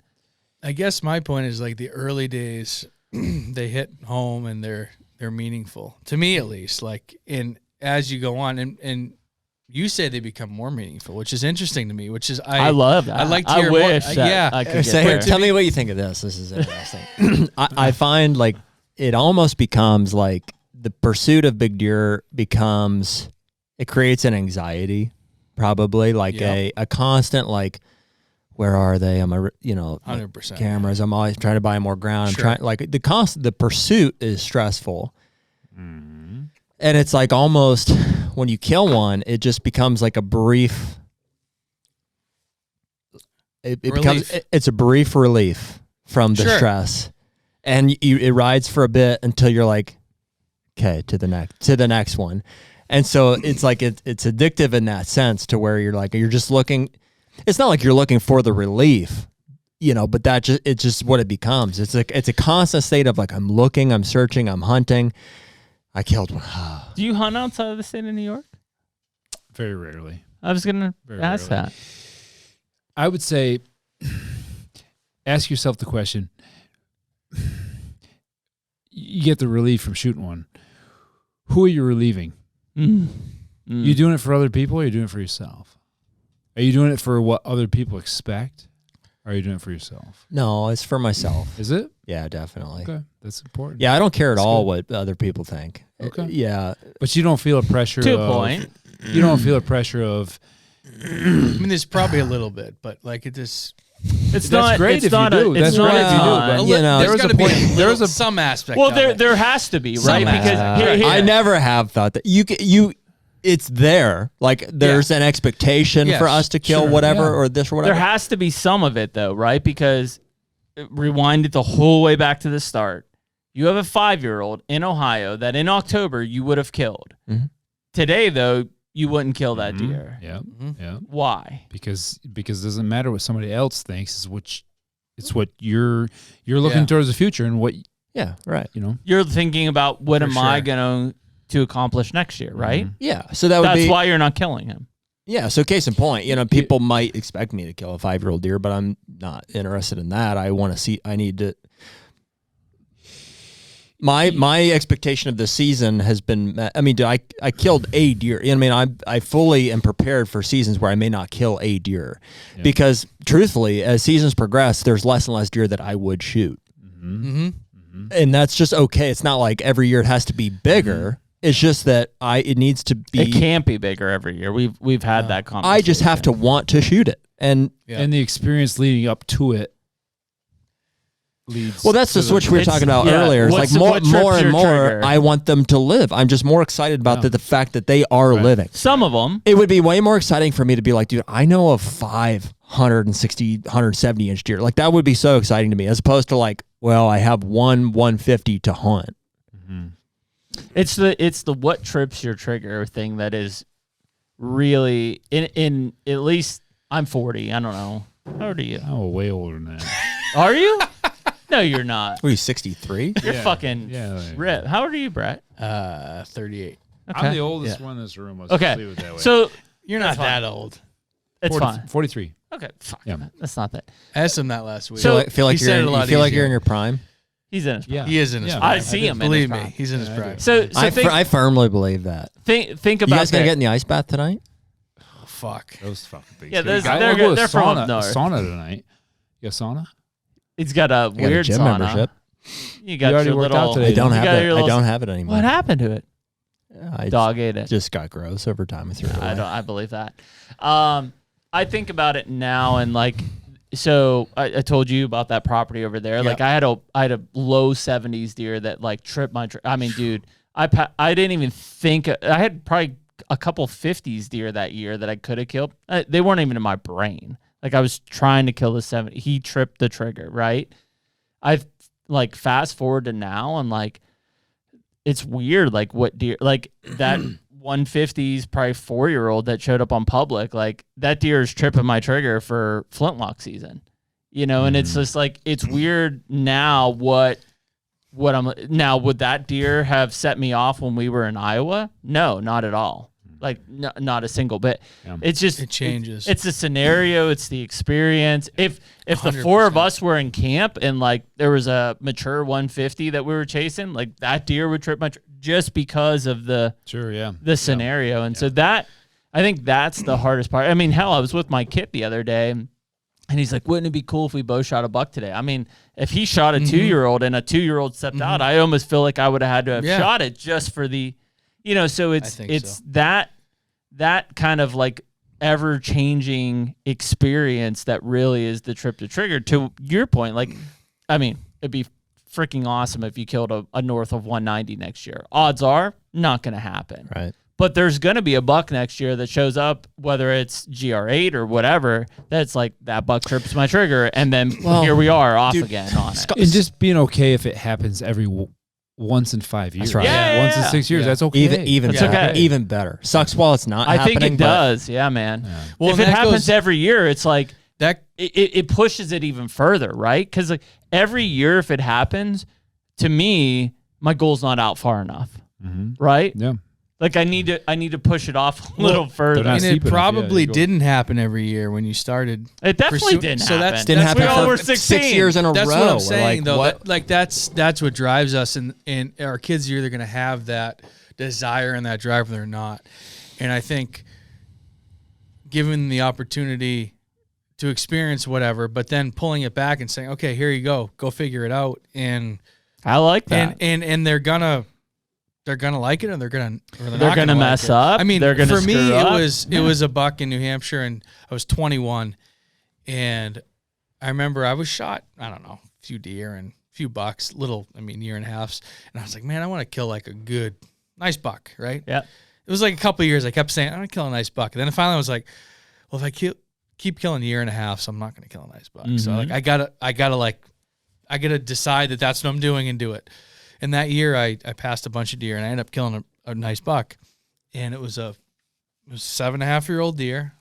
Holy Jesus, dude! It was a 10-pointer, just shy of one. It was a really nice deer. And I remember he came in, and I was like, that's the one. That's what I check. Like, yep.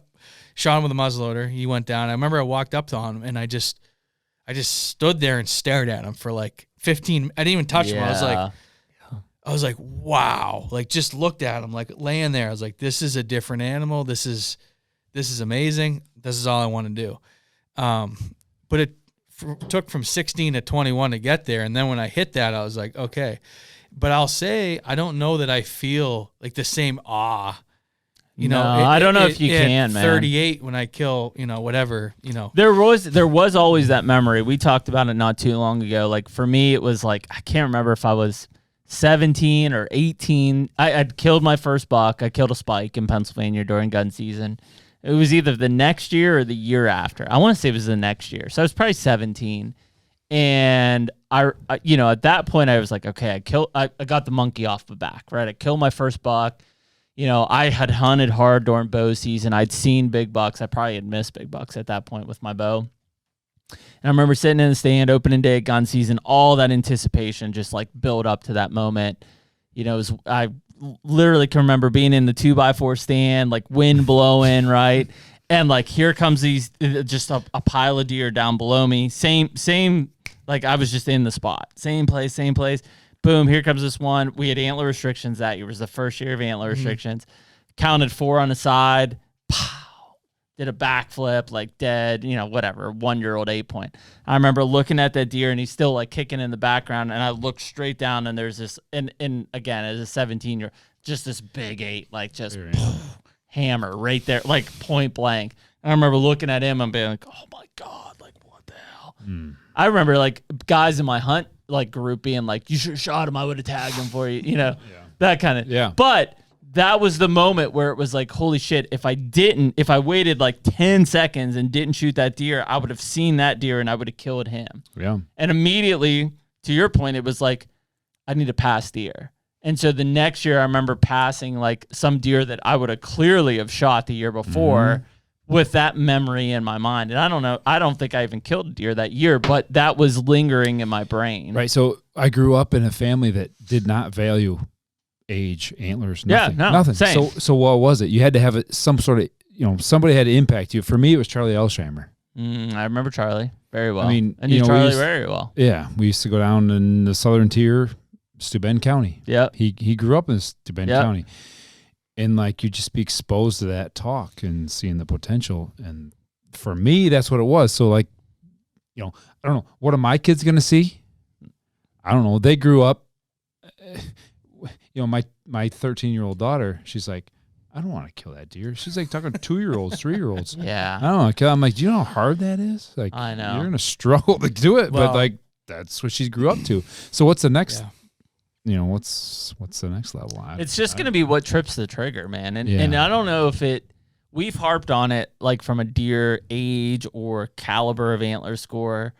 I honestly think it's going to come back to the experience side of it. Sure, whether it's just a group of guys in camp or like, I don't know, like you take your 13-year-old daughter out this holiday season, all of a sudden like snow starts falling, like everything. That same damn deer comes out and she's like, Dad, I'm going to shoot that. And you're like, do it. I agree. Yeah, I agree. Whatever. Yeah. It's that kind of thing that trips and like just embeds. And there's also the deer that I've, whether I messed up on them or whatever, that are embedded in the back of my brain that like I'll never forget. And whether they were as big as I thought they were when I saw them, I don't know. Yeah. Right. But it's like these certain deer that I'm like, I blew it.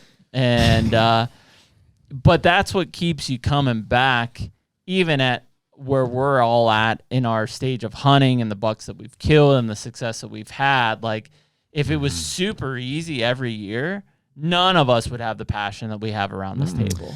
No. Here's a controversial take on it. Some people would say whatever the hardest deer is in the area to kill. And, so that's right to a point, right? Implying basically that like, hey, pressure's high. We don't have a high age class. So if it's hard, hard to kill a 3-year-old, kill a 3-year-old. Sure. Great. And true, maybe to a point. However, I feel pretty firmly, having killed some mature deer, that it is a different thing. Well, I think that maybe you did, but I think maybe not only growing up, but maybe you hunted until how old are you? 31. So 25.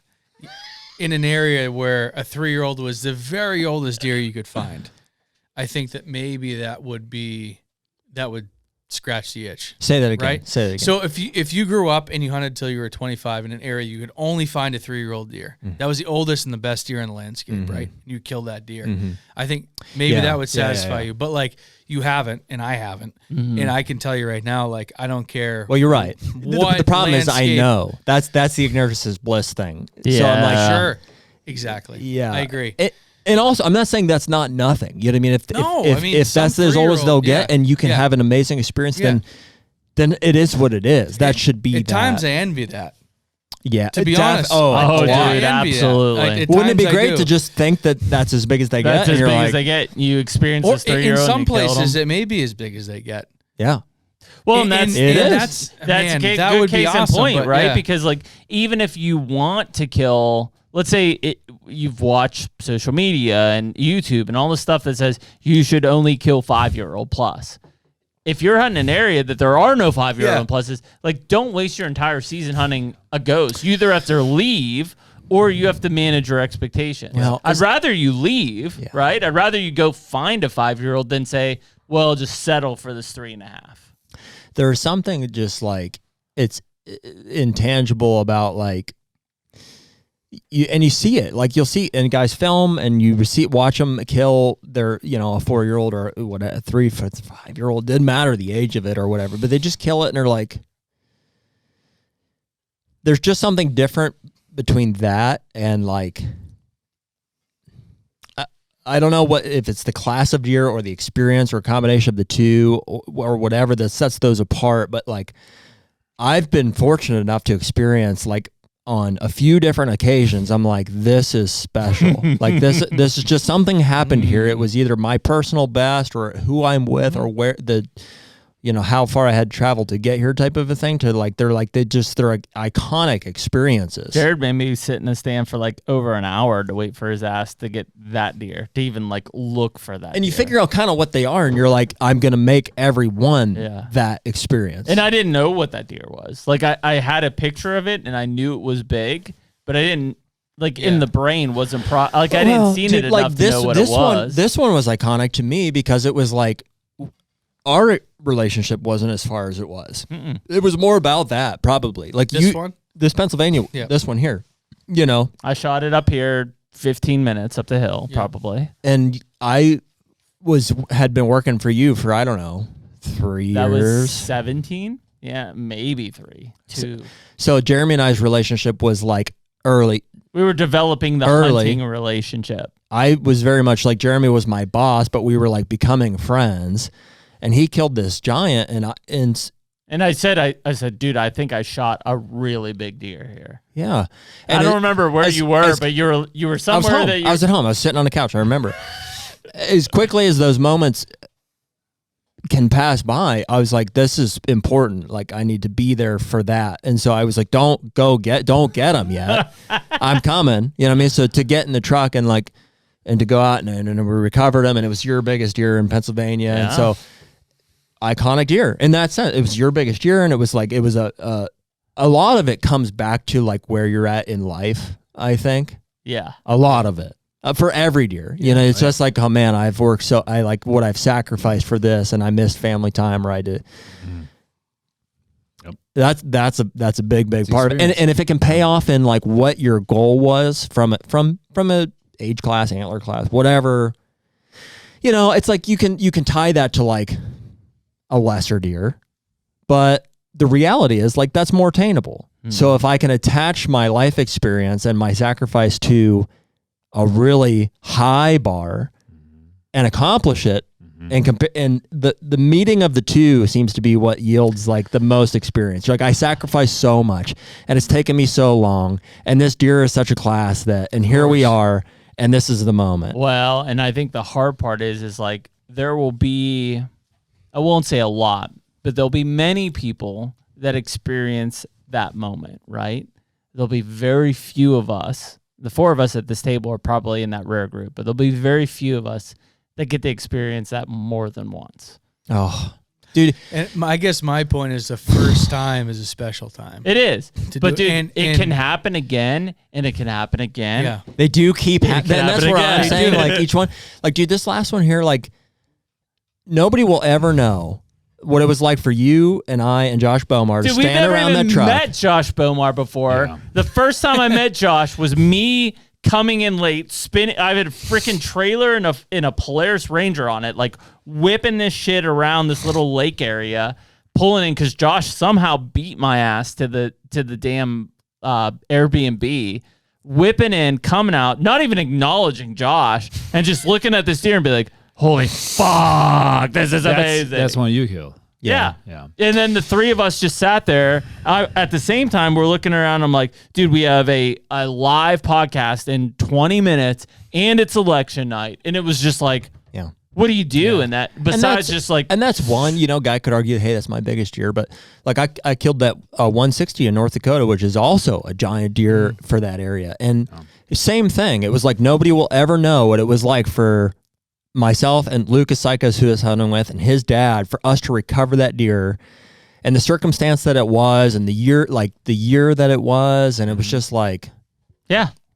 And you guys know, you guys have had your own, I'm sure. You were like, nobody can ever take that moment from you. They're rare. No one can understand it because they're not there and they don't understand all the factors. And that just doesn't happen if you're like, oh, I shot, I saw this whatever buck and I shot it, and it's okay. And that's where I'm drawing the line between like you see guys shoot deer, and then you're after the experience that exists. Yeah, if you hold out long enough or if you sacrifice enough, you're like that. That's what I'm at. Yeah. The deeper the investment, well, I mean, look at what you guys are doing with Just Hunt Club, like, and not to derail from the conversation, but like there's a lot of people who have 13 episodes based on TV that they have to accomplish, and they go out to an area and they kill a deer because they have to kill the deer for this episode 4, this episode 7, or whatever it is. And I'm not saying that the deer's not special to them, but ultimately, like, they're forced into situations where they have to do it in order to make the show. You guys don't have to do that. You know, and I think that the reality of it is that 90% of the people listening to this are like, well, yeah, what you guys are doing is what we do. Like, that's the reality, right? That's realistic to us. Yeah. Well, I think a lot of people just don't get to, may not ever experience that, frankly. They just... It sucks, though, man. Say that, but a lot of times they don't know any different. They may not know any different. Which may be better. Well, but I mean, none of us, but let's be honest, though. None of us knew any different growing up. Right. Like, we didn't know what that was. Like, my family was the same. Dude, I remember when I carried that 7-inch spike back, like, I was on top of the fucking world. Like, I mean, I was the king. I was 16 years old and king of the camp. Like, 4 years of just grinding and grinding and grinding, and I finally killed this buck. Like, I remember, I think I drugged that thing halfway back to camp myself, like, over 2 miles. Like, it didn't even faze me. I just don't know if that fire is still there. Like, if somebody, and I'm not picking on the deer, but let's say somebody kills a basket rack 1-year-old 8-point, boom, shoots it. What's that feeling? Maybe for some people, if it's your first buck or it's a kid's first buck, I'm sure they're on top of the world. I mean, but if you've killed 7 or 8 or 9 of those in a row, what do you feel when that happens? Well, you've seen them too. Like, I've been a part of, like, helping guys recover. Yeah, dude, I've seen even on trail cameras. And the specific, I don't know, the situation changes from state to state, got to whatever. But, like, I've seen, like, 40-year-old guys go out and shoot 3-year-old deer over corn piles in Ohio, and just their reaction is just like, "Yep, throw them in the truck," you know. Fill my tag. I'm all done. And there's just nothing grosser to me, frankly. I'm just like, what? What's the point? What was? And I compare that in my mind to, like, some of these situations I just experienced. I'm like, this is supposed to be special. Like, you took a life here, and this is supposed to be like a significant event here, and, like, it's just nothing to you. Being quote unquote done is bittersweet. I think that comes down to a personal decision and a personal objective, right? Like, some guys are out there just trying to kill a deer, and I honestly think that's okay. Sure. I think we all try to find something deeper than that. And, like, to your point, like, we just took a life. We took a special animal. Whether it's a camaraderie aspect or whatever. Well, like, and that's what it may be. Like, I mean, I know if it's camaraderie, kind of, like, man, like, do it. Cast aside, but, like, the meat aspect too. Like, some guys look. Sure. I mean, not a lot of guys anymore, but a lot of people just they want meat in the freezer, and that's I real. get it. Yeah. So everybody has different experiences, different objectives, but I would tend to agree with you, Jared, that, like, man, that old big deer is like a different thing. Like, well, it's the we see. I mean, dude. Dude, it's just like it's like.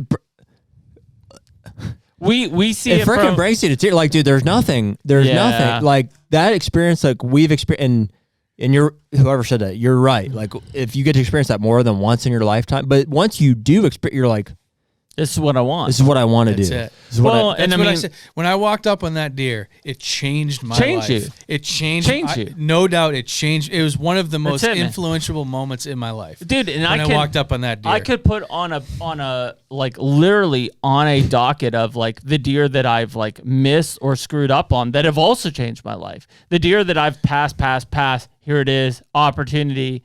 There's a 200-inch deer in Columbus to this day where I'm like, should I have shot that deer? Like, I passed it because it was, like, 52 yards, and then it was kind of thick, and I remember watching this deer in awe, and I'm like, in retrospect, like, literally 3 years later, I'm like, could I have killed that deer? Like, if I would have, actually thought it through, could I have, like, I could made the 50-yard shot. Like, that's not a question, but, like, why didn't I take it? Why didn't I think it? Like, those are the things that just continue to resonate back and forth, and it's like, I get the camaraderie aspect of, I'm in a camp, I'm with guys, I want to shoot a deer, we should shoot deer, we need to get meat. I just want, and I'm fine with it as long as the experience justifies the emotions with it. It's the people that will go and do that, but it's really like it's just checking a box. Yeah. And then they're driving home, and it's like, are you going to enjoy that at camp? Was your kid with you who's never hunted before, and it was the first time he was with mom or dad, and they shot their day? Like, what was the experience? And if you're like, no, and this is like the fourth or fifth, like, basket rack I've killed, like, what are you getting at? I just, and maybe we're all just different, but I have a very tough time understanding that you don't want something better. The HUNTR Podcast is brought to you by Sever. Well, one of the biggest things that we always talk about is what our arrow setups are. And this year we're shooting the Sever broadheads. I think we're both shooting the new 2-inch titanium broadhead. And so, we're huge proponents of expandables. And I know we've had this argument back and forth with people, but we're right and you're wrong, and you just need to accept it. We just want to have a giant wound that pumps out blood. That's the bottom line. We build our arrow setups and shoot bows, to maximize penetration, and we shoot broadheads that are going to give us the best blood trails, the most hemorrhage possible. And so part of those setups is we're also shooting the Easton arrows here coming up pretty soon. So we've shot the Victory in the past, and there's all kind of great arrow shafts on the market, but like we're looking for a whole system from broadhead to arrow components to the arrow shaft itself. And the more we look at some of these Easton shafts and the components that go with them, that setup's going to be really deadly for us. Yeah, I'm actually using the Easton traditional axis right now in my traditional setups for both my recurve and my longbow. I've got a 100-grain brass insert on those, and then obviously I'm using a fixed blade broadhead on those specific shafts. Right on. So, but yeah, our goal is always to be shooting the best broadhead that we think is going to be the most lethal for our setups. We've done plenty of research. We believe in the Sever broadheads, and we hope you would check them out at Sever Broadheads as well. Right. Yeah. The cool thing about that, like your 200-inch experience stuff, is like every unsuccessful endeavor is like it just goes in the bank as like that's it. And how it comes out of my mouth every freaking podcast that we have. Yeah. It's a personality thing, though. It really is. Like, and that's the thing with our children. Some of them are going to have that. They're going to want that. They're going to appreciate the struggle and then the success and recognize that. Some are like, hey, I don't care. It was fun, whatever. I think some people are like that too. It's tough, and it's tough for me because I've had conversations with the guys at home, like, so like, you've killed 10 100-inch bucks, right? So when like that 11th walks out, it's a 2. So I'm like, what's the feel? Like I'm not trying to I'm not mocking them at all. I'm like, I'm trying to understand what that is. What is it? Like, and I asked them the question. I'm like, talk me through this. I'm like, I'm not trying to be, I want to understand because I don't have that same feeling. So I think there is a bit of a different mindset for some people. Were you guys sports guys growing up? Like in high school and stuff? Dude. College even, yeah. Sports part of it. This is what I'm saying. It takes a certain. It's like a no-brainer. Right. Rhetorical question, Farley. Like, we get it. It's a type of personality, and it's a type of person that wants to keep progressing and Isn't wants it? I don't think it's a majority either. Unfortunately, why though? I don't. It's like, dude. And I'm not trying to pick on anyone, but it's like whether it's sports or whatever. Like you start here. You want to get to here. When you get to here, you want to get to here. You want to get to here, you want to get to here. Like, you constantly want to evolve. We talk about the evolution of a hunter all the time. Yeah. And the immediate feedback is like, well, I just want to hunt for meat. And it's like, okay, like, cool. I'm not stopping you from that. What else do you want out of hunting? Crickets. Nothing. And it's like, if you just want to hunt for meat every year, well, don't you want to kill the biggest deer to get the most meat? Or... I don't. Yeah. It maybe to them it isn't, but it's like I don't think that growth mentality is just inherent. I don't think that most people that's scary, man. No, I mean as a person, I don't take hunting aside from it. As a person, like whether you're a father or a business owner or whatever you are, an employee, ultimately, like every moment you should want to make yourself better, right? Like this is the whole point of being a human. Maximum, you would hope. Minimum input, maximum output is. That's why we're failing as a society. Is the objective? For most people, it's like and It's comfortability. Understandably, because that is a comfortable situation. Yeah. Who wouldn't love to put in the least and put the most? At face value, that seems the most attractive. But like those situations that I'm describing, it's like it's the weirdest thing because it's like it literally is because of the output that of course that what you get back of it is so great. It's only because like a 187 deer is just a 187 deer. Like sure, kids have gone and shot that, and that's great. It's because of like it's everything that you have sacrificed up until that point that makes it so great. Mm-hmm. That's why we as Northeastern guys, I think, stand to benefit the most. Absolutely. You know what I mean? Because no doubt. 100%. People have asked me, they're like, well, dude, you love deer hunting. We get it. You guys fucking love deer hunting. Just move to Iowa. And in a weird way, I'm like, I don't want to move to Iowa. Because you know what? You know what would happen? You know what would happen, dude? Is if I moved to Iowa, I'd kill all of them. I'd kill all the 200 And inchers. how special would it be after how special 3, would 4, it be? 5, 6 and after years? a while, I've killed them all. I've just done it, and so it's kind of a weird equilibrium where you keep yourself. I'm like, I could do that, 100%. but I know what will happen if I get there. It's the same drive so that why we all don't make I just from the Northeast. why don't I just continue to suffer and sacrifice and keep it sucking to a certain degree so that it can continue to be great. Well, I've same thing. I've found myself holding back on stuff because I'm like, this is too much of a good thing. Yeah. I don't need that. That's too much. I don't need to go and capitalize on the opportunity because I already capitalized on this one. And if I capitalize on this one and the next one, and I move to Iowa and I kill 200s every year, it won't mean anything. Where are you going to go from that? Yeah, and it won't mean anything to me. There's nowhere to go. There's not much meaning to me. What would it mean? I literally, shouldn't say that. I don't want. You're not going to kill 200s every year for all your guys. We get that. Right. I don't chill out, Iowa people. Yeah, and I don't want to. I'm not downplaying that at all. I'm not. You could step back, Bill Winky. Yeah, you could kill a 200 inch. How? Potentially. Like what setup? Just bouncing around? No. How many years has it been since Belmar's not killed a 200 inch? I mean, he killed. Well, how many acres is he? A lot. Well, yeah. A lot. 10. You would need a lot. You would need a lot. You need to farms. collapse all your money into it, whether it's leasing or I think you'd be better off leasing than ownership for sure if you want to kill 200s. So, but it means a different thing to him probably because. What about Spook? What about Spook? Paying 10 to 20 grand per. Yeah. But he's doing more than just I mean, I'm paying more than that in mortgages, so I mean, in reality, what's 20 grand? Like, if you're gonna pay 20 grand for a 200 inch deer every year, I'm paying more than that in mortgages. So I get it. Yeah. I mean, would you say though it probably means a little less to him? Yes, him? I would. Yeah, because he's done it. He's done it. He's climbed to the mountain. He's been on the top. I don't know. A lot. 20. So it's the same thing we're saying. So to I guess Josh or whoever that he worked so hard and put so much time into those farms. So it means a different thing. And I think I think the back end and the journey to get to that point to be able to afford the opportunity is that's it for him. Whereas at least in the Northeast, like the actual act in the hunt of that deer means a lot more. I always it does separate the You're two right. because I've hunted in Iowa and I've hunted on managed farms and so Midwest, I mean, to that point, would you rather kill a mature buck in Iowa or a mature buck in New Hampshire? So what's a guy like Josh Beaumar's next step? That's what I look at. What's the next step? Is it going to the 220s? Well, I don't know. He just killed. Not this year, but last year he killed a 200 incher with a homemade longbow. Right. That's so where do you go from there? I mean, I think he's awesome. I mean, they're doing it at the highest level, at the ultimate state. Where'd he go? Right.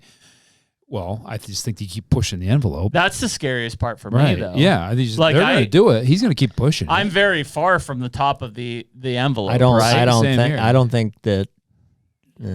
But you see what he's saying, though. I do. So let's say you killed a 210 inch buck with a homemade longbow. Where do you go from there?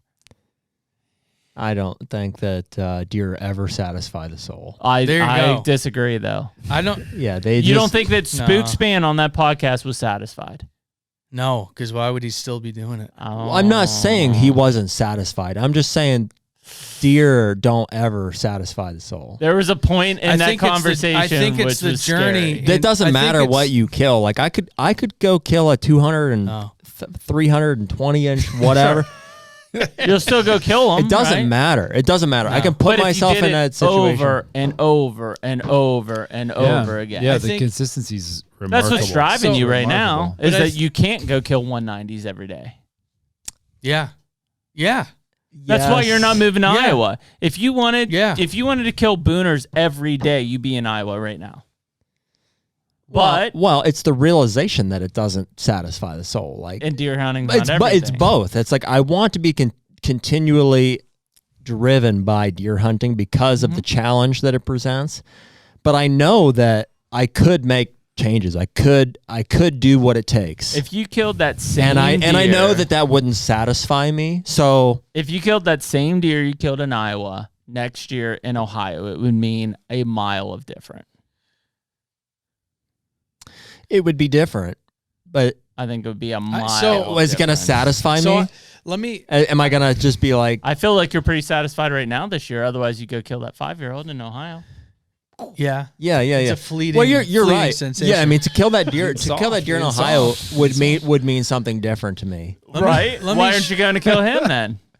Because you got broken brow time. So you see what I'm saying though, like I'm just there is a point of, I'm not saying you're satisfied with deer hunting. I'm just saying there's a point of satisfaction that makes sense to where you're like you're okay with where you're at, but you're still striving for the next season. Yeah, I think that what I'm saying is there's no end to it. Some of those guys in Iowa, I think, have an end. What do you mean? I think that they're to a point where it's like, what else do I do? Exactly. They're not happy. I mean, where does Skip Sly go? And then Skip will listen to this. He'll love it. Skip killed a 230. He shot a buck. He did not recover it, unfortunately. After the 230? After the 230. Well, you start giving back. You start trying to make other areas better. So in Skip's situation, he is reaping the best of the best. And he's, at a point there where it's not going to get any better from a deer you can kill type of a standpoint. So where do you go? So you start trying to preserve. Yeah. You introduce your kids. You start preserving. This kid was with him on that 230. Yep. You start preserving what's closest to you, which is home state of Iowa. And long term, maybe that branches into other states. You want other people to experience that situation. Mm-hmm. It's a whole different. There's no end. There's no biggest deer you can kill. There's no oldest deer you can kill. What about an Andre? Andre was very open with us as points, score, top. Yep. And then last year he was like, he didn't have a deer he wanted to kill. Yeah. So, talk about a guy needing to find a new purpose. That is my biggest fear. Not that I that is what I'm living saying. in Pennsylvania, right? I'll never have that in my life. But I'm just saying, from a standpoint of where do you go, like us living in the Northeast, shit, dude, we have no worries of that. We will always have another place to continue to strive for, another thing to grasp at. I mean, what do you do? Like, dude, it's totally feasible that you or I may kill a 200-inch deer in our lifetime. Mm-hmm. Where at? Wherever, I think it makes a big difference, though. You go. Well, I mean, look at the Iowa states that are most years. likely. Yeah, but you go to Kansas next Iowa year, or something. And I think, but then you come back to reality, right? Like it's the guys that are living in it. Like when we have conversations with Iowa, and this is not a knock to Iowa guys. If we have a conversation with Iowa guys and they're like, yeah, I was thinking about going and hunting like Illinois or something. It's like, why, dude? You own land and have 3 buck tags. Like, why the hell would you ever leave Iowa? Well, why would you? So, in a way, like the Iowa guys have to face the reality more. Yeah, they're in a bad spot because they're like, I have immediate access to big deer. You're in the epicenter, and they're not, right? I hope they're fulfilling. I hope they're fulfilled. It's not. They're not. They're not. There's nowhere to go. That's what I'm saying. There's nowhere to go. No, because they started kind of. To your Josh Bomar comment, he killed a 200+ inch deer with a homemade freaking longbow. We're on a deeper conversation. Where do you go from that? You don't. You need to, in a way, they should be envious of us in that we don't have that immediate accessibility. In the same way, we're envious of the guy that is so elated to kill a 3-year-old. Agree, man. It's the same thing. The dude who kills his first compound bow buck and is just off the charts. I'm like, I miss that. There in and of itself is the answer that, hey, deer don't satisfy the need, the soul. That's what I'm saying there. Like, but you're saying that the because we're envious of the guys killing 3-year-olds that don't know any better, and the Iowa guys should be. They may not realize it. They should be envious of us because we're getting more out of what it takes to go there and kill. So who are the Iowa guys envious of? Well, I think I've seen a little of it. Is they're coming our way, leaving? Yeah. They're looking for the challenge. Who's Randall. the guy? Yeah, Randall, the Eric. Seek One guy. Oh, he came out and He came out and hunted Pennsylvania. Yeah, right. Hunted A&F. Experience. I mean, I don't know. Killed that big deer in public the other day. Well, that's for where was me, that, by the way? Kansas. Looked like Kansas. Which one? The last one? Lee killed a big one on one? public somewhere. He was hunting Pennsylvania. Oklahoma? He was in Oklahoma, yeah. Pennsylvania, though. Yeah, he was there in too. Pennsylvania Right. for 10 days or so. It's I not mean, like but bow. that was a big deal for those guys. That comes They've back done to that for a few kinda- years now. Have they? Yeah. Oklahoma. That comes back to kind of where I'm at, though, is like, I've killed some nice deer all over the place and super meaningful, like your Iowa deer. Like I've killed some pretty good deer in Alberta. But I come back to like, okay, well, if I can kill a deer like that, find a deer like that in the Northeast in New England and kill one like that, that's like the next level to me, right? Like, and they're around. There's not many of them, but like there is, you can climb higher, right? You can, and I'm like, okay, well that maybe is the next thing for me is to find next level deer in an area that they're extremely rare. Yeah. Which is because to all your point, like you're going to hit a ceiling at some point where, I mean, okay, you could kill a 300, right? But like, what's that? 1 in 10 million or 3 million, whatever. It's not. Who It's cares not even. Like, is it about the inches? No, like, no. I mean, no, it's not. It's about. I think it's the inches is a way of quantifying, the rarity of the deer, or the rarity of the deer, which a rare experience is a special experience, right? It doesn't matter the actual number, but if you can go to a place, and I struggle with it because some people are like, okay, we'll go to like Florida and kill 125-inch deer in like the swamp, and I'm like, just doesn't excite you, does it? No. Yeah, me neither. It doesn't excite me. It doesn't excite me at all. I wish it did, but it doesn't. So it has to have some level, right, that I'm still excited about it, but it doesn't have to be a 200-inch deer, but it has to be there's something in the middle. Something inherently majestic or attractive about mature deer, like that makes us do it in the first place. And like, we're not the first people to fall in love with it. Like, there's a whole, It's weird though, because there's a whole plethora of guys that have realized at first that we see them and we're like, what is that?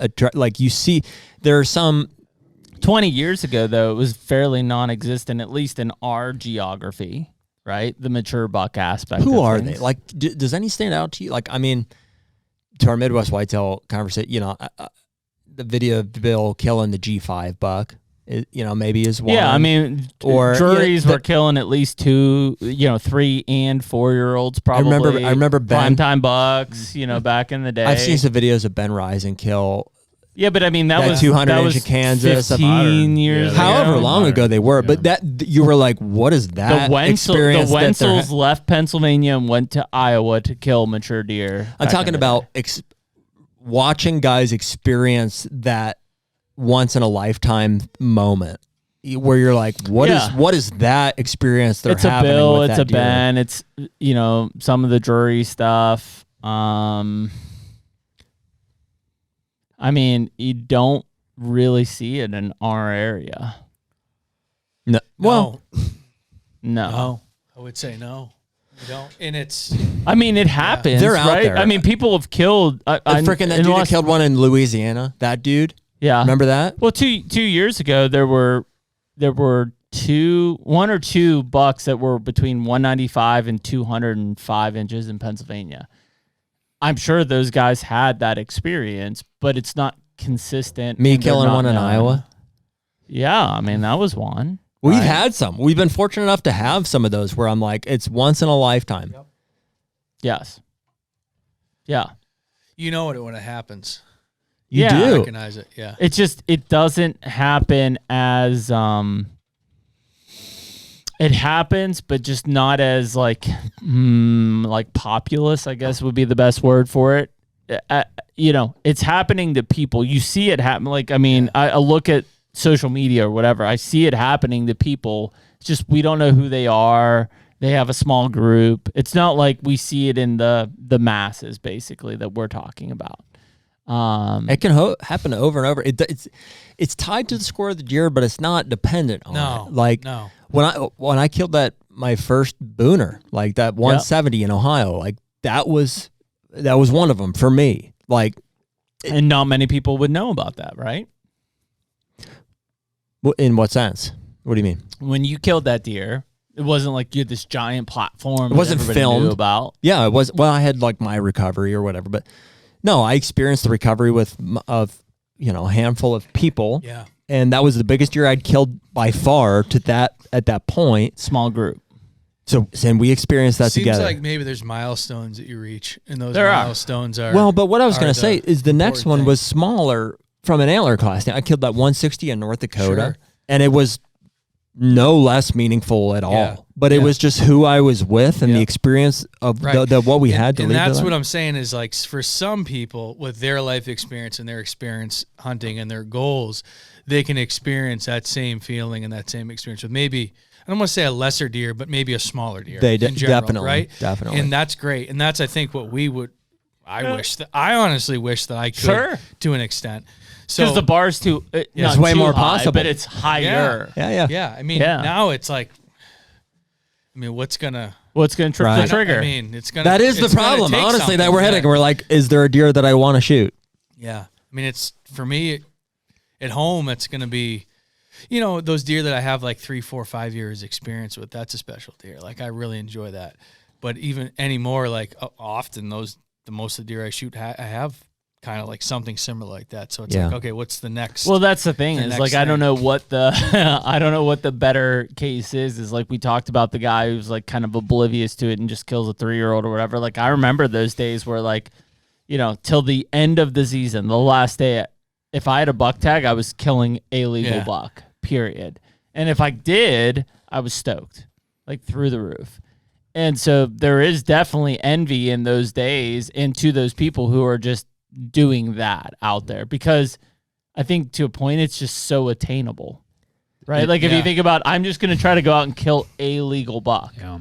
Pretty attainable today, maybe more so than it was 20 years ago. Sure. It's the innocence of it. It's the Yes. innocence of it, right? Yeah. And so to now, and not to be like the greedy hunter of it, it's like there's a large group of deer that don't trip the trigger. Most of them at this point. Yeah, and so it's like, when you think about that, it's like, okay, here's a small portion, and I have family members that I'll send pictures of. I'm like, yeah, pass. I saw $5 today. Here's a couple that I passed, and they're like, the hell's wrong with you? And I'm envious to their point because they'd be so stoked to kill those deer. At the same point, I'm pretty stoked that I hope those deer survive for another year. Yeah, and it's a weird.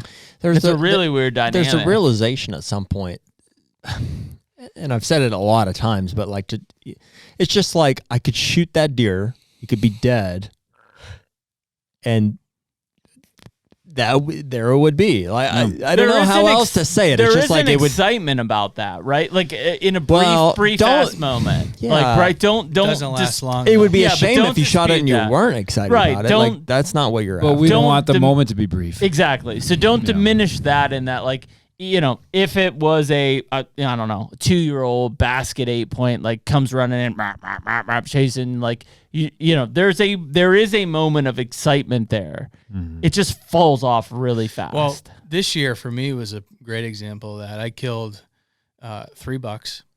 I killed that buck on my new farm in New York. That was a very special deer to me because it was on the new farm. I had Huge. my oldest son with me awesome. when I killed it. That was really cool. And it was a really nice buck. Yeah. and everything. It was on film and everything. Checks a lot of boxes. Yeah, exactly. It checked a lot of boxes for me. That was special. That was awesome. Like super pumped about that. That could have been my year. I would have been fine until, whatever. And then I killed this deer in New Hampshire that I tracked, and he was 7, and I had, I think, 3 or 4 years history. Awesome. It was awesome. But then I killed a deer in Canada that I was after like 180s buck, and he wasn't around when I was there, and I was seeing, I guess younger, smaller deer, whatever. And then the last day I kind of was like, this deer isn't around. I'm not coming back to Canada for a year. I have a gun tag. And I'm like, I'm going to shoot a mature buck.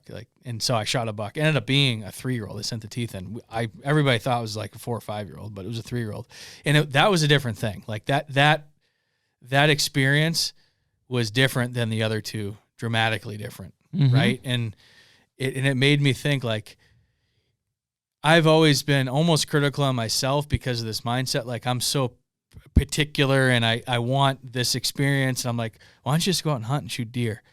And I think this year shooting that deer kind of like drove home, like, it's okay that I don't want to do that anymore. And it's like, I'm going to do what I want to do. And because that's what drives me and that's what I'm fulfilled by. Those other 2 bucks fulfilled me. That one in the middle, it didn't really, to be honest. It was a different thing. And I was like, okay, like, am I upset that I shot it or regret it? No, I don't think so. No. But it's not an experience that I think I want to have again. And it was like, okay, I kind of like touched that wall, that barrier, that side, and said, okay, no, that's there, but I don't think it's not for me. Yeah, no, it's not for me. And so that was almost like a good thing for me, honestly, because for a while I've been thinking to myself, am I like too particular? Am I chasing something that's too lofty? You dipped down and you felt the wall. Yeah, I wanted to see, like, hey, like, can I? And I'm like, no, I mean, like I said, I don't regret it, but I was like, okay, that was that, and like, yeah, it wasn't really exactly what I was. You looking wouldn't for. do it again next year. No, I don't think so. And so that was a good stark contrast between the 2 other bucks that were like super thrilled with. Like, I mean, that's it. That's the hardest part about it all. If I can forecast one for us, like, dude, if any one of our group of 4, you, me, your dad, or my dad, kills like a 180 plus in Kansas one of these years, like, off the charts. That'll be coming off of however many years the 4 of us have been going together that haven't killed a giant deer. Like, we're due. Yeah. Like, that's one of those moments where you're like, it'll be the 4 of us with headlights. It may not even be a 180, dude. Like, I remember a couple years ago, I killed a 125, like, 6-year-old or whatever, just a gnarly looking deer on the first day. And then I was like the camp bitch for like you guys for 3 days. And I remember your dad and my dad both calling me and being like, hey, I just let an arrow loose. Like, we got a track. And I was like, ramped to like no end. Interesting contrast here, because I do think they're different things. Okay. I do think that the size of the deer, I mean, the rarity of a 180. Yeah. Super rare. It's weird. And it's not like there's no identical situation where it's like, well, if I kill it or if you kill it, or because I've killed one and so I don't know. I don't know what's what or what we're expecting, but that's kind of part of the fun of it. Like, that's the adventure for like, dude, what if like your dad kills a 200, like, you know what I mean? And it's like, and he's had cancer and like all this stuff. And we've been going for 4 years and he missed all these ones. And like the not knowing of it is half the adventure, but like, absolutely. But also we know, and we're logging the wages up until that point, like what we've put into it subconsciously. But when it does happen, you're like, guys, here we are. Like, how special is this moment? And this is, and the more of those that I think you can catalog in a season, I mean, that is what I'm chasing. We look at North Dakota even. Like, we had drawn North Dakota 3 years in a row. Yeah. Killed the first year, didn't the second year because of the drought. Drought again the third year. We didn't even go. We just canceled our tags. The more now it we've happens, got 2 points. It's like a Jocko Willink thing. It's like the more it doesn't happen, I'm just like, good. Yeah. You know? And so when it finally does happen, I'm like, Fuck yeah. Freaking holy loaded, shit. man. You know what I mean? It finally happened. I walk in there like a house on fire. And you can feel like it was earned. It was like we did it and it happened. Well, I can't believe it happened. And these guys that are doing it multiple times, well, I don't know, it's not it's something, but they're killing good deer, 3-4 a year every year. They're not having that feeling. I know they're not. I know they're not. They're not having that. Man, that's and it's like they're not. And that's why sometimes I'm like, hey, too much of a good thing. Like, step back, take some time, and like, what's the next thing? It's okay. Like, we don't need to do this. You don't need to do this all the time. If you do it all the time, it becomes, I don't want to say meaningless, but less meaningful. Yeah. And so let's take the time, enjoy, figure out what we want to do and what is going to give us that experience. Yeah. And it sometimes doesn't take a 180 or a 200. It may take a 140 or what in the particular circumstance. In the situation. Right. And there's some deer that I've killed that are, I'm starting to realize that more and more. It's like, and it helps to climb the ladder pretty close to the top and experience and be like, okay, that was good. But like, hey, a couple rungs back with this experience is just as meaningful as the top of the ladder on that. Well, that's been the big thing with the kids, right? Is like, when I look at the kids side of things, it's like, we all climb the ladder, right? So the discussion we're having is because this part of the ladder has been conquered. We've done it. We've climbed it. We've been there. We accomplished it. It's based on that. It's based on that. That's why this is so hard to achieve and so special, is because we did all this. When they go from here to here in one jump, then it's like, where do they go next? How could you possibly appreciate that? They didn't climb it. They just arrived at the top. You're there. Is that your expectation now every year? Are you disappointed if you don't get that? Was it special because you understand it was special? Yeah. Like, those are the things that are, I don't like. I mean, if a kid kills a 180-inch deer, it's like, dude, freaking awesome. Like, that's amazing. It just, I feel like there are certain kids that can handle that and mentally be able to reset, and they're going to be in this spot 20 years from now. And there's other kids that they're done. They quit. I personally don't see how that's possible. You need to get a 20-year-old on this podcast that killed a 180 at 12. Yeah, that'd be good. I know. There's several kids that I know that are between 7 and 10 that have killed booners, multiple years even. Truthfully, I don't. Well, wild. I mean, interestingly enough, Eric, I don't know any of them. Yeah, it might take a few more years. It may take a few more years, or they may be losing interest. Well, so I know who they are. Even if they are. I know who everybody they are. that I know, like if you talk about industry guys or guys who are like creating content, whatever, involved in the industry in a way that we would know who they are. Like, we're grinding. All of them just sucked, had terrible experiences until they were in their 20s. Yeah. At least. I don't know anybody who was killing booners at 12 years old that I think is interesting. I think not that they're not out there. It's I don't know everybody, but I think you got to have some struggle and some challenge to it before you accomplish it, or else you don't. I mean, how can you That's anything. Simply, it's anything. Of course, business. Yeah. Sports. Like, you were a 7-year-old. You didn't compete against seniors in high school in basketball. You got blocked. They destroyed your life for a purpose, right? So that 10 years later, you were the junior or senior in high school being good at basketball. Like, it's common sense, right? Like, the jump in that, and I won't say accidents. Like, luck happens. Like, shit happens, but. Yeah, it's just I don't think that the kids who are consistently exposed to that are going to be the ones standing at the end of the day. I don't think it'll happen. I don't think so, unless they have a certain, a particular personality type. Yeah. I think some. I'd say most are but I would say most no. No. Where do you go? The basic question is, where do you go from here? Okay, you killed a booner with a gun. Are you going to go to a bow? Cool. You killed a booner with a bow. Where are you going to go from there? Yeah. You're 12 years old and you've accomplished more than most will in their entire hunting lifetime. Where do you go from there? And if you don't have in your brain the next step, that's the first realization of, I think, losing interest. Well, I've had that thought. I mean, I haven't killed one booner and a couple deer just shy of there that, good deer. But like, I've had that thought too, like, okay, what's the next thing? And it's like, you start to think about it and it's like, okay, well, what fires me up? It's like, okay, the experience and the for me, it's like more and more, it's like the landscape and the area and the people I'm with when I'm hunting. Sure. Right. Like, which I hunted the Midwest a lot in my 20s and I guess early 30s.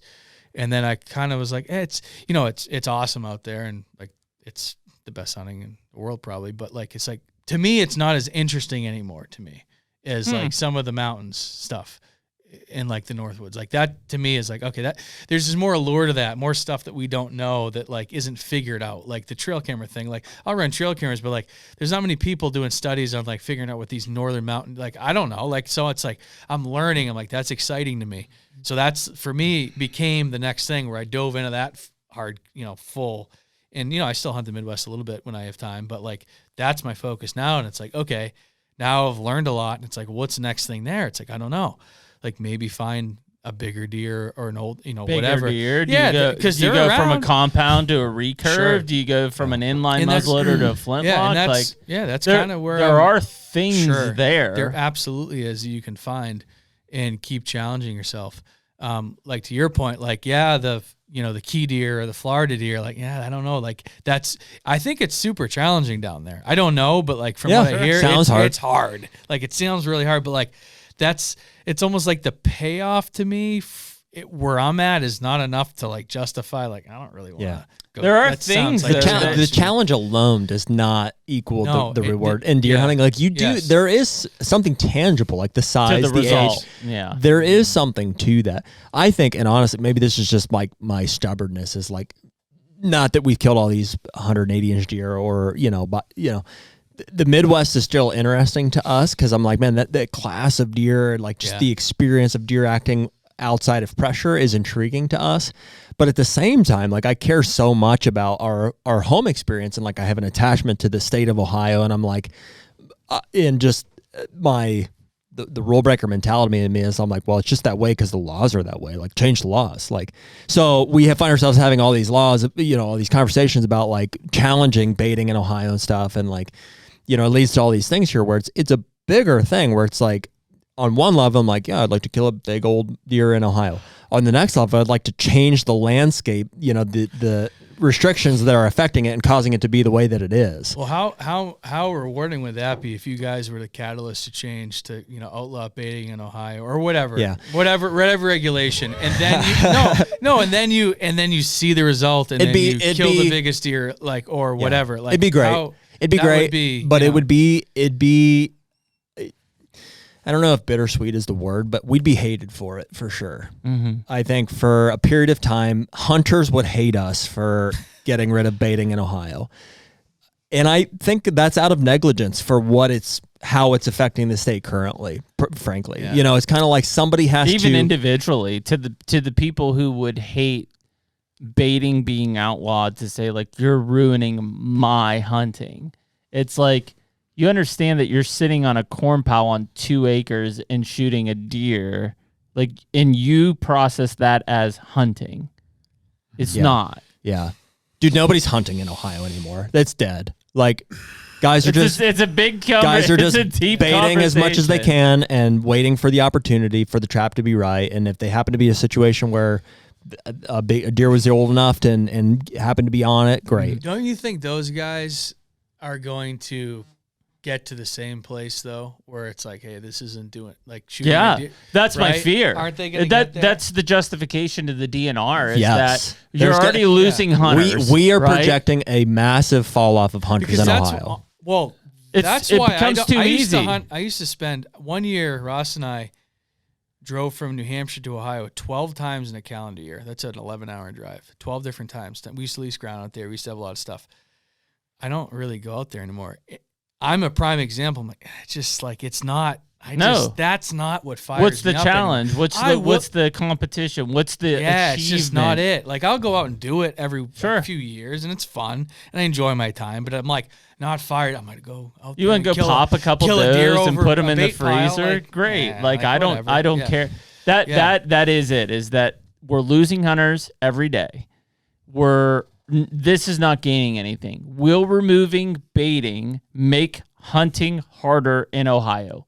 Yes. Is that for the purpose of making an older age class? No. The purpose of it is to make it harder so that you have to try harder. And if you try harder, you will stick at it longer. You will work at it harder. And ultimately, you'll become a better hunter. Will we lose people like in a baby mini cliff? For sure. There'll be people that are just like, I can't kill any deer. And the longer it goes on, the worse that'll be. But what will happen is we'll hit a point where it starts to come back up, and it comes up fast because all of a sudden people are like back in it. They're trying to develop woodsmanship. They're trying to become better hunters.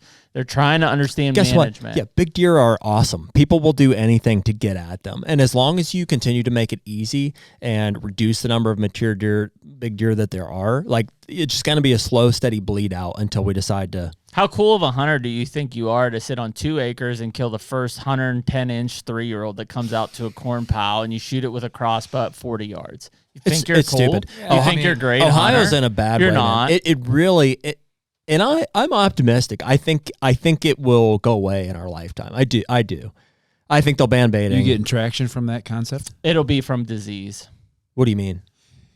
What you just outlined in terms of. Well, you guys aren't the only ones. There's a lot of people, a lot of guys I know in Ohio that are getting together. The DNR,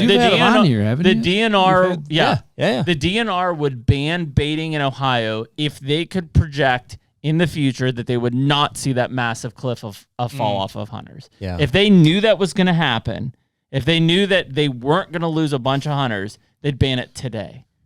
It has nothing to do with biological, with hunting, with anything like that. Is it self-preservation? Yeah. Because our jobs are... Yep. Yeah. Oh, yeah. That's but the antithesis of the issue.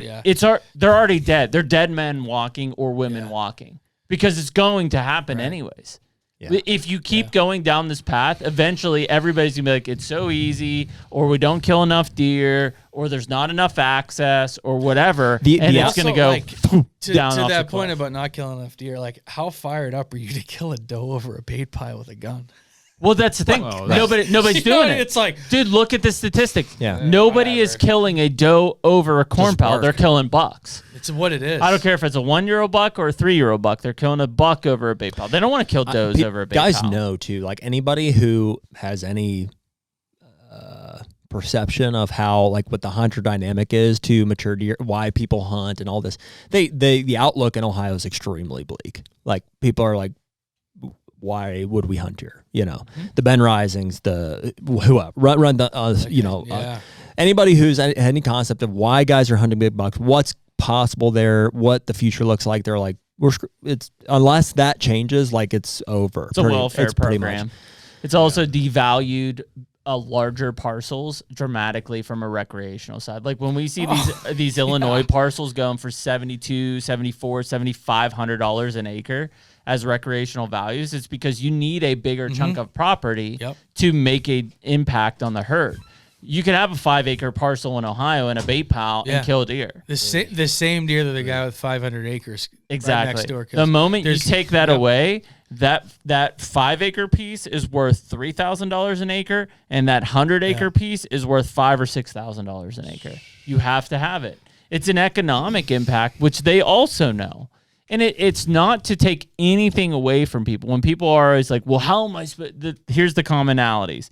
How am I supposed to kill deer on my 5 acres? You're not. Nobody is meant to kill deer on their 5 acres. That's not natural. Yeah, if you shoot one every few years, good. Exactly. That's not natural. No. Your 5 acres cannot support 5 to 10 deer. It can't. Can't do it, right? So that's number one. Number two is like, well, I won't have anywhere else to hunt. You take away corn piles, you take away monitoring, you're going to open up access.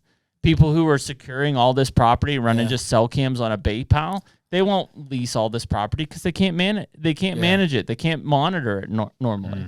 So you'll get access back. Those are the two biggest things. And if they're like, well, I just need to get meat, it's like, how hard is it to go shoot a doe? I'm not saying that as an ignorance thing. It ain't that hard. You spend 2 days in Ohio and you want to go kill a doe, you can go kill a doe. It's not that hard. Yeah. There's a lot of does in most Ohio. counties. There's plenty of does to be killed. There's plenty of does to be killed. And then the question well, no, I really just want to shoot a buck. Well, that's a whole different ballgame, man. Right. Now we're in a whole different discussion. You're going to have to hunt. You're going to have to use woodsmanship. You're going to have to do what the people before you did. So yeah, it's not anything, and that's completely taking the disease aspect out of it, right? It literally is, how are we going to continue the next generation who's hunting right now, the kids who are hunting right now in the state of Ohio or Kentucky or wherever, Kansas, wherever baiting's legal, to be interested when they're 30 and 40 years old? You got to make them work for it.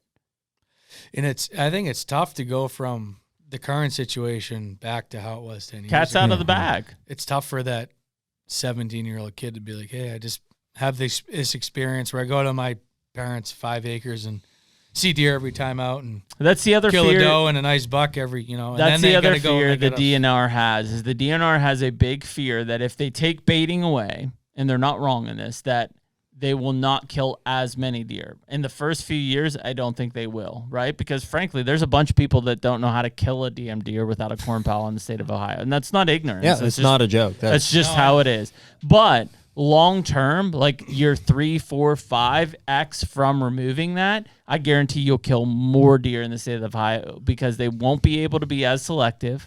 They'll have to kill the deer in the opportunistic opportunities that they have, and that will change the entire dynamic. In fact, you'll probably kill more does than you will right now. It's similar to, like we said, in New Hampshire, we have an excellent age class, but 60+% of the deer are year and a half. So that's because those guys got the opportunity to kill those deer, right? There they are. Here's the opportunity. If we had corn piles and all these old deer, they probably wouldn't shoot those deer. If you had antler restrictions, they'd pass them. Like there's a whole bunch of different scenarios that can happen in those things. It's just the view of corn piles are going to keep people engaged, or opportunity in general. Take corn piles out of extending holiday seasons and extending gun seasons and adding more doe permits, whatever it is. Opportunity doesn't lead to retention. It does not lead to retention. They know it's not right. They know it's not right. But they're afraid to make any decisions. They need to grow a set of balls and make the decision. Somebody's going to have to get their head cut off in order to change it.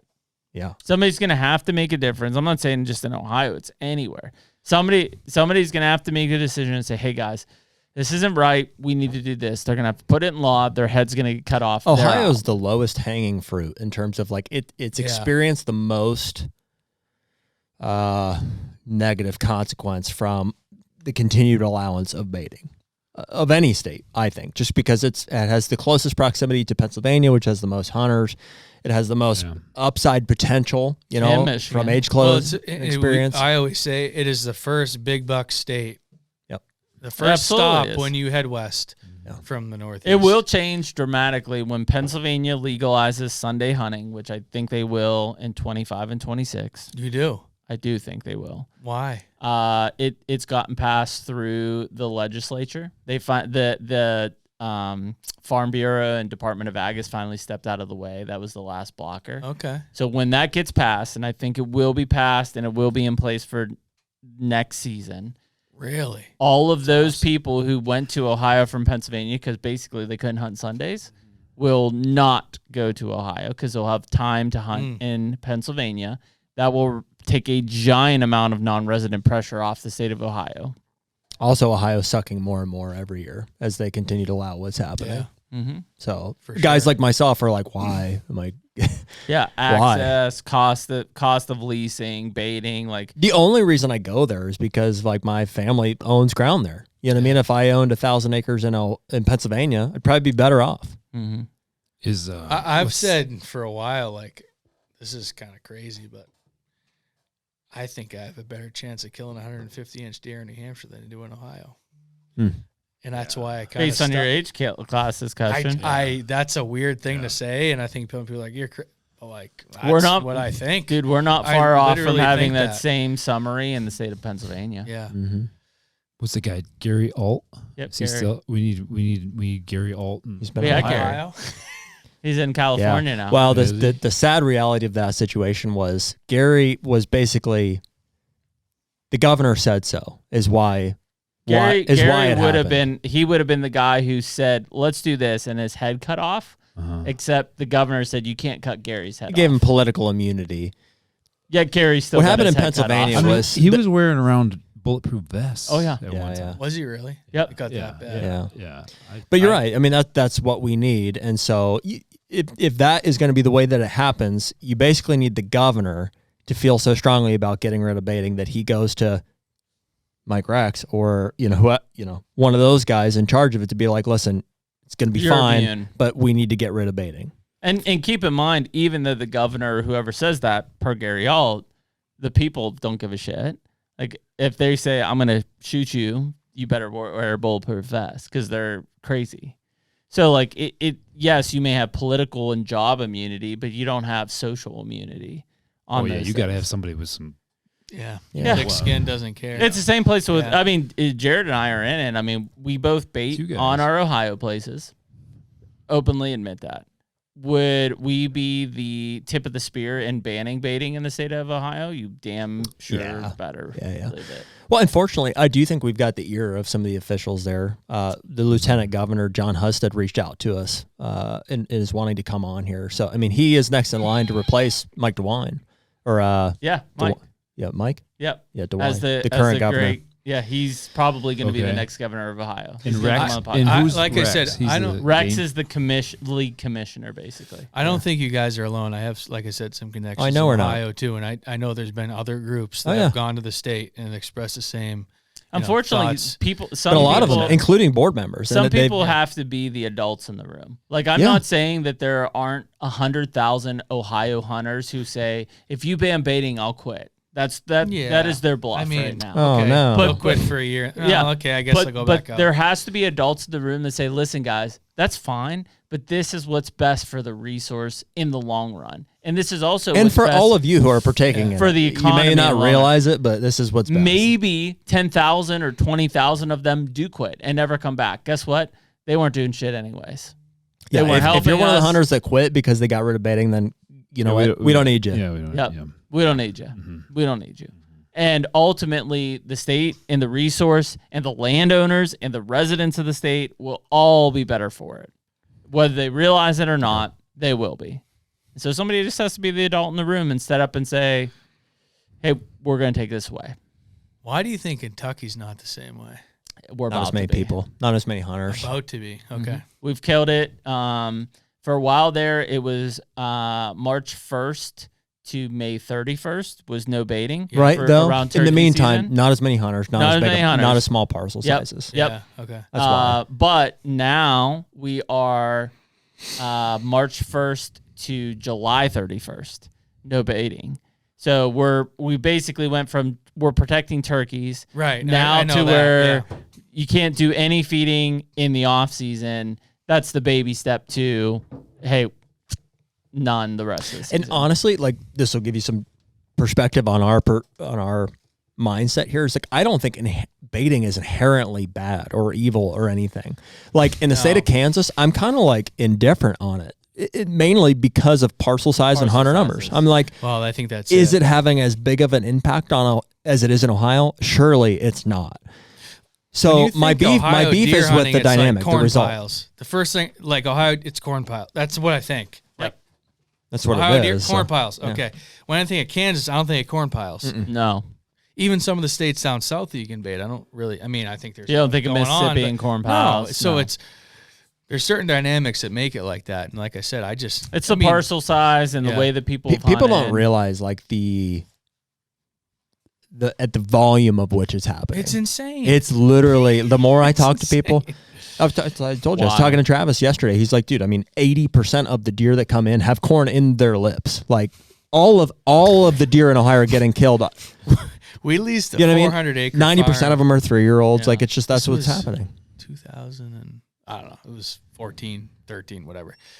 And I remember we walked the border one time, and it was like insane. It was like corn pile, Corn pile. 100 yards, corn pile. It was like the whole way around a 400 lit. acre, and I was like, "This is crazy." I'm like, "What It's do we stupid. got to do? I guess we got to feed them, And or if else you we're not take- gonna have any." It's just like If you ban it, I would say in the first year, 50% of the people will still do it. In the second year, Yeah. 40%, 30% will still do it. Still Eventually, 20. I mean, dude, yeah. I would say 20% of the properties in the state of Pennsylvania have corn piles on them right now. You think so? Huh? And it's never been legal. Never been legal. I That guarantee. many, huh? Dude, I couldn't tell you the number of deer I've killed on the mountain here in the last 10 years that have had corn in their stomach and there ain't an ag field around. What do you think about New York, Eric? They sell it. Just like mineral. Just They same sell here. it. But like, Go to I Rural mean, King right up the road. You can buy it. Man, You don't think it's that high, do you? No, 10%, maybe, Yeah. maybe 10%. Yeah. But maybe I'm wrong. I really have no idea. I don't know. Yeah. I bet it's more than you think. And maybe we're naive to it. We Well, could be. but yeah. honestly, it's the other way. It's like most of these hunters have no idea that you can't do it. You walk into Rural King, I'm gonna buy a grunt call, I'm gonna buy a bow. Oh shit, I can buy. Let's get a bunch of this corn and attractant stuff. Yeah. Why would they? Put that out Why there? would they not think it's legal? It's sold right there Right. in their face. Yeah. They just are they going to read the regulations? No, they're not going to read them. Yeah, it's an astronomical amount. It's no different than the poaching aspect. I think poaching is as high or if not higher than it's ever been because of thermals and cell cameras. I think it just has been. And I don't think that I think we're just kind of oblivious to it right now. But I think it's higher than it's ever been. I mean, dude, think about a thermal scope on a suppressed 22 or 223. Like, With a cell cam. it- over a corn I'm pile. just out here coyote hunting. Yeah. You mow them, dude. Mow them down. I guarantee that is happening a lot. Or even crossbows, dude. The crossbows, the Ravens that are shooting 80 plus yards. Yeah. I mean, I know for a fact that there's guys in Ohio just putting around on four-wheelers, crushing them at 80 yards with a crossbow. Again, back to the experience, right? And they don't. Yeah, it's a there's whole no different thing. experience Those with that. guys are just on a artificial high of like they have to do that because that fulfills their like twitch or their need for it. Right? That's not. They're not hunters, but like it just. These are all the dynamics that are happening out there in hunting. And you just have to understand, like, you know, ultimately, I don't care what you do, but if you aren't like thinking about the future, if you're not thinking about the next step, or if you're not thinking about how you're going to be better at what you're doing, you're not going to last. You're going to fall off the cliff here at some point. Yeah. It's not going to stick. You're going to get caught poaching. You're going to get caught baiting. You're going to quit hunting because you just keep killing 2-year-old 8 points off a corn pile at 30 yards. And you're just like, yeah, it's super easy. Like I kill a 2-year-old every year. Like, well, somebody's got to defend it in the meantime. I mean, it That's may it. not be like the popular position to be in, but like it never is. Too many people are like, well, as long as it's legal. I'm like, that's the bullshit. popular position is usually never the one that's defended. I mean, look at Trump. Trump just won the entire way up to the election. Do you think Trump was the popular opinion based on what you heard out there? No. Nobody would even admit. They're like, No. I don't know. We don't want to. You know. No, none at all. But then all of a sudden it's like overwhelmingly Right. See how kicks people ass. really feel about it. Overwhelmingly kicks ass. And it's like, oh, yeah, that's the grown up in the room that just stood up. Yeah. Yeah, that's it. It's not a big thing to worry about. But yeah, I mean, somebody's got to protect the resource because at the end of the day, it won't just continue to just happen. Like it has to be protected or it will go away. Yeah. Yep. We talk about Ohio a lot just because it's close to our hearts and it's got the lowest hanging fruit. It's got some very obvious issues happening, but like every state has, Every state. you know, pretty solvable issues. Frankly, a $2 state in New York has me questioning that state. Yeah. What do you think? I don't understand why. What do you it think- seems so simple to me that Iowa does this. So why don't we move more to that point? And I just think I don't know what you guys think, but to me, it just comes down to that fear of a monetary loss. Yep. That's the biggest one. And they just can't see past the hurdle. No, the biggest fear for any of these guys is that they make a decision that results in a giant financial loss and they lose their jobs. And I get it, right? At the end of the day, you got to look out for number one. You got food to put on the table. You got a roof to put over your family's head. I absolutely get it. And unfortunately, the situation is that somebody's going to lose their job to improve it. You need somebody like in the twilight of their career who That's doesn't, it. Like doesn't Trump. need Yeah, like a Trump. Quite frankly, yeah. Frankly, Tonkovich in Ohio is pretty much there. I mean, he's at the but they have twilight to of have the power to make the change. He doesn't have the power to make the change. So it's like the director of the deer program in Ohio has made the recommendation. You know what I mean? Has multiple times. Yeah. And I can't say for sure if he suggested getting rid of baiting, but he knows. Also the like implementing like a DMAP in Ohio, some things that can get biologists communicating with landowners and having this communication and stuff. Does Ohio have the funding to implement that program? They do. They do. Yeah. See, I think that's a big obstacle. A lot of these state agencies is just having the funding to implement a lot of this stuff. Yeah. 70. The only downfall of Ohio, and I don't know, it's a cat out of the bag. I don't know how to get back. Is like they've never made resident landowners buy a license. Right. And so 70% of the license fees, which funds the DNR, comes from non-residents. And so, the residents are the ones who are saying it's interesting. Like they've proposed this year that like they're gonna restrict non-residents and put they want to put a draw system on them. Like that'll never happen. It'll never happen because we foot the bill. We pay the bill, right? Like if you guys bought a license, you wouldn't be in this situation at all. The same time as they'll tell you straight up that the leaders of this will say there ain't no way they'll ever buy a license. We've tried, we've thought about it. Nor do they explosion. report. Do they have to report even? No, they technically do have to report. They do. They do. Okay, but I mean, how many do? Yeah. But I mean, those are the things that line up where it's like it's very evident. Like these are the mistakes that have been made. It's not a non-resident issue. There's enough wrong with Ohio that the residents can ruin it themselves. For sure. Yeah. And I mean, again, at the end of the day, it's like whatever the residents want to a point should be what's implemented. The residents want access. It's gross, right now. dude. It's honestly disgusting, like what's happening with the baiting and stuff. I'm from there. A state that I'm is there like, all the time. I'm like, what? It's the like, fuck is this, dude? Right now, it is Iowa and Ohio. If you say what are the top 2 deer hunting states, Iowa. Ohio is number 2 with all of the mistakes that are being made. Yeah. Oh, it's like I said. I hunted Ohio. That was the main state I hunted for. Like, it could be. It could be better than Iowa. It's gross. It's really hard not to get mad at the management aspect because it's like, you skirted by for however. And now we're at this point here where it's like, you have to. You got to make a position. You have to make a change. I think they'll use disease as the crutch to get rid of baiting so that nobody is basically ousted or being the guy that, said, hey, we're just getting rid of it because we're getting rid of it. They'll use disease as the crutches there. It will help. CWD in Ohio, right? Yep. It will help too. But coincidentally, and frankly, that was the biggest factor, is there was 4 or 5 counties north of Columbus that had CWD. When that happened, they removed baiting. You know how many hunters they lost? Well, there you go. You know what happened when Mississippi implemented baiting? Is that right? Mm-hmm. Yeah, they started shooting way less deer. When was that recent?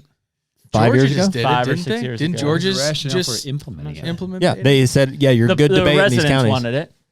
The residents wanted it. They finally broke down. They implemented it. They killed less deer. Immediately, they started shooting less deer. And I'm sure it didn't come out in the study, but what they were doing is they were just targeting the deer they wanted to shoot because everybody wants to shoot a big buck. And the population is at an all-time high.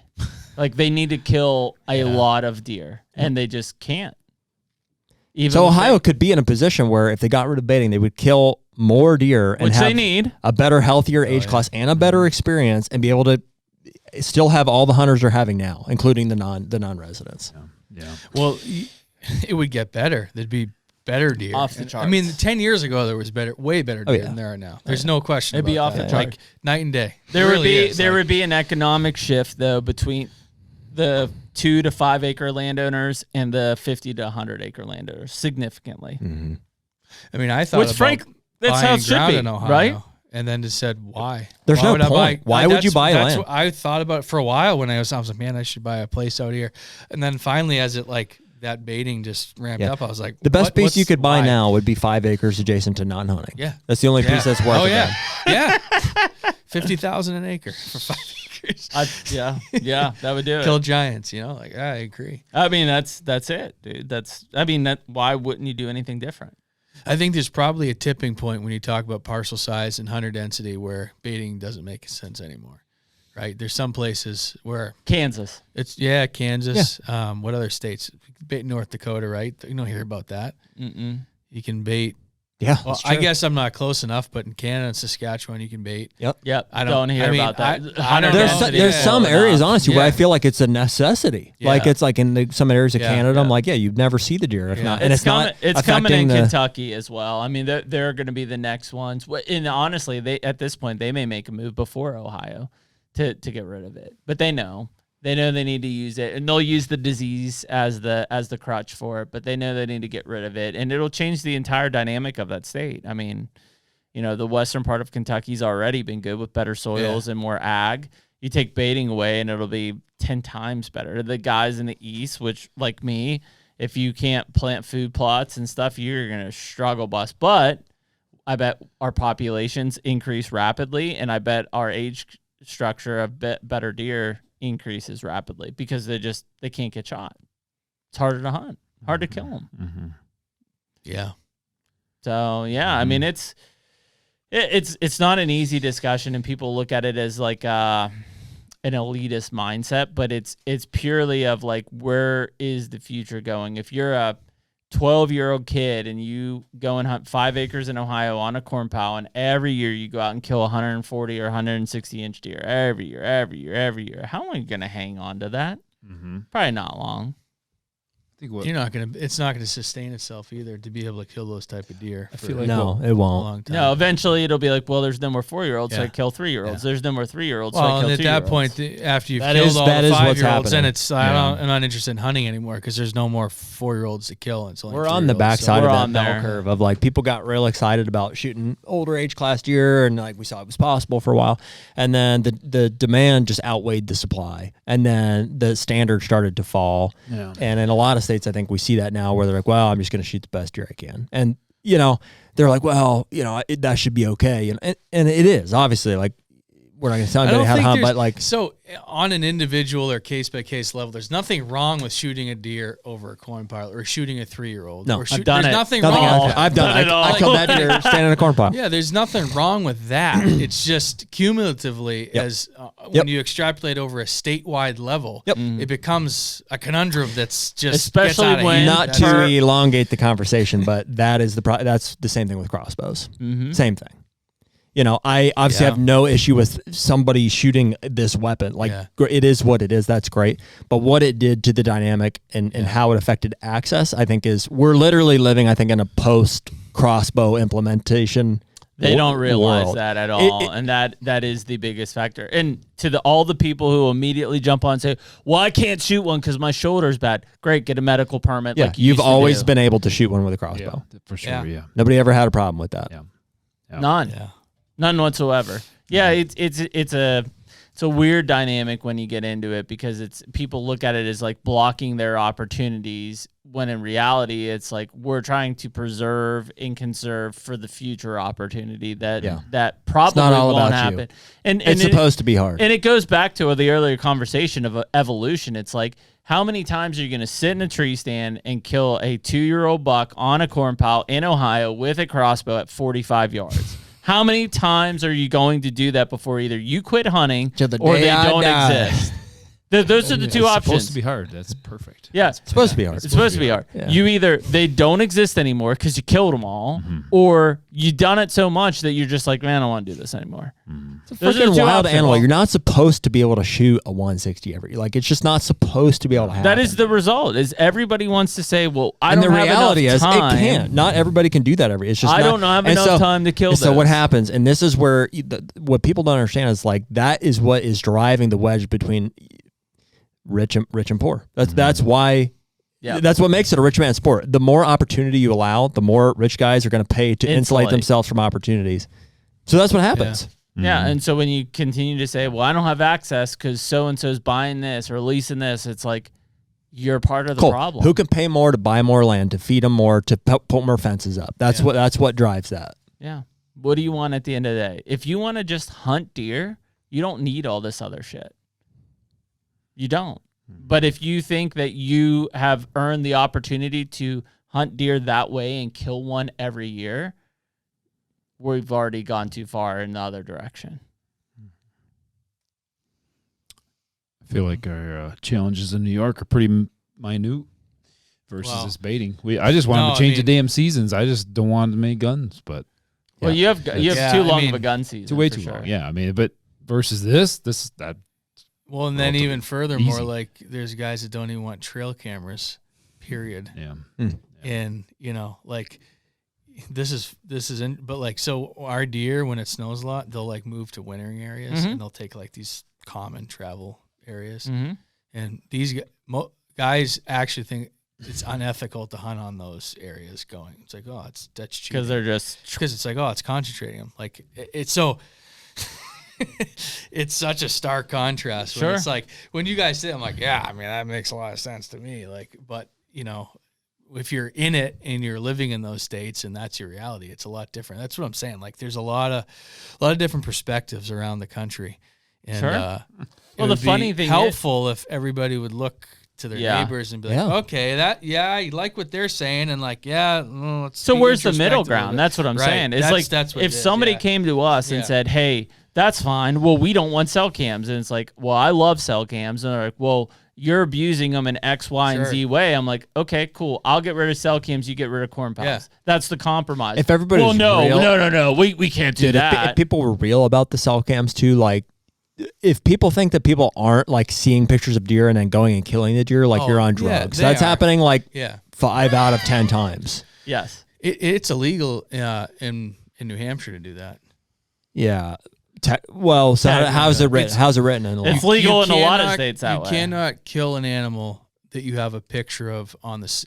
So if you get a cell camera picture on the 24th of, well, that would be okay. So that's retarded because what happens if I'm in the stand? I'm not disagreeing. And the camera's pointed at the scrape, and he walks in front of the scrape, and I get a picture and I shoot him. You can't use. So what is it? Exactly. That's correct. You can't. But basically, if you view a picture of a buck, on 10 o'clock in the morning or 4 o'clock in the morning or 1 a.m. on November 15th, you kill them at 4 p.m. on November 15th, that is illegal. That's retarded.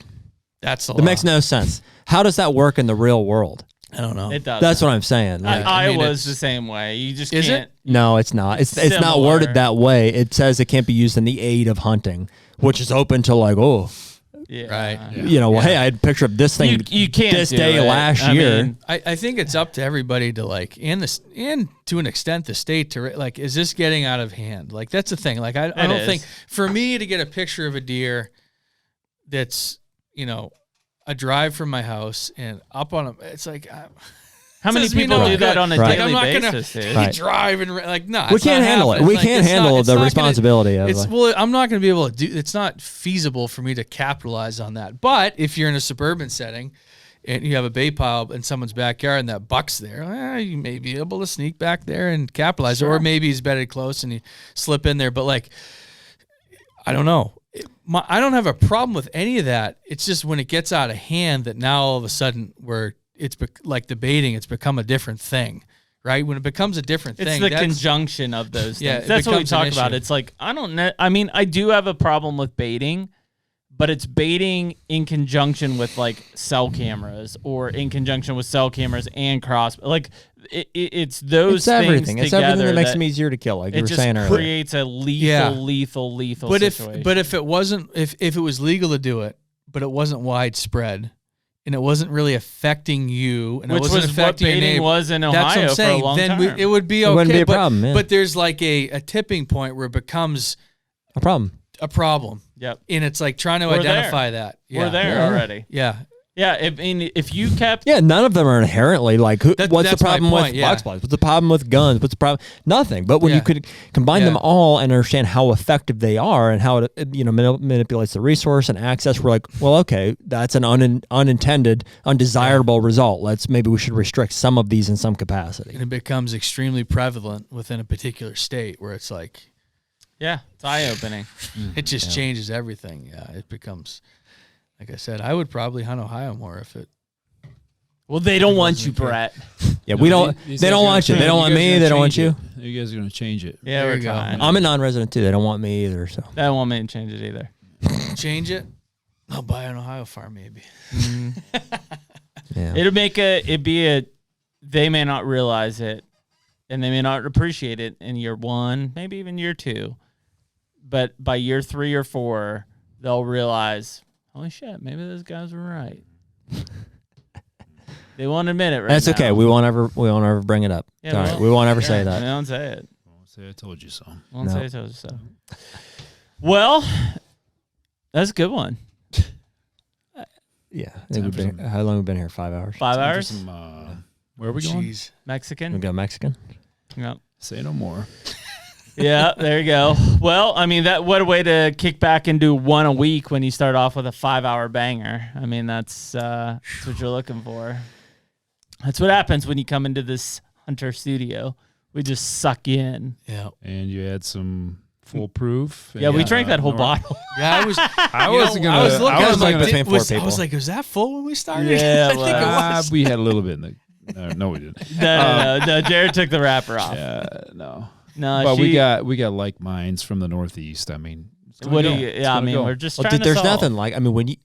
I love the vein of that conversation. You talked about just like what that experience is, Mm-hmm. you know, and because it's so special. I mean, that's what is driving us to keep doing it. Everything, every dollar we spend on properties and, you know, every sacrifice we make away from family and stuff. It's for that and, you know, building relationships and stuff in the meantime. And it's, yeah. And then you start to draw the family into it too. Like, Sure.